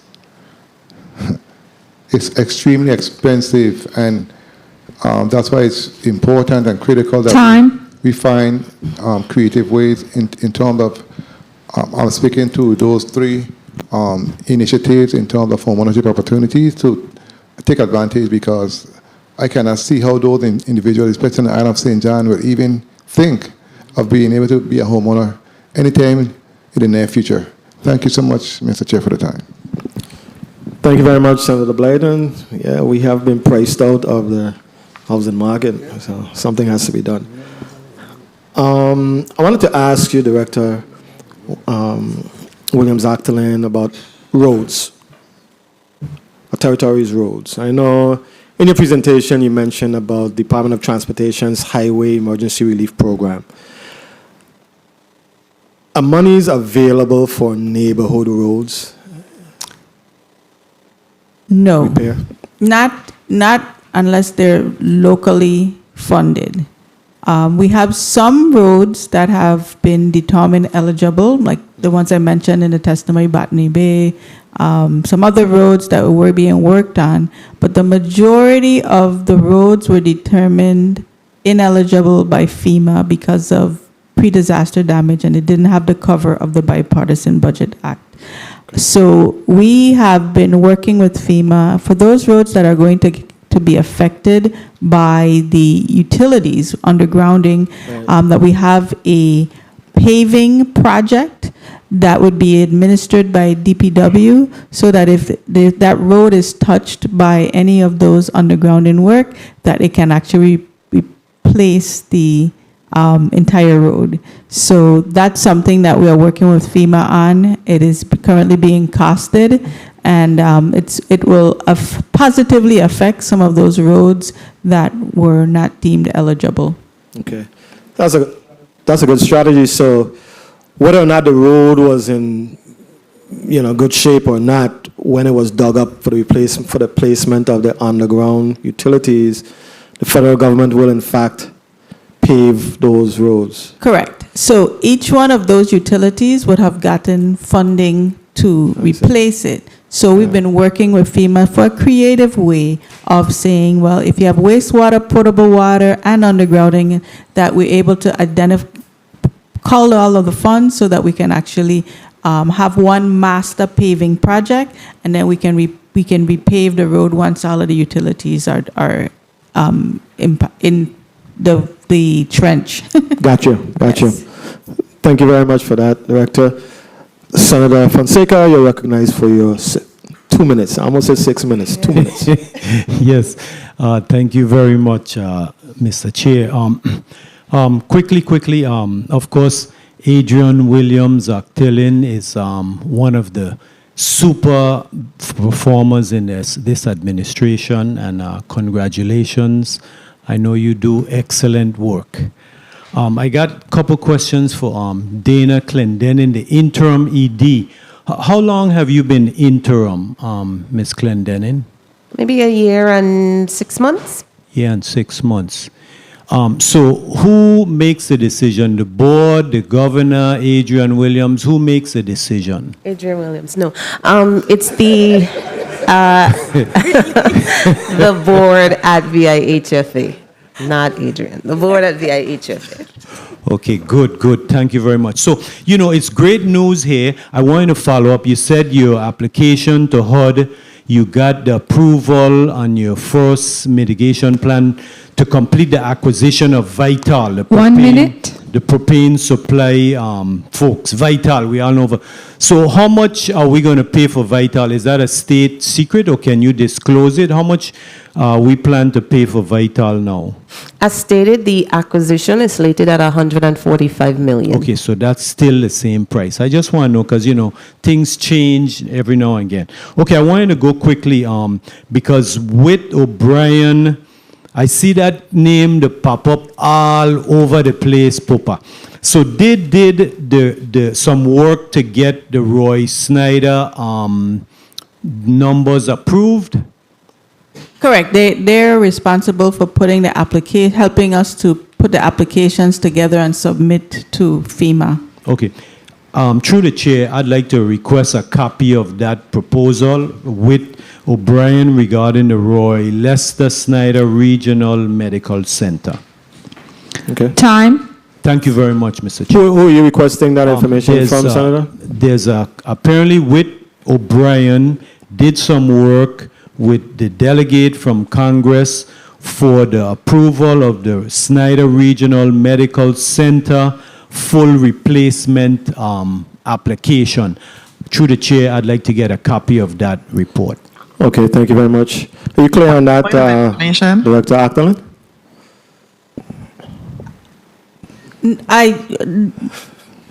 So you want to get a copy of the work that was done? Yes. And okay, so like, for instance, like the application? Yes. Okay, sure. Not a problem. Okay, thank Point you. of information. Senator James, you're recognized for your point of information.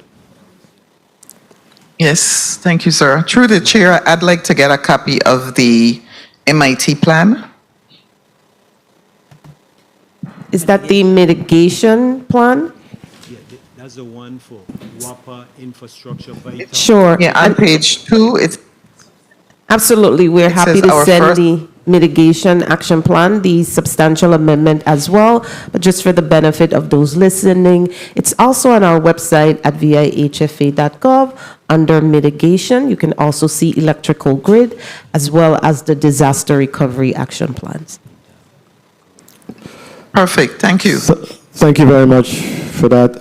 Talking about Whit O'Brien, I know that Whit O'Brien was once again selected as our disaster consultant, right? One of them, yes. One of them. What is the, this would be their second contract with us. What is the difference between the first contract and the second contract? Are there any significant differences in the scope of what they're required to do and the amount, the first contract versus the second contract?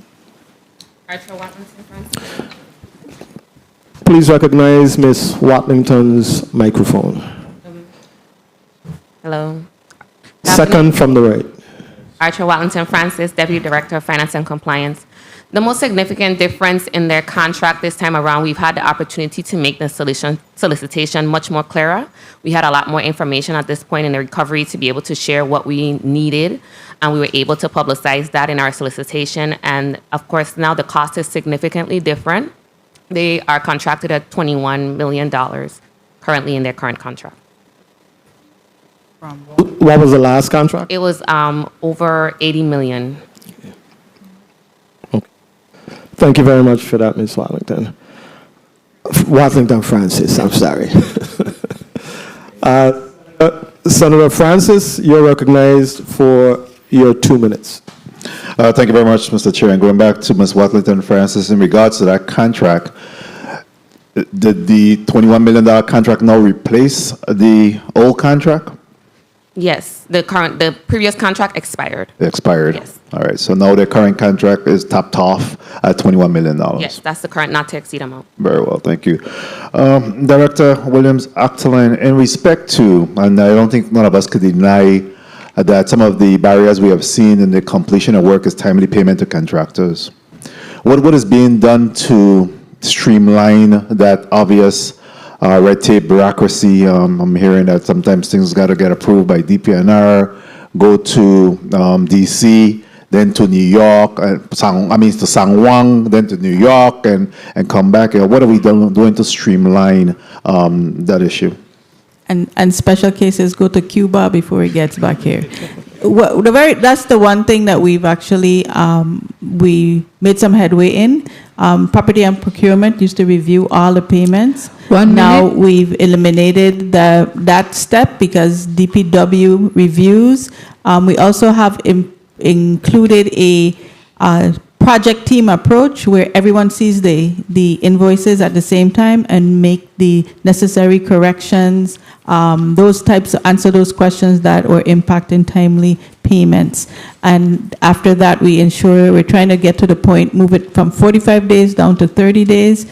But we still need, the other issue that affects us is the projects that have local costs associated with it. That's very challenging because we do not have those funds readily available for work that was outside of the scope for the FEMA funds.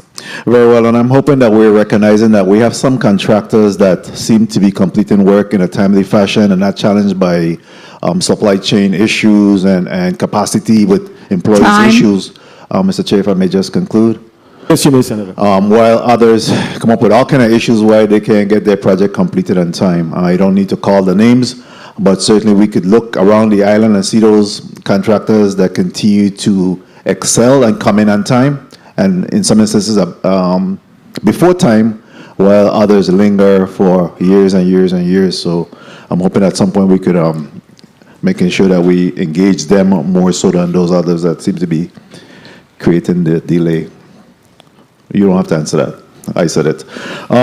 In respect to update on the rental properties. Where are we with that? I remember we were offering some individuals that may have homes that's available for rentals, that you could give them I think it was a $50,000 disbursement or grant to be able to repair the property and put them into the, I guess, the housing availability inventory. Where are we with that program?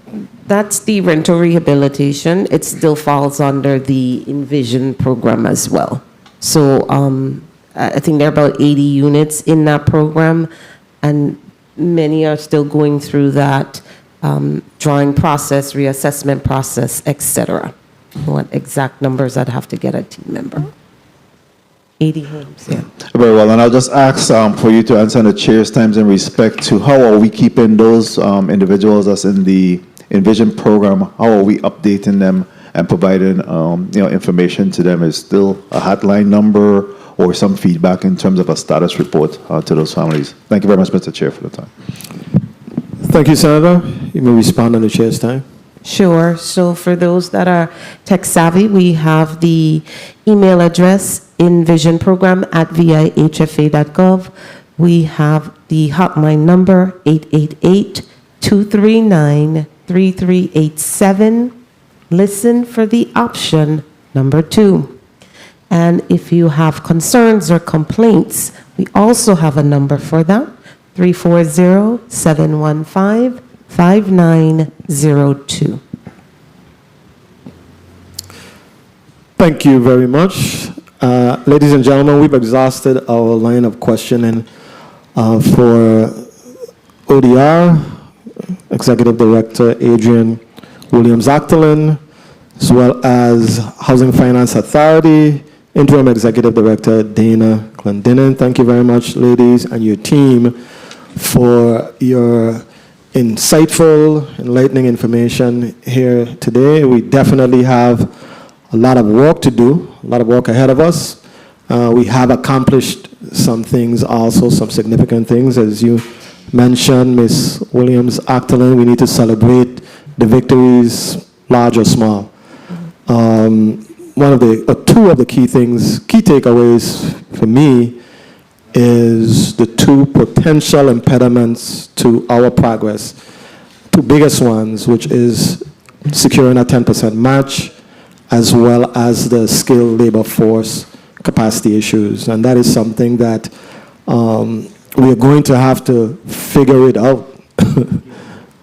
Because as we've said over and over again, we cannot pass up this opportunity to rebuild this territory stronger in a more resilient manner. But I am confident that we can do it. The Envision for Tomorrow program is the one that we get most of our questions with the stop you in the streets, the stop you in the supermarket. They want to know why they haven't followed up with me, etc. I know the program is somewhat in flux based on the potential transition to ODR. But in the interim, you're very upfront. You gave us your numbers a couple times. The gentleman in the back, Mr. Miller. Mr. Miller, you're going to be getting some more calls and more information, but I encourage you to follow up. Sometimes it's not about getting an answer that you desire. It's just about somebody hearing you out and listening to you very often. So I'm going to ask you to do that. Before we wrap up, I'm going to ask you, Ms. Williams-Actolin and Ms. Glendinning, to provide us with a 30-second wrap-up each, beginning with you, Ms. Actolin-Williams. Ms. Williams-Actolin. Again, thank you, Senator, and all the members of this body for keeping the light shined on the recovery. It is critical for us to be able to rebuild and also to tackle the issues and that surrounds the recovery. It is not an easy task. We have a lot of money, a lot of funding, but it's actually very difficult to expend. And as the more money that we get, the higher the cost. And it is also going to be exacerbated by inflation on the mainland. I'm also the infrastructure coordinator for the territory, and when I go to the meetings with all of the other infrastructure coordinators across the United States, they talk about workforce issues. They talk about supply chain issues. They talk about inflation. And I say to myself, and I share with them, if you are talking about this on the mainland where you can truck materials from one state to the other, imagine the challenge here in the Virgin Islands. But nonetheless, we're moving forward. I just really want to thank my team that works extremely hard all the time, Saturdays, Sundays if necessary, and sometimes it feels thankless, but I know it is not, because we have been charged with rebuilding and transforming the Virgin Islands, and we accept it willingly. Thank you again. Thank you very much, Ms. Williams-Actolin. Ms. Glendinning? Thank you, Senator, for the opportunity to testify this morning. It was truly our pleasure to do so. I do want to thank the team at VIHFA, those here in the well and those that sit behind me.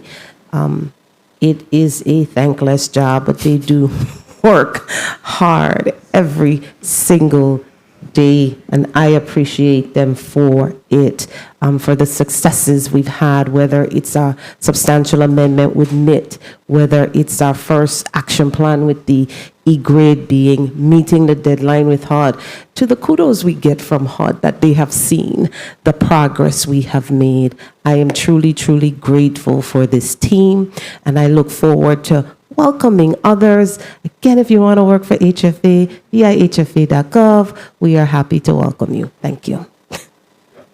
The second one is not free, Ms. Glendinning.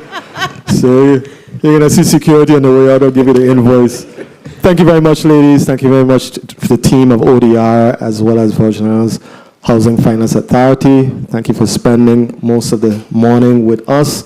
We have a lot of work to do collectively. It's not just on you, but we are going to be successful in seeing this rebuilding initiative through. The Committee on Disaster Recovery, Infrastructure, and Planning is in recess, stands in recess for 15 minutes.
system.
the system.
the system.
Good afternoon, the Committee on Disaster Recovery, Infrastructure, and Planning. You on?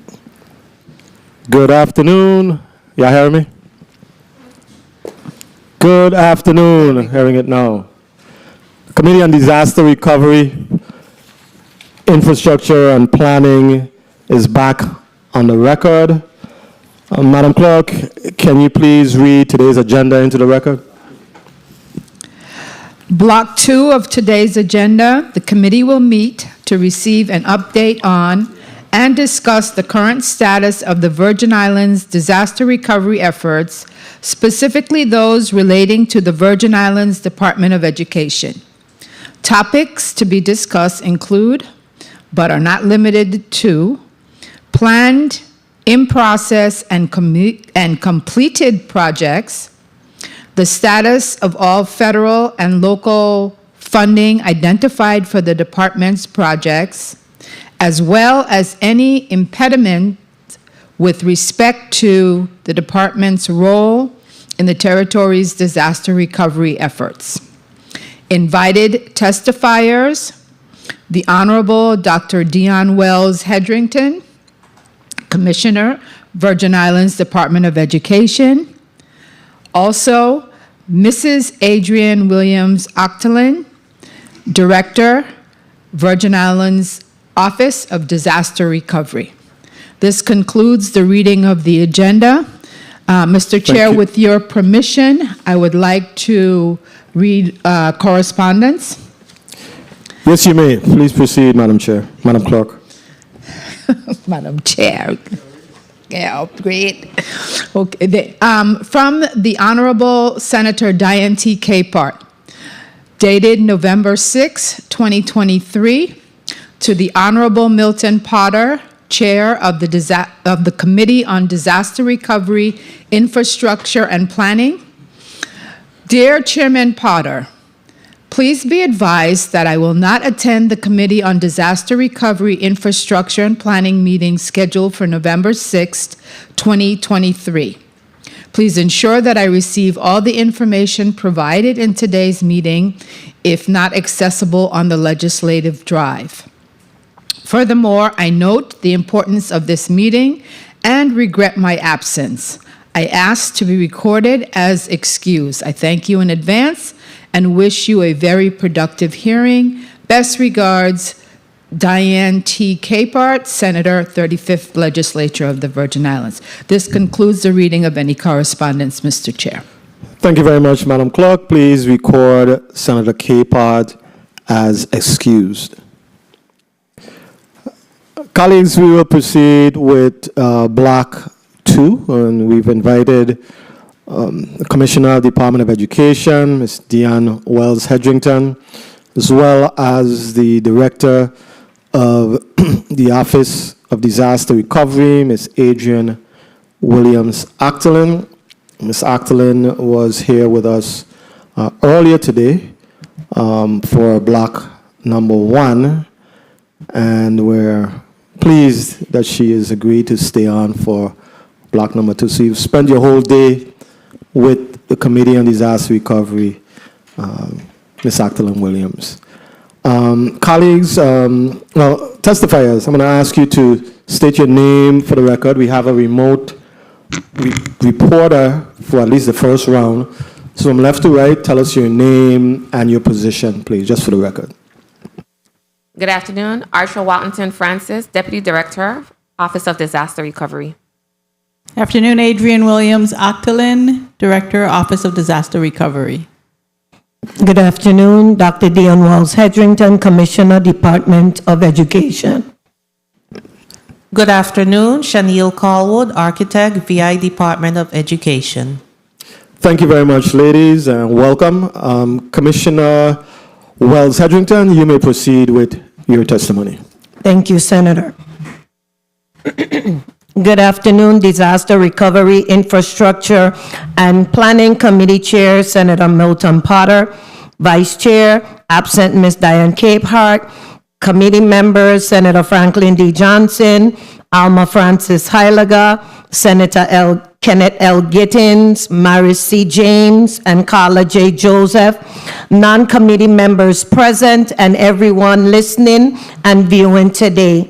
I am Dr. Deanne Wells-Hedrington, and I have the privilege of serving the students and families of the Virgin Islands as the Commissioner of Education. I appreciate the opportunity to be here today to provide updates on our disaster projects and the future footprint of the Virgin Islands Department of Education. I want to take a moment to commend you and the committee members for your continued partnership with the department and the goals that lie ahead. This body has been highly supportive and responsive as we work towards improving public education in the territory. At the Virgin Islands Department of Education, our efforts focus on reforming, rebranding, and rebuilding public education in the territory. With me this afternoon is none other than my trusted colleague who has led this charge from the inception, Ms. Shaniel Callwood, our VIDE architect. Over the summer, our dedicated maintenance team has been working diligently to address potential issues and implement necessary upgrades using some of our federal funding. We believe that it's crucial to maintain a conducive and safe environment for our students' growth and development. The VIDE, Department of Education, has established some changes within our department to include a petty cash system where our maintenance division directors in both districts can access about $50,000, which is a revolving fund for emergency repairs at the various sites. That funding is housed at the superintendent's offices, where they make the funds easily accessible to our maintenance staff. This process has helped the department in expediting emergency repairs to our facilities. The operations division is also scoping out services to solicit service contracts with local vendors so that they will have, if they have an immediate need, for example, air quality testing or mold remediation, that awarded contractor could be tasked and respond to situations immediately to remediate. The establishment of the School Maintenance and Construction Bureau is definitely on the way. The post for the executive director is on board Division of Personnel's website and our website as well. To date, there are 7 applicants. Once the interviews are conducted and the selected individual is hired, preparations will begin to transition the unit. The maintenance and operation personnel costs and operation budget have been moved under the Bureau's codes. The maintenance directors were delighted, and I have to say thank you to this body, because historically maintenance has only received $2 million territory-wide. The available funding has now increased to $5 million territory-wide. In addition, the Bureau has received a one-time amount of $7.5 million and reprogrammed Public Finance Authority funding totaling $3,417,978.25. So in the Virgin Islands Department of Education Maintenance Division, we call it Christmas. Here are some of the maintenance activities and improvements that have been completed or are currently underway utilizing the funding allotted to maintenance, and some that have been reprogrammed through the American Rescue Plan funding. Enhanced HVAC system to include the electrical upgrades necessary to power the air conditioning unit that are needed across our territory, plumbing upgrades, renovated classrooms, painting and repairs, safety upgrades, and landscaping and ground maintenance. Kitchens. Kitchen upgrades will equip the district to respond to COVID-19 and other pandemics by improving health conditions in the kitchens where we prepare food for our students. Plans were placed out for bids to renovate the kitchens in St. Croix. Rivera is contracted by Lightning Construction, and Marco, as well as Central, Woodson, Garden, Muckle, and Ricardo Richards Construction. Ricardo Richards are under construction and awarded to DVD Construction. It is expected that that project will be completed by July of 2024. The project includes repairs, installation of kitchen equipment, and replacement of kitchen hoods. A task order for the architectural firm to design kitchen renovations in the St. Thomas, St. John districts will not be modernized or replaced during the first wave of the project. A list of kitchen equipment needed has been prepared. Plans include electrical, plumbing, gas, and other code upgrades necessary to support the installation of new equipment to code at those campuses that need modifications to receive the equipment. The equipment has been ordered through the utilization of federal funding. Fencing. Fencing will be installed and repaired to control the movement of students, staff, and visitors to campus during the COVID-19 and other pandemics. You notice that I continue to say COVID-19 because these are COVID-19 dollars. So you always have to tie the utilization of those funding to the funding source. The St. Croix District fencing is out to bid. The St. Thomas, St. John District fencing solicitation is at the Department of Property and Procurement and should be out for bid very soon. The following schools will receive fencing and/or retaining walls in the St. Thomas, St. John District: Bertha Sibo Shelter, Edith Williams, Ivana Udorican, Joseph Gomez, Joseph Sibley, and Ola F. Muller. The list of schools receiving fences in the St. Croix District are the Educational Complex, CTEC site as well, Pearl B. Lawson, Eulalie Rivera, John Woodson, Alfredo Andrews, Claudio Marco, Juanita Garden, Lumukul, Ricardo Richards, and Central High School. The table 1 shows you the kitchen and fencing projects and funding report. By prioritizing these maintenance activities, we aim to provide safe and comfortable and nurturing environments within our schools. We firmly believe that a well-maintained facility enhances the overall learning experience for our students and promotes the highest standards of education. Attached, you will find the detailed work for each of our sites as well as where they are in the process. Maintenance remains ongoing, and we will continue to ensure that the environment is safe and secure. The Virgin Islands Department of Education continues to work with FEMA to attain the needed funding projected to be over $3 billion for new and modernized schools. Local funds are being leveraged to undertake early start projects that support building the new Arthur Richards Pre-K to 8, rebuilding Charlotte Amalia High School. The early projects include CAHS 9th grade center at Whitley, Arthur Richards demolition, Evelyn Williams demolition, Charlotte Amalia High School demolition, and Abraham Center for CTEC and Adult Education.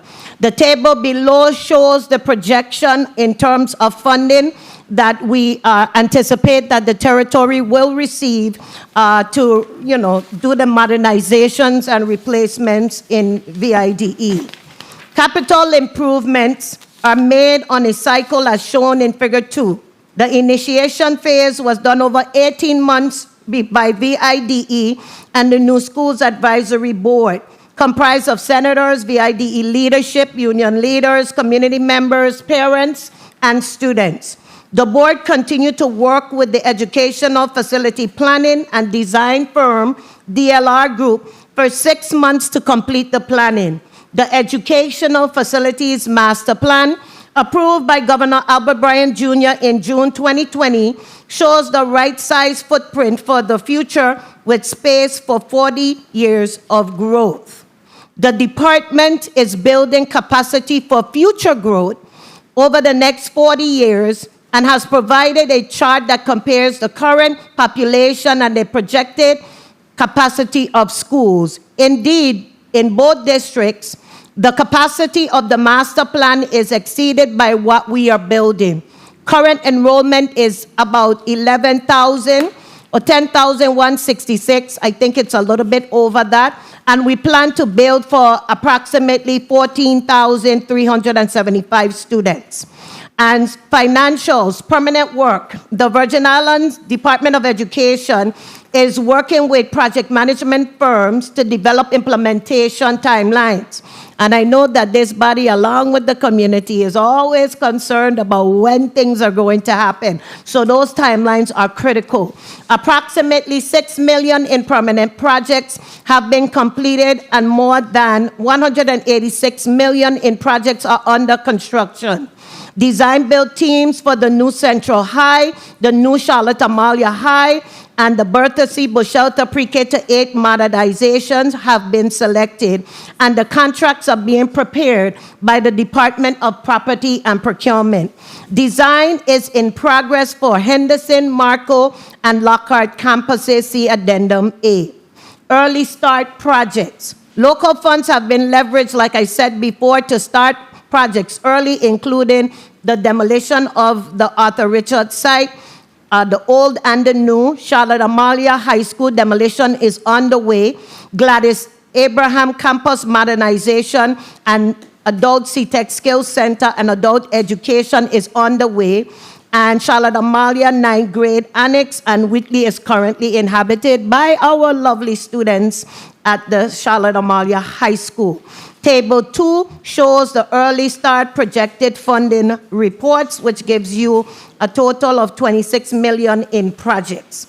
Interim projects, in order to improve the health and safety over the next 18 months, federal funding from the American Rescue Plan are being used again for kitchen installation, kitchen equipment purchasing, fencing throughout the schools, generators, air quality testing, mold remediation, and air condition purchases. Project highlights. The Virgin Islands Department of Education held 2 meetings of the New School Construction Advisory Board, a meeting in St. Croix at Pearl B. Lawson Elementary School and a meeting in St. Thomas at the Charlotte Amalia 9th grade academy that provided updates to stakeholders and a preview of designs for several schools. As we move into the implementation and execution phases, staff and consultants are using best practices to ensure that construction is carried out to the highest standard within budget. Schedules will be developed in the fall after the FEMA fixed cost offers are received. Additionally, the department continuously does performance monitoring to identify systemic repairs and other needs for the facilities that are waiting to be modernized. Refer to Addendum B for the project status report and additional information. So bullets 1, 2, and 3 show you the sites that are for replacement, which are the Charlotte Amalia High School, Ivana Eudora Ken, Julius E. Sprouse School Pre-K to 12, St. Croix Central High School, Arthur Richards Pre-K to 8, Alexander Henderson Pre-K to 8, Claudio Marco Pre-K to 8, Alfredo Andrews Pre-K to 8, Juanita Gardin Pre-K to 8, Pearl B. Larson Pre-K to 8, Ola F. Muller Pre-K to 8, Jenny Tuitt Pre-K to 3rd, E. Benjamin Oliver Pre-K to 8, St. Thomas Administration Center, and the St. Croix Administration Center. And when we talk about Administration Center, we're trying to create a hub that includes the district and the state offices in one location, as well as our warehousing. Modernizations are planned for the following site: St. Croix Educational Complex and CTEC High School, BCB, Lockhart Pre-K to 8, Joseph Sibley Pre-K to 3rd, Yvonne Milinabowski Pre-K to 8, Guy Benjamin Community Center, John Woodson Discovery Center, Whitley Discovery Center, Theodore Dumbavin Alternative Education Center, Edith Williams Alternative Education Center, Gladys Abraham Adult CTEC Center, and St. Croix Adult Educational Center. Critical systemic repairs at the remaining VIDE facilities: Lumokol, Ricardo Richards, Eulalie Rivera, Joseph Gomez, St. Croix School Lunch Warehouse, St. Croix Procurement Warehouse, St. Croix Headquarters, Jarvis Annex, St. Thomas School Lunch, St. Thomas Headquarters, and St. Croix Curriculum Center will receive systemic repairs until they are shuttered and their occupants have merged into the new modernized facilities. Challenges. Timely payment is the backbone of a construction program.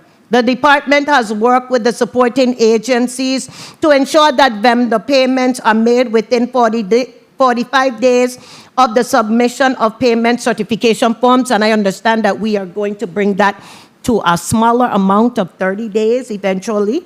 We will continue to ensure that as a department, we track payments from the date received to the date the vendor is paid. To assist New School holds a weekly implementation meeting to provide updates and discuss issues with those who are awarded contracts with the Virgin Islands Department of Education. The implementation meeting is attended by several agencies, including but not limited to ODR, VIHFA, DPW, and VIDE. VIDE also finds support from the Office of Disaster Recovery Summits and uses these opportunities to dialogue and partner with those other agencies. The administration has made funding from the line of credit available to pay for work on projects in the fixed cost offer stage up to 9 months away from obligation. The line of credit will be reimbursed from the FEMA project worksheet after it has been obligated. The VIDE really thanks this body for the opportunity to give updates today, and we are excited for the opportunity to discuss our progress thus far on our recovery projects.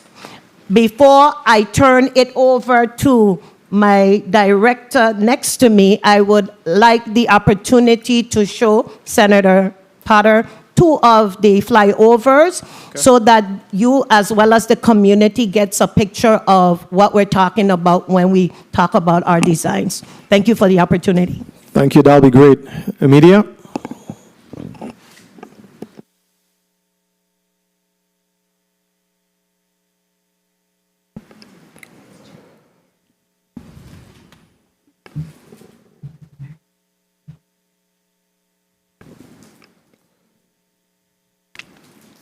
Okay, maybe it's coming on now.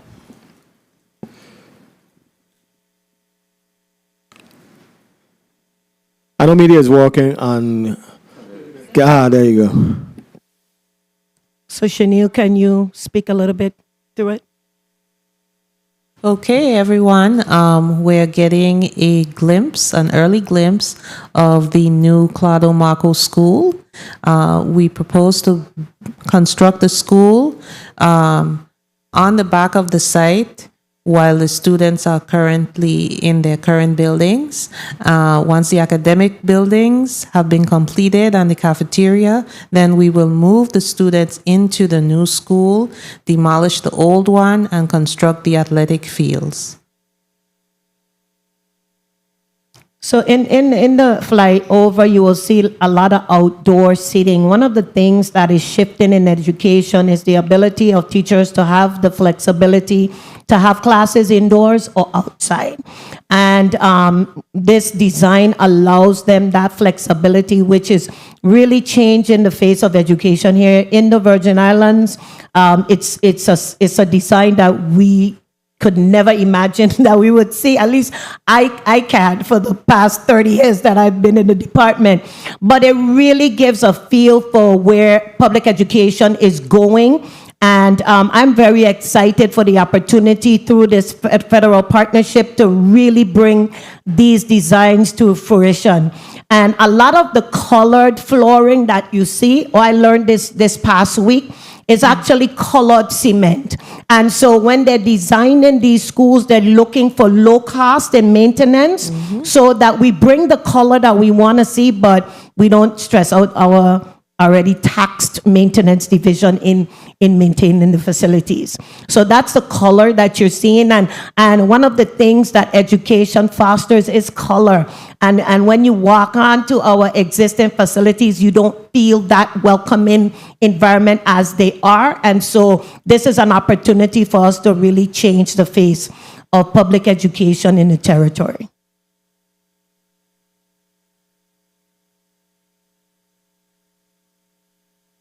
That's it? BCB. Okay, BCB next.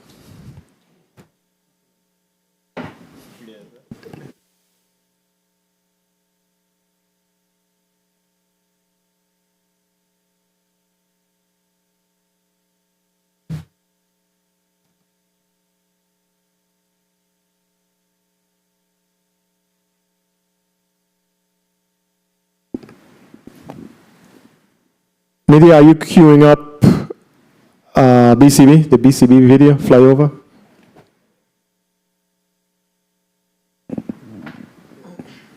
Okay.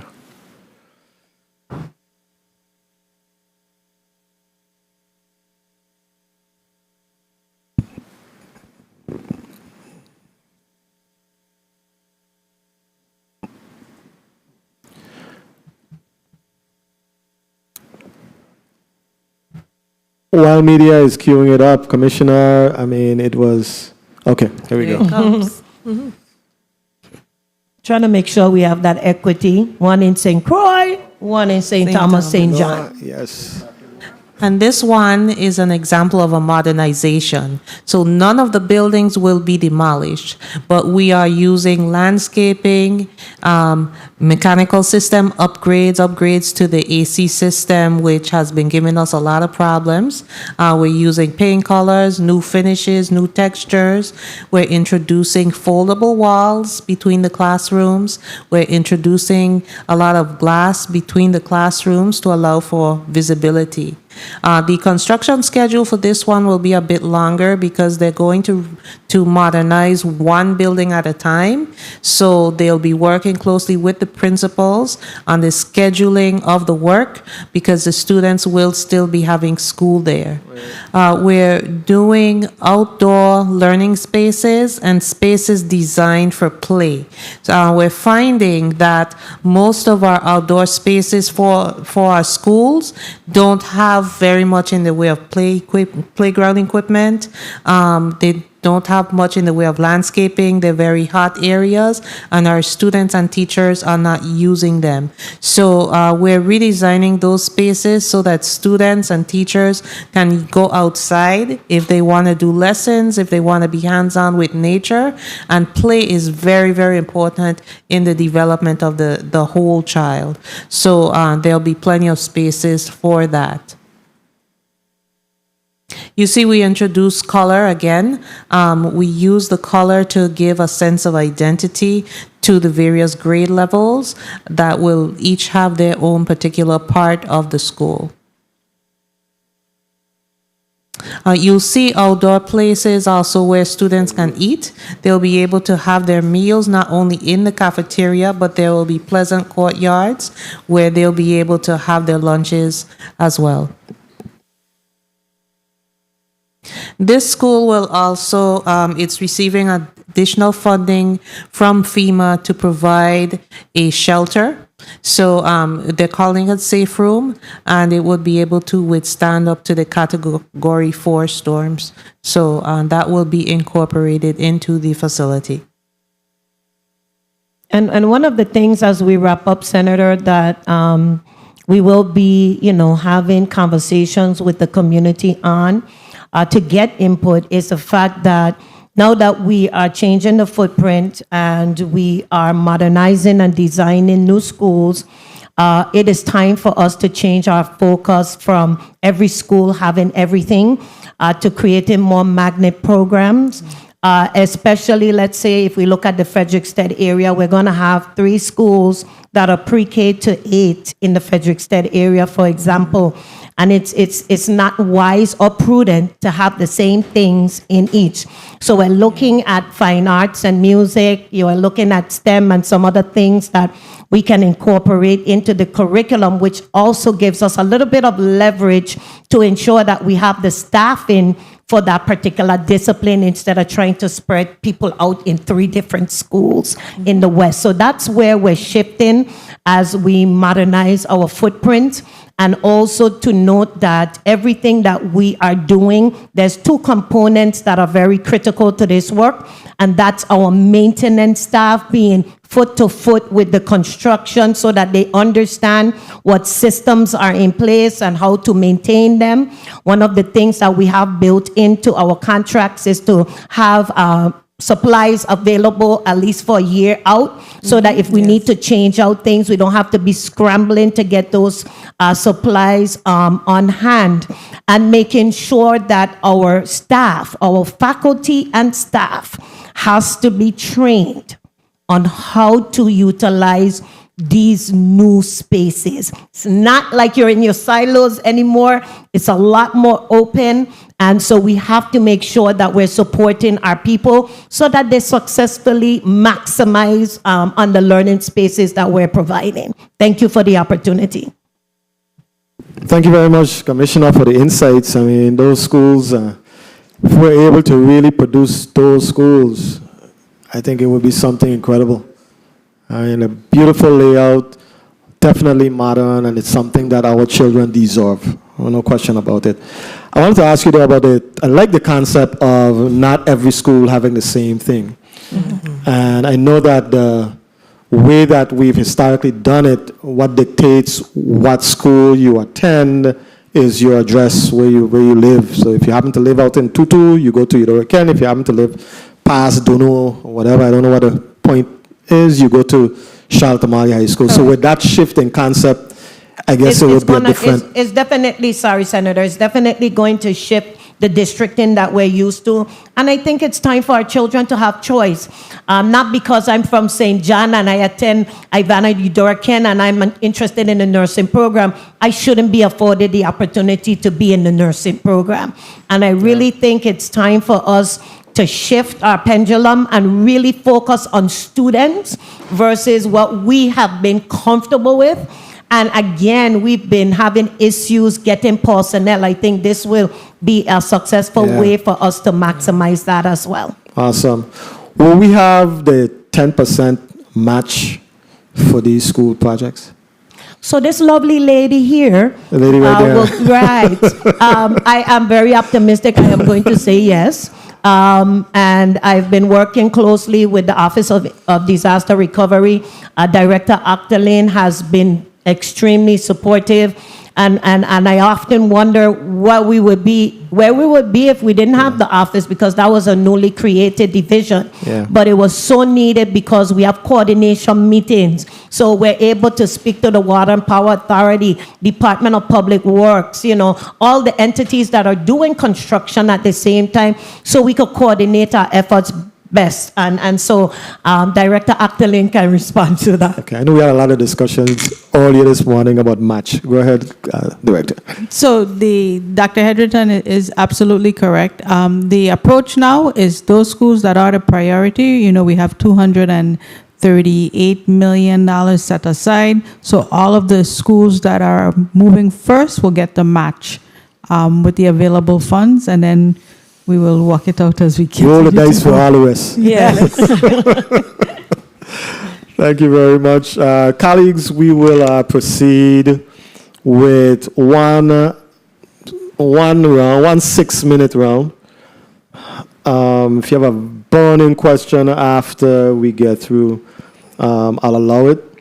I want you to know that we're focusing exclusively on disaster recovery. We're not focusing on test scores. We're not focusing on the million of other things that we could ask the Commissioner of Education, since we have her here. So I want you to resist the urge to get too deep outside of the scope of the focus of our meeting. So we're going to start with you, Senator Franklin D. Johnson. You may proceed with your 6 minutes, Senator. Can you hear me? Hearing you loud and clear. Thank you very much. 15 minutes. Good afternoon to all. Good afternoon to the testifiers. I'm always impressed when I see some of the drawings, but I want for us to be very careful about these big overhangs. I know that where we live in this atmosphere with the storms, we had to redesign a lot of our homes. People used to have like 10 and 12 foot overhang. And I mean, it was beautiful shade underneath your house. But today, those overhangs, we realize is why half of the roof them went. So I hope that we carefully look into that. When I look at the drawing, especially for the Claudio Marco School, I saw a lot of open up roof, and it's a beautiful design. But we have to build based on where we are. And even the one that I saw, the temporary drawing for St. John, with a lot of glass. We have to be very cognizant of our environment. I really want to start off with the kitchen, because that's been something I've been always discussing all the time. What is the expected timeline for the completion of these kitchen renovation projects, with specific focus on the anticipated completion date in July 2024? How will this timeline impact students and staff, and is this a real thing that can happen? Because it's important that we get these equipments in. So I'll allow Ms. Cowwood to answer your question, Senator. Good afternoon, Senator. We have worked with the contractor for these campuses, the 5 campuses plus Claudio Marco, and he is confident that he can complete the work on or before July 31st, 2024. We did impress upon him the urgent need that we need to have these kitchens in operation for the start of the next school year. He has placed a lot of the materials on order. He's going school by school, demolishing, gutting the kitchens, and we look forward to meeting that deadline. And I like to hear this start date, and I like to hear deadline date. But there's something I realize the government don't do a lot in their contract. Penalties for not fulfilling these deadlines and data and timelines. And yes, even with that, you can put days you could put in 20, 30 rainy days. But we have to also start putting in penalties, because some contractors are overbiting, over taking more work than they can actually do. and then delaying our projects. And these projects are very sensitive and time sensitive. So is there any place in our contract that we start putting penalties for exceeding? You end up going 2 years. Is anything like that in our contracts? Yes, sir. The Department of Property and Procurement has put in liquidated damages in the contracts. So there is a dollar amount in the contract that the contractor can be fined, and those funds can be withheld from his final payment. Well, thank you for that. I appreciate hearing that. I want to ask the commissioner a question because, this water in the island of St. Croix especially has been a big topic. How did it impact the schools in the area? Because I think 2 of our schools, if I'm correct, which would be the John Woodson and Complex, are in the vicinity of the hot spot, I could call it. How did it impact our school, and what have we done to make sure that our children are getting safe drinking water? 2 minutes. Food in the kitchen are being prepared with safe water, with good water. Thank you for that question, Senator. Immediately after we were notified by TEMA in regards to the issue with the water, we began to mobilize our resources, and so we provided drinking water to our schools, which was already in progress, but also water to our kitchens. And we've been using that water. We're still using that water, even though we've been cleared. What we're doing is an extra precautionary measure. We have the opportunity as well to engage in a grant opportunity that would allow us to do some lead testing and at our schools on our own. And in addition to that, the Department of Health has partnered with the Department of Education to test our students from 0 to 6. So at our school, it would be, at Alfredo, it would be the pre-K, kindergarten, and some first graders, to get the baseline data to see if any of our students had indeed been exposed to the lead, whether it be in their community or wherever. That baseline data will then inform us as to how to move forward in our schools. But so far, we have drinking water being provided by an outside vendor. And being with those 2 schools in that hot spot, we did some aggressive testing of our children in those schools to make sure that nobody was actually got poisoned from lead or copper. So even though we are in a hot spot, our schools have been cleared. And so the Department of Health is testing our students at the Alfredo Andrews School, from those that range from 4 to 6 years old, to get that baseline data to see if there's any exposure. Based on the research, those are the most critical years where the lead exposure can have the greatest impact. Mr. Chair, may I wrap up on this last question? Yes, you may, Senator. The increase in local funds for the maintenance unit is substantial, with a rise from 2 million territory-wide to 5 million territory-wide. How will this additional funding be utilized to improve the maintenance and construction of educational facilities? Are there specific projects and areas of focus for these funds? So the 5 million for the territory, Senator, that we have the increased amount for, will be used for the department to engage in those service contracts that I mentioned. We cannot continue to go out for 3 bids when emergency arise. And so now we have the flexibility to engage in some of those service contracts for electrical issues, plumbing issues, air quality testing, mold remediation, and all those prevalent areas of concern that continue to arise in the territory. So that is what that additional funding will be used for. And again, as issues arise, we will mitigate as best as possible, because the department wants to ensure that, you know, our environments are safe. And so we know those are existing issues, and so that's the direction that we're going. Thank you very much, Mr. Chair, and thank you very much, Commissioner. I appreciate seeing timeline, start date, and completion date is important. And it's important that our contract do represent that once you give these contracts, folks stick to that plan, because that's the only way we're going to get to complete. And once you start, fining and penalizing people for not fulfilling these obligations, hopefully they'll help us across the bridge. Thank you very much, Mr. Chair. Thank you very much, Senator Johnson.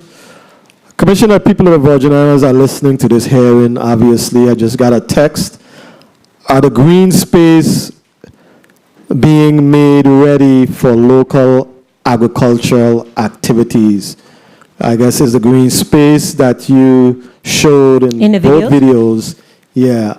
Can they be utilized for agricultural activities? Most definitely. So when we get into the programming aspect of our new school construction, and when I talk about programming, you know, you're assigning your classes, what you want to see, those are conversations that we plan to have with the school-based personnel because they would know best what they intend to or what they would like to see moving forward. But there's definitely opportunities for agricultural in both districts. Got you clearly. And there was another question about students possibly being disenfranchised based on the school they attend. And I guess they're talking about the fact that different schools may offer different, specialties. But I think you answered the question that you're not going to be restricted to the school based on the location. And if you have an interest and a desire in, let's say, music, you have a music academy, I don't know, you can apply and successfully attend that program. And that's an excellent discussion to have, especially the music programs.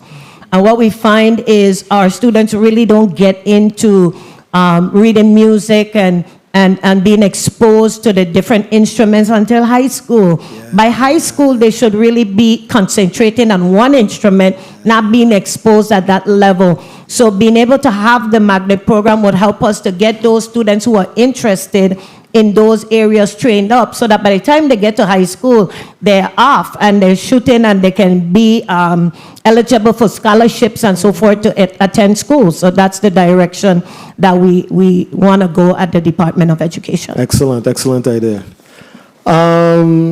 Senator Joseph, you're recognized for your 6 minutes. Thank you so kindly, Mr. Chairman. A pleasant good day to everyone, and thank you, Dr. Wells Hendrington, and Ms. Chanel Carwood for being here. Of course, we've had ODR here from the beginning of the day, which was after 9 o'clock this morning. Okay, so my questions are going to be primarily focused relative to the funding that you have received for the School Maintenance and Construction Bureau. In reading, it looks as though, I'm just adding the numbers up, you are entitled to about 15, you could say rounded up, $16 million in funding, and that's local funding as well as those that have been reprogrammed from the PFA, correct? Correct. Now, I was trying to follow how this money is going to be spent and which project you have prioritized to spend it.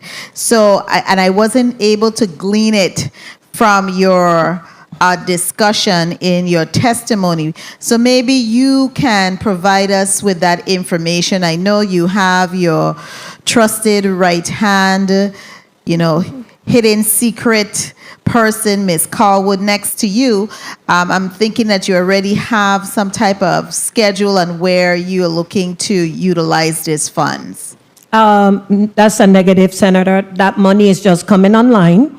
And so what we did is we divided it up into the various categories, and actually categories? At our November 16th meeting with the committee on the whole, with the Committee on Education and Workforce Development, we'll have that breakdown. So you're talking about operating supplies, some service contracts, training for our maintenance men. We're entering into a partnership to get our maintenance division certified, those types of Okay, so I'll put a pin in that, Okay. and I'll note it in my note to Yes. look for it Yes. in that meeting. God spare our lives. Now let's move on.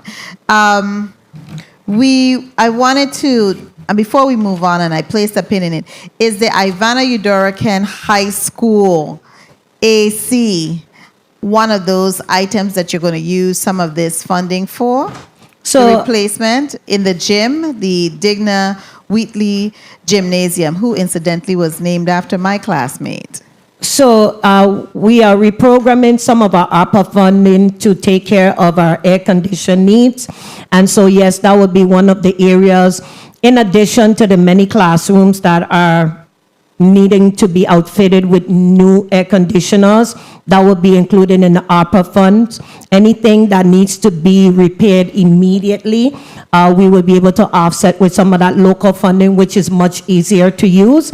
But we want to do the majority of our purchases with the American Rescue Plan funding. Okay, so what I would need to know is if you have that already. I note, and which is good, that you have your kitchen and fencing projects funding, and I see you have a total of 2.3 million, and that's ARPA funds so far. But what you're talking about isn't delineated in your testimony. So I am guessing that you're going to bring that towards the meeting on November 16th as well. So I can tell, yes, I will, Senator, and I can say that we do have units that have just come into the territory that have been purchased for various sites in the St. Thomas, St. John district, as well as the St. Croix district, and that includes, I want to believe, around 20 units for the Ivana Udorakan High School, but the classrooms, not the gym. The gym is operational as we speak, but there are some units that need to be replaced there as well. 2 minutes. All right, now let me go to page 8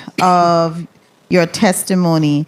You mentioned, well, we already discussed the ARPA interim funding, and you did say you have an attachment C. It's absent in your presentation. We only have addendum A and B, so I guess that may have been an oversight. So, yeah, so if you could just supply that. The other item I wanted to ask is whether this match for the early start projects, is that match going to be covered from that monies that you have, the 10%, going to be covered based on the bureau costs? Are you looking to braid some of those resources together? You following me? No, Senator. The 10% match for the early start projects, we would seek that from the Community Development Block Grant Disaster Recovery Program. That 10%, yes. The 10%. And what is the what is the total? What's your total projected cost? Is that the 26.3 million that you have here for the early start? That's your total? Yes. Okay, and so this is committed to 10% from CDBG DR funds. Yes. Okay. I'm hoping Ms. Williams Octolane is taking note, because I'm taking notes that that's what they're going to look at, which I don't know if we're going to be able to have sufficient. But go ahead. Yes, we started these early. These are funded with local funds, and then as the PWs are approved by FEMA, we apply for a reimbursement of 90% from the FEMA, and then 10% from the block grant. Okay, thank you so much. You're welcome. And Mr. Chairman, I'll just wrap up. We need, if you can, supply to the chairman the total amount that have been expended thus far for some of these in progress. The completed, I'm hoping that you have zeroed out on all of those contracts already. If not, and who is the construction contractor on these, because that helps us legislatively to track. We do get contractors who call us regarding payment, and I'm happy to hear that you're working for that 30-day payment schedule.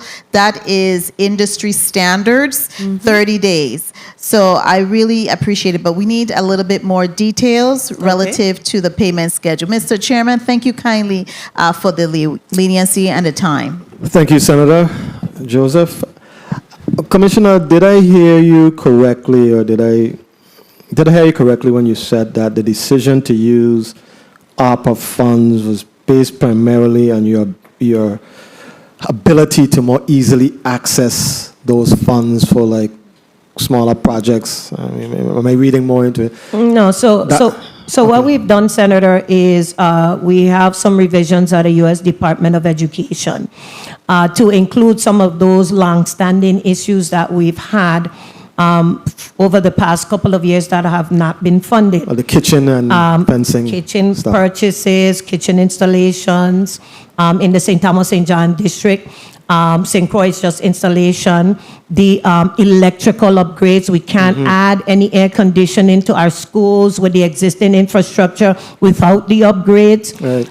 We've even stuck in some painting, roof repairs. If it comes back approved, all of what we have outlined, then we're really in a good place.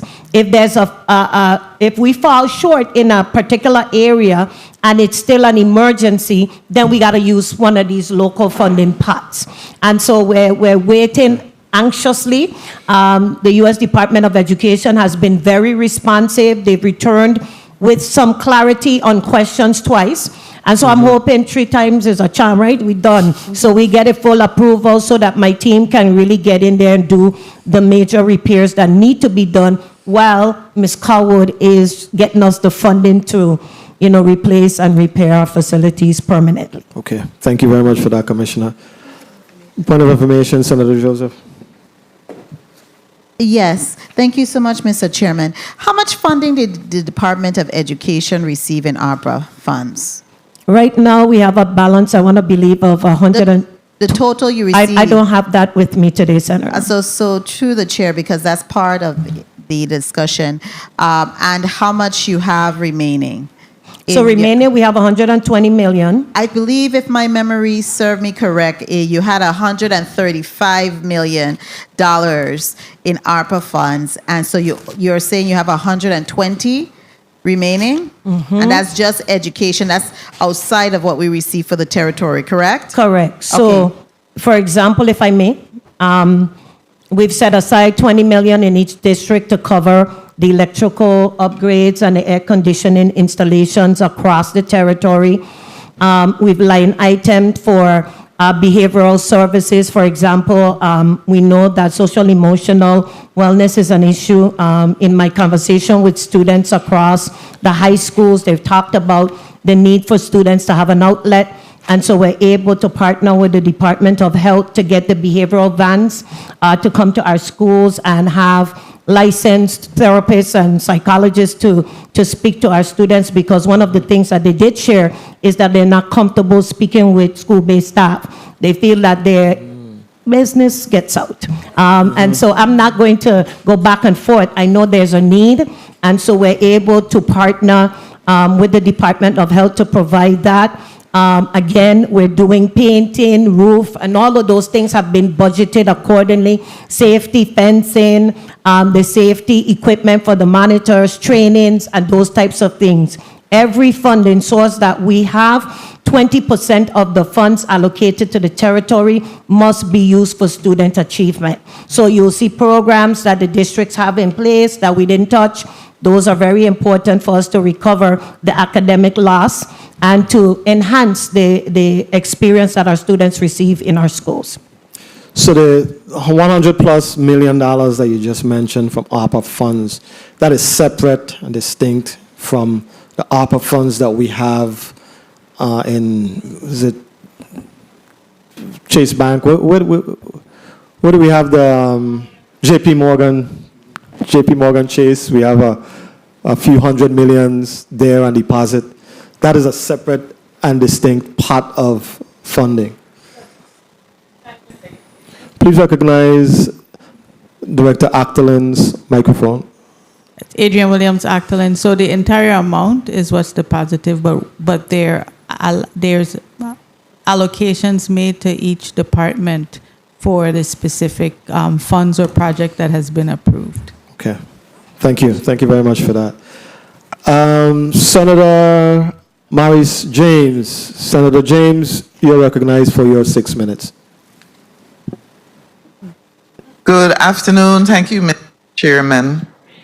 I first want to say that the Committee on Education and Workforce Development is having a hearing on November 16th, And so for a minute there, I was like, why is the chair having his meeting today with education? However, it turned out that it was a good thing. Because in the last week, as the education chair, and I'm sure good afternoon, Commissioner, I'm sure you know where I'm going. In the last week, there has been decisions made with respect to Woodson and Central High on split session. And I would like, there were a number of people in the community who reached out and said that it was unreasonable, illogical, because Central, of course, was on an abbreviated schedule. And so it didn't seem as if it made sense to have Woodson in afternoon when Central was cut short from the afternoon. So I wanted to give you this opportunity today to address that issue, if you would, please. Thank you. Good afternoon, Senator James. The decision for us to explore the option of split session was definitely needed. Our students have been in the virtual setting for the past 3 weeks. We are experiencing some challenges with our middle school students, and they deserve to have the opportunity for face-to-face instruction. We have some serious issues at the Woodson campus. We have to do our air quality testing and mold remediation. We have several projects that must take place before any persons can return to that campus. So at that time, the superintendent was charged with coming up with a plan that would allow our students to have some form of face-to-face instruction, especially around those critical areas of academics, reading, math, science, and social studies. So that's where the abbreviated schedule came in. What the superintendent did with her team is look at the areas where those students come from. It's the same students that usually feed into Central High. Therefore, the busing and the challenges that would come around transportation would be minimal. We know that Central High as well as Complex have been on abbreviated schedule. And while I understand most of the concerns, the Department of Education needed to have that option for face-to-face instruction. So they have a hybrid model where the students from Woodson would take their special classes virtually and would come in the afternoon for face-to-face. Will it be a smooth transition? I anticipate that we will have some challenges, but we needed to have a plan in place to allow all of our students to receive that face-to-face instruction. So that's why that school was selected, and students have voiced their concerns because I've established some good relationships with the students, and part of their concern were the CTEC classes and them missing out on certification, which were corrected, as well as seniors being able to enjoy their senior year. And so the department is committed to getting those situations rectified by December to allow us to come back into our own schools in January. Thank you. I was actually going to ask you that. When do you anticipate them returning to their original schools? Was my time called? No, Senator, you have 2 minutes. No. Oh, okay. Thank you. Thank you, sir. Thank you, Commissioner, for that answer, because I, of course, have been receiving complaints, comments, recommendations, and there was one recommendation that came, which was why not take the modulars from Stony Ground and Central High and put them by Alfredo Andrews. But I guess the same amount of time, whether or not the condition of the trailers permit that, I don't know. Maybe you can address that. But it seems as if you are going to have the children return to school by January, it would take that amount of time anyway to move the trailers and get them situated at Alfredo Andrews. So I don't know if you want to comment on that. So actually, Senator, I think it would be longer to install those trailers into the Woodson campus. And so this alternative that we have chosen, this route, would allow us to remediate quickly to allow our students to go back into their home schools. I am not, and I repeat, I am not sending any faculty, staff, or students back into Woodson until we receive the all clear with the air quality and the remediation has taken place. Thank you for emphasizing that point, because that's important. Our children need to be safe. I wanted to go quickly, if I have enough time, just to, I don't, may I just? Yes, you may, Senator. You may wrap up. Thank you. I was just going to say that when I looked at your summary, the addendum A, it's, and I want to confirm this, in the future, at some point, Rivera, Muckle, and Ricardo Richards will be shuttered. Is that, it seems as if that's the long-term plan, correct? Yes, Senator, to reduce the footprint, to allow for better maintenance of our facilities.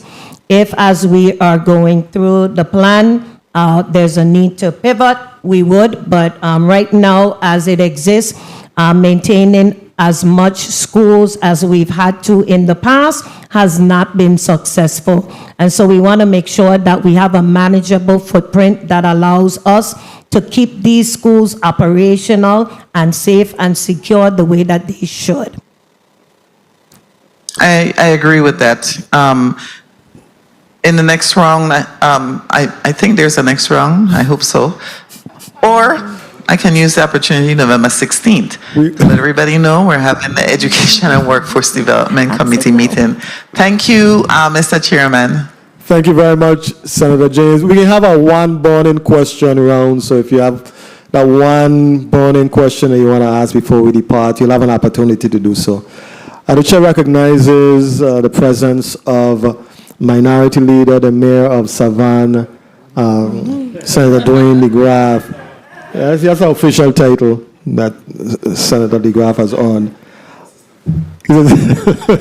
Yeah, Rick Fonseca is the assistant mayor.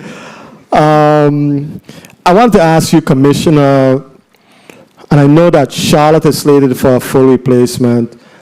Central High is slated for full replacement. Have we thought through the process of how that is going to work, where those students are going to be placed while these schools are being rebuilt? Can you comment on that? So will allow Ms. Coward to elaborate on it. But one of the things that you will see with Central High Design is we're flipping the campus. So the campus is actually going to be constructed where the modulars are on the opposite side. The gym will be demolished and construction will start on that side so that the academic buildings can be ready for students to transition before we demolish the original site. With the Charlotte Amalia High School campus, I often smile, Senator, because I don't know if you remember how much flack I got when we put those modulars on that field. But if those modulars were not on that field, I don't know where Charlotte Amalia High School would be today. So God is good. But Ms. Coward can talk a little bit about how we're going to maneuver the students at Charlotte Amalia. Certainly. At Charlotte Amalia, the work will be done in phases, and we do have a video from the contractor who won the bid for that shows what he's going to do first, what buildings he's going to build first, next. We have a contractor already on board for the demolition. We're going through the consultation process for historic preservation. We've done 99% of the lead and asbestos abatement. So those are the pieces we need to get that clearance from DPNR to actually knock the buildings down. Those first 3 buildings, that area has been fenced off, and it will be kept fenced off throughout the demolition. Then the contractor will go in and he's going to build the academic buildings in that area. Once he does that, the students who are housed in the modulars and on the buildings on the periphery of the campus will all move in within that fence into the new buildings, and then he will work outside. Excellent. Sound like you have a plan in mind. We do. That's We a do. good thing. That's a good thing. Point of information, Senator Blyden. Please recognize Senator Blyden's microphone. Thank you, Mr. Chair, and good afternoon. Testifier, Ms. Calwood, let me ask you in respect to the chair's line of questioning when it comes to the demolition and asbestos, etc. Of course, we know at the same time, too, since the students are going to be there in the modulars, what would it look like in terms of outdoor activities when it comes to the students? Number one, and number two, in terms of the asbestos and the containment of the particles, etc. How will that work in that space with this particular school? I'm interested to find out how that's going to work. Okay, good questions. The asbestos has been removed from the campus entirely, and the lead, they were put into shipping containers, removed from the campus, and the material in that one last room will be removed from the campus. That has to be done, and DPNR has to see not only has it been removed, but that it has been taken off island and disposed of at an EPA certified location before they give us clearance to knock the buildings down.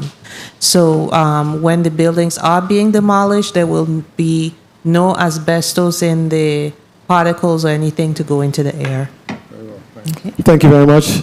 The Committee on Disaster Recovery, Infrastructure, and Planning stands in recess for 2 minutes.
Committee on Disaster Recovery, Infrastructure, and Planning is back on the record. Point of information, Senator DeGraff, you're recognized.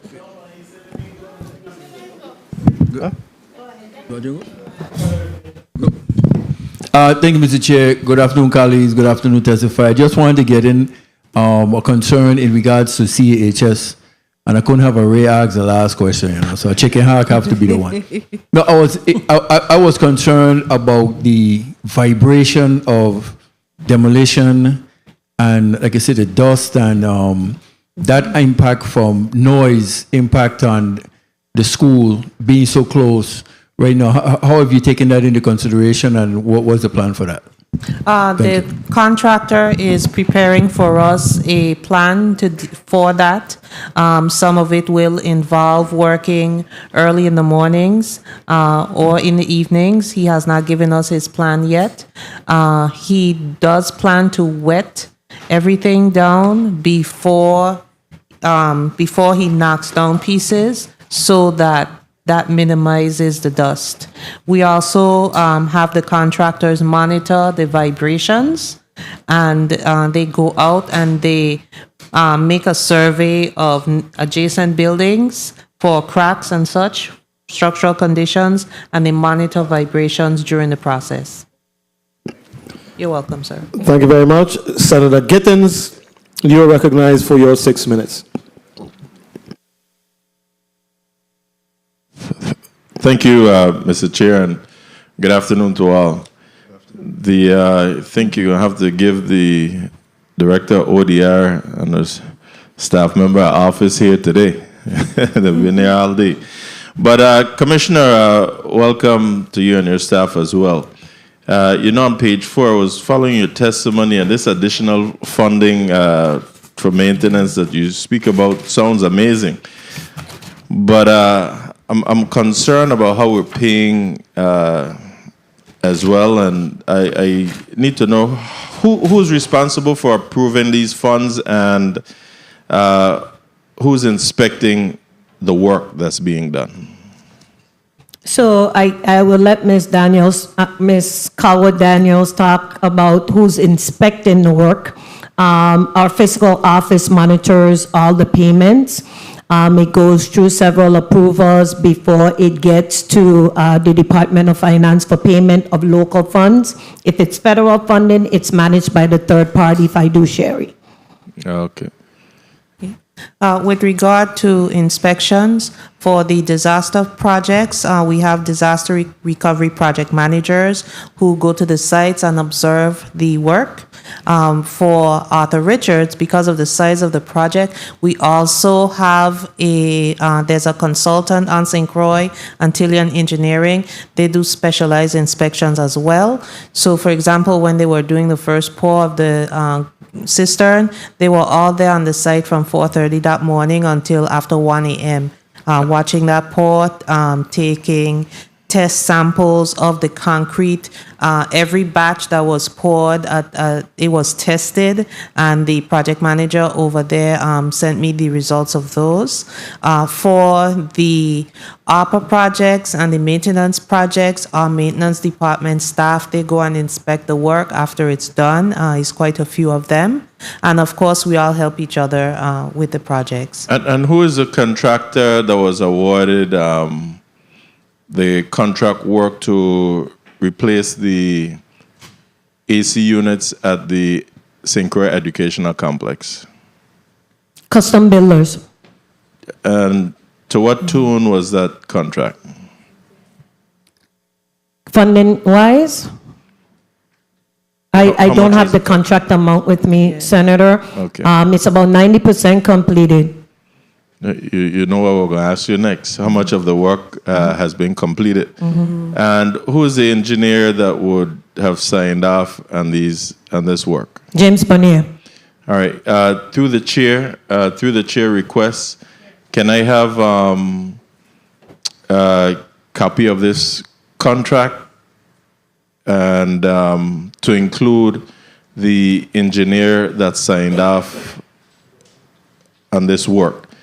Now, And that's a contract, sorry, Senator, contract for the St. Croix Educational Complex with regards to the air condition and any other work that they may have performed at the St. Croix Educational Complex. Okay. All right? Thank you. I'm going to run a lot further if I stay on where I'm at, so I'll yield at this time. Thank you for the time. Thank you very much for that, Senator Gittins. I'm impressed. As you yielded. Very, very impressed. Senator Alma Francis. No, sir. No, sir. Senator Alma Francis Heiliger, you're recognized for your 6 minutes. Thank you. Good afternoon once again to my colleagues. Good afternoon to the testifiers. Good afternoon to the people of the territory and staff. I enjoyed seeing the pictures. I like to see that, but I am a hopeful optimist. And I need for someone to tell me realistically, what do you think the timeline is for us to actually get this done? Because I happen to be born and raised here. I just turned 50. And I have seen quite a bit of projects where everybody have all these beautiful architecture, they have all these beautiful pictures and videos, and nothing either happens or it takes forever. How serious are we about getting these things done in a timely manner? We are very serious about that. People who know me know that I'm driven by time. I always want to know when.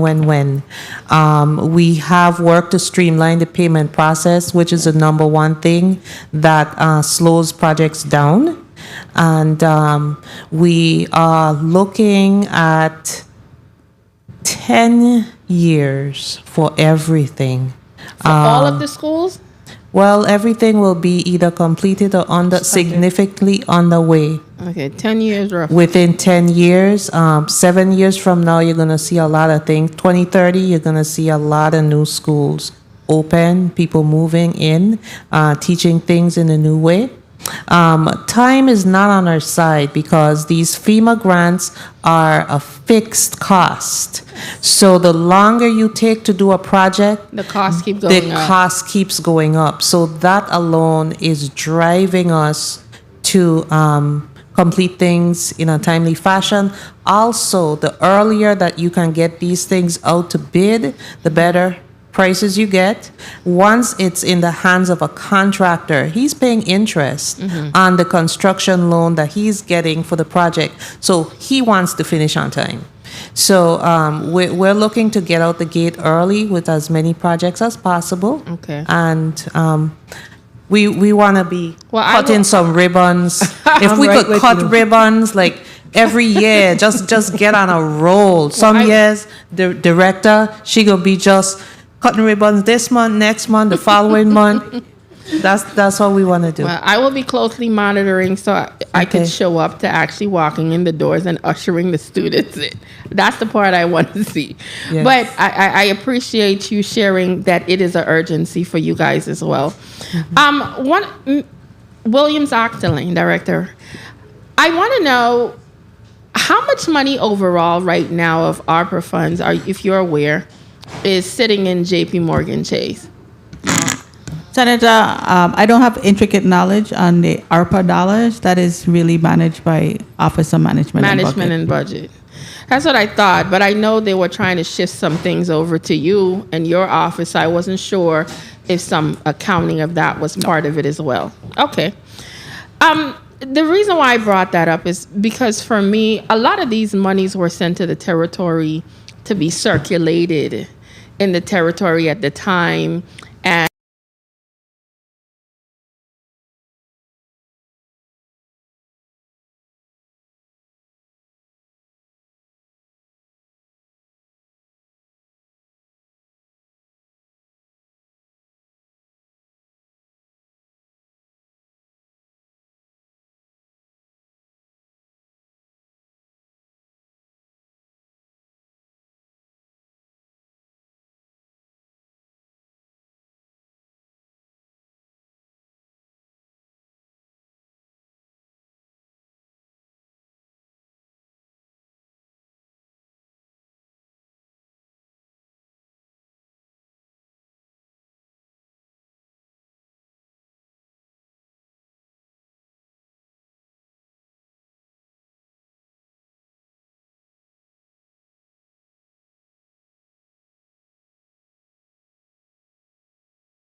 the line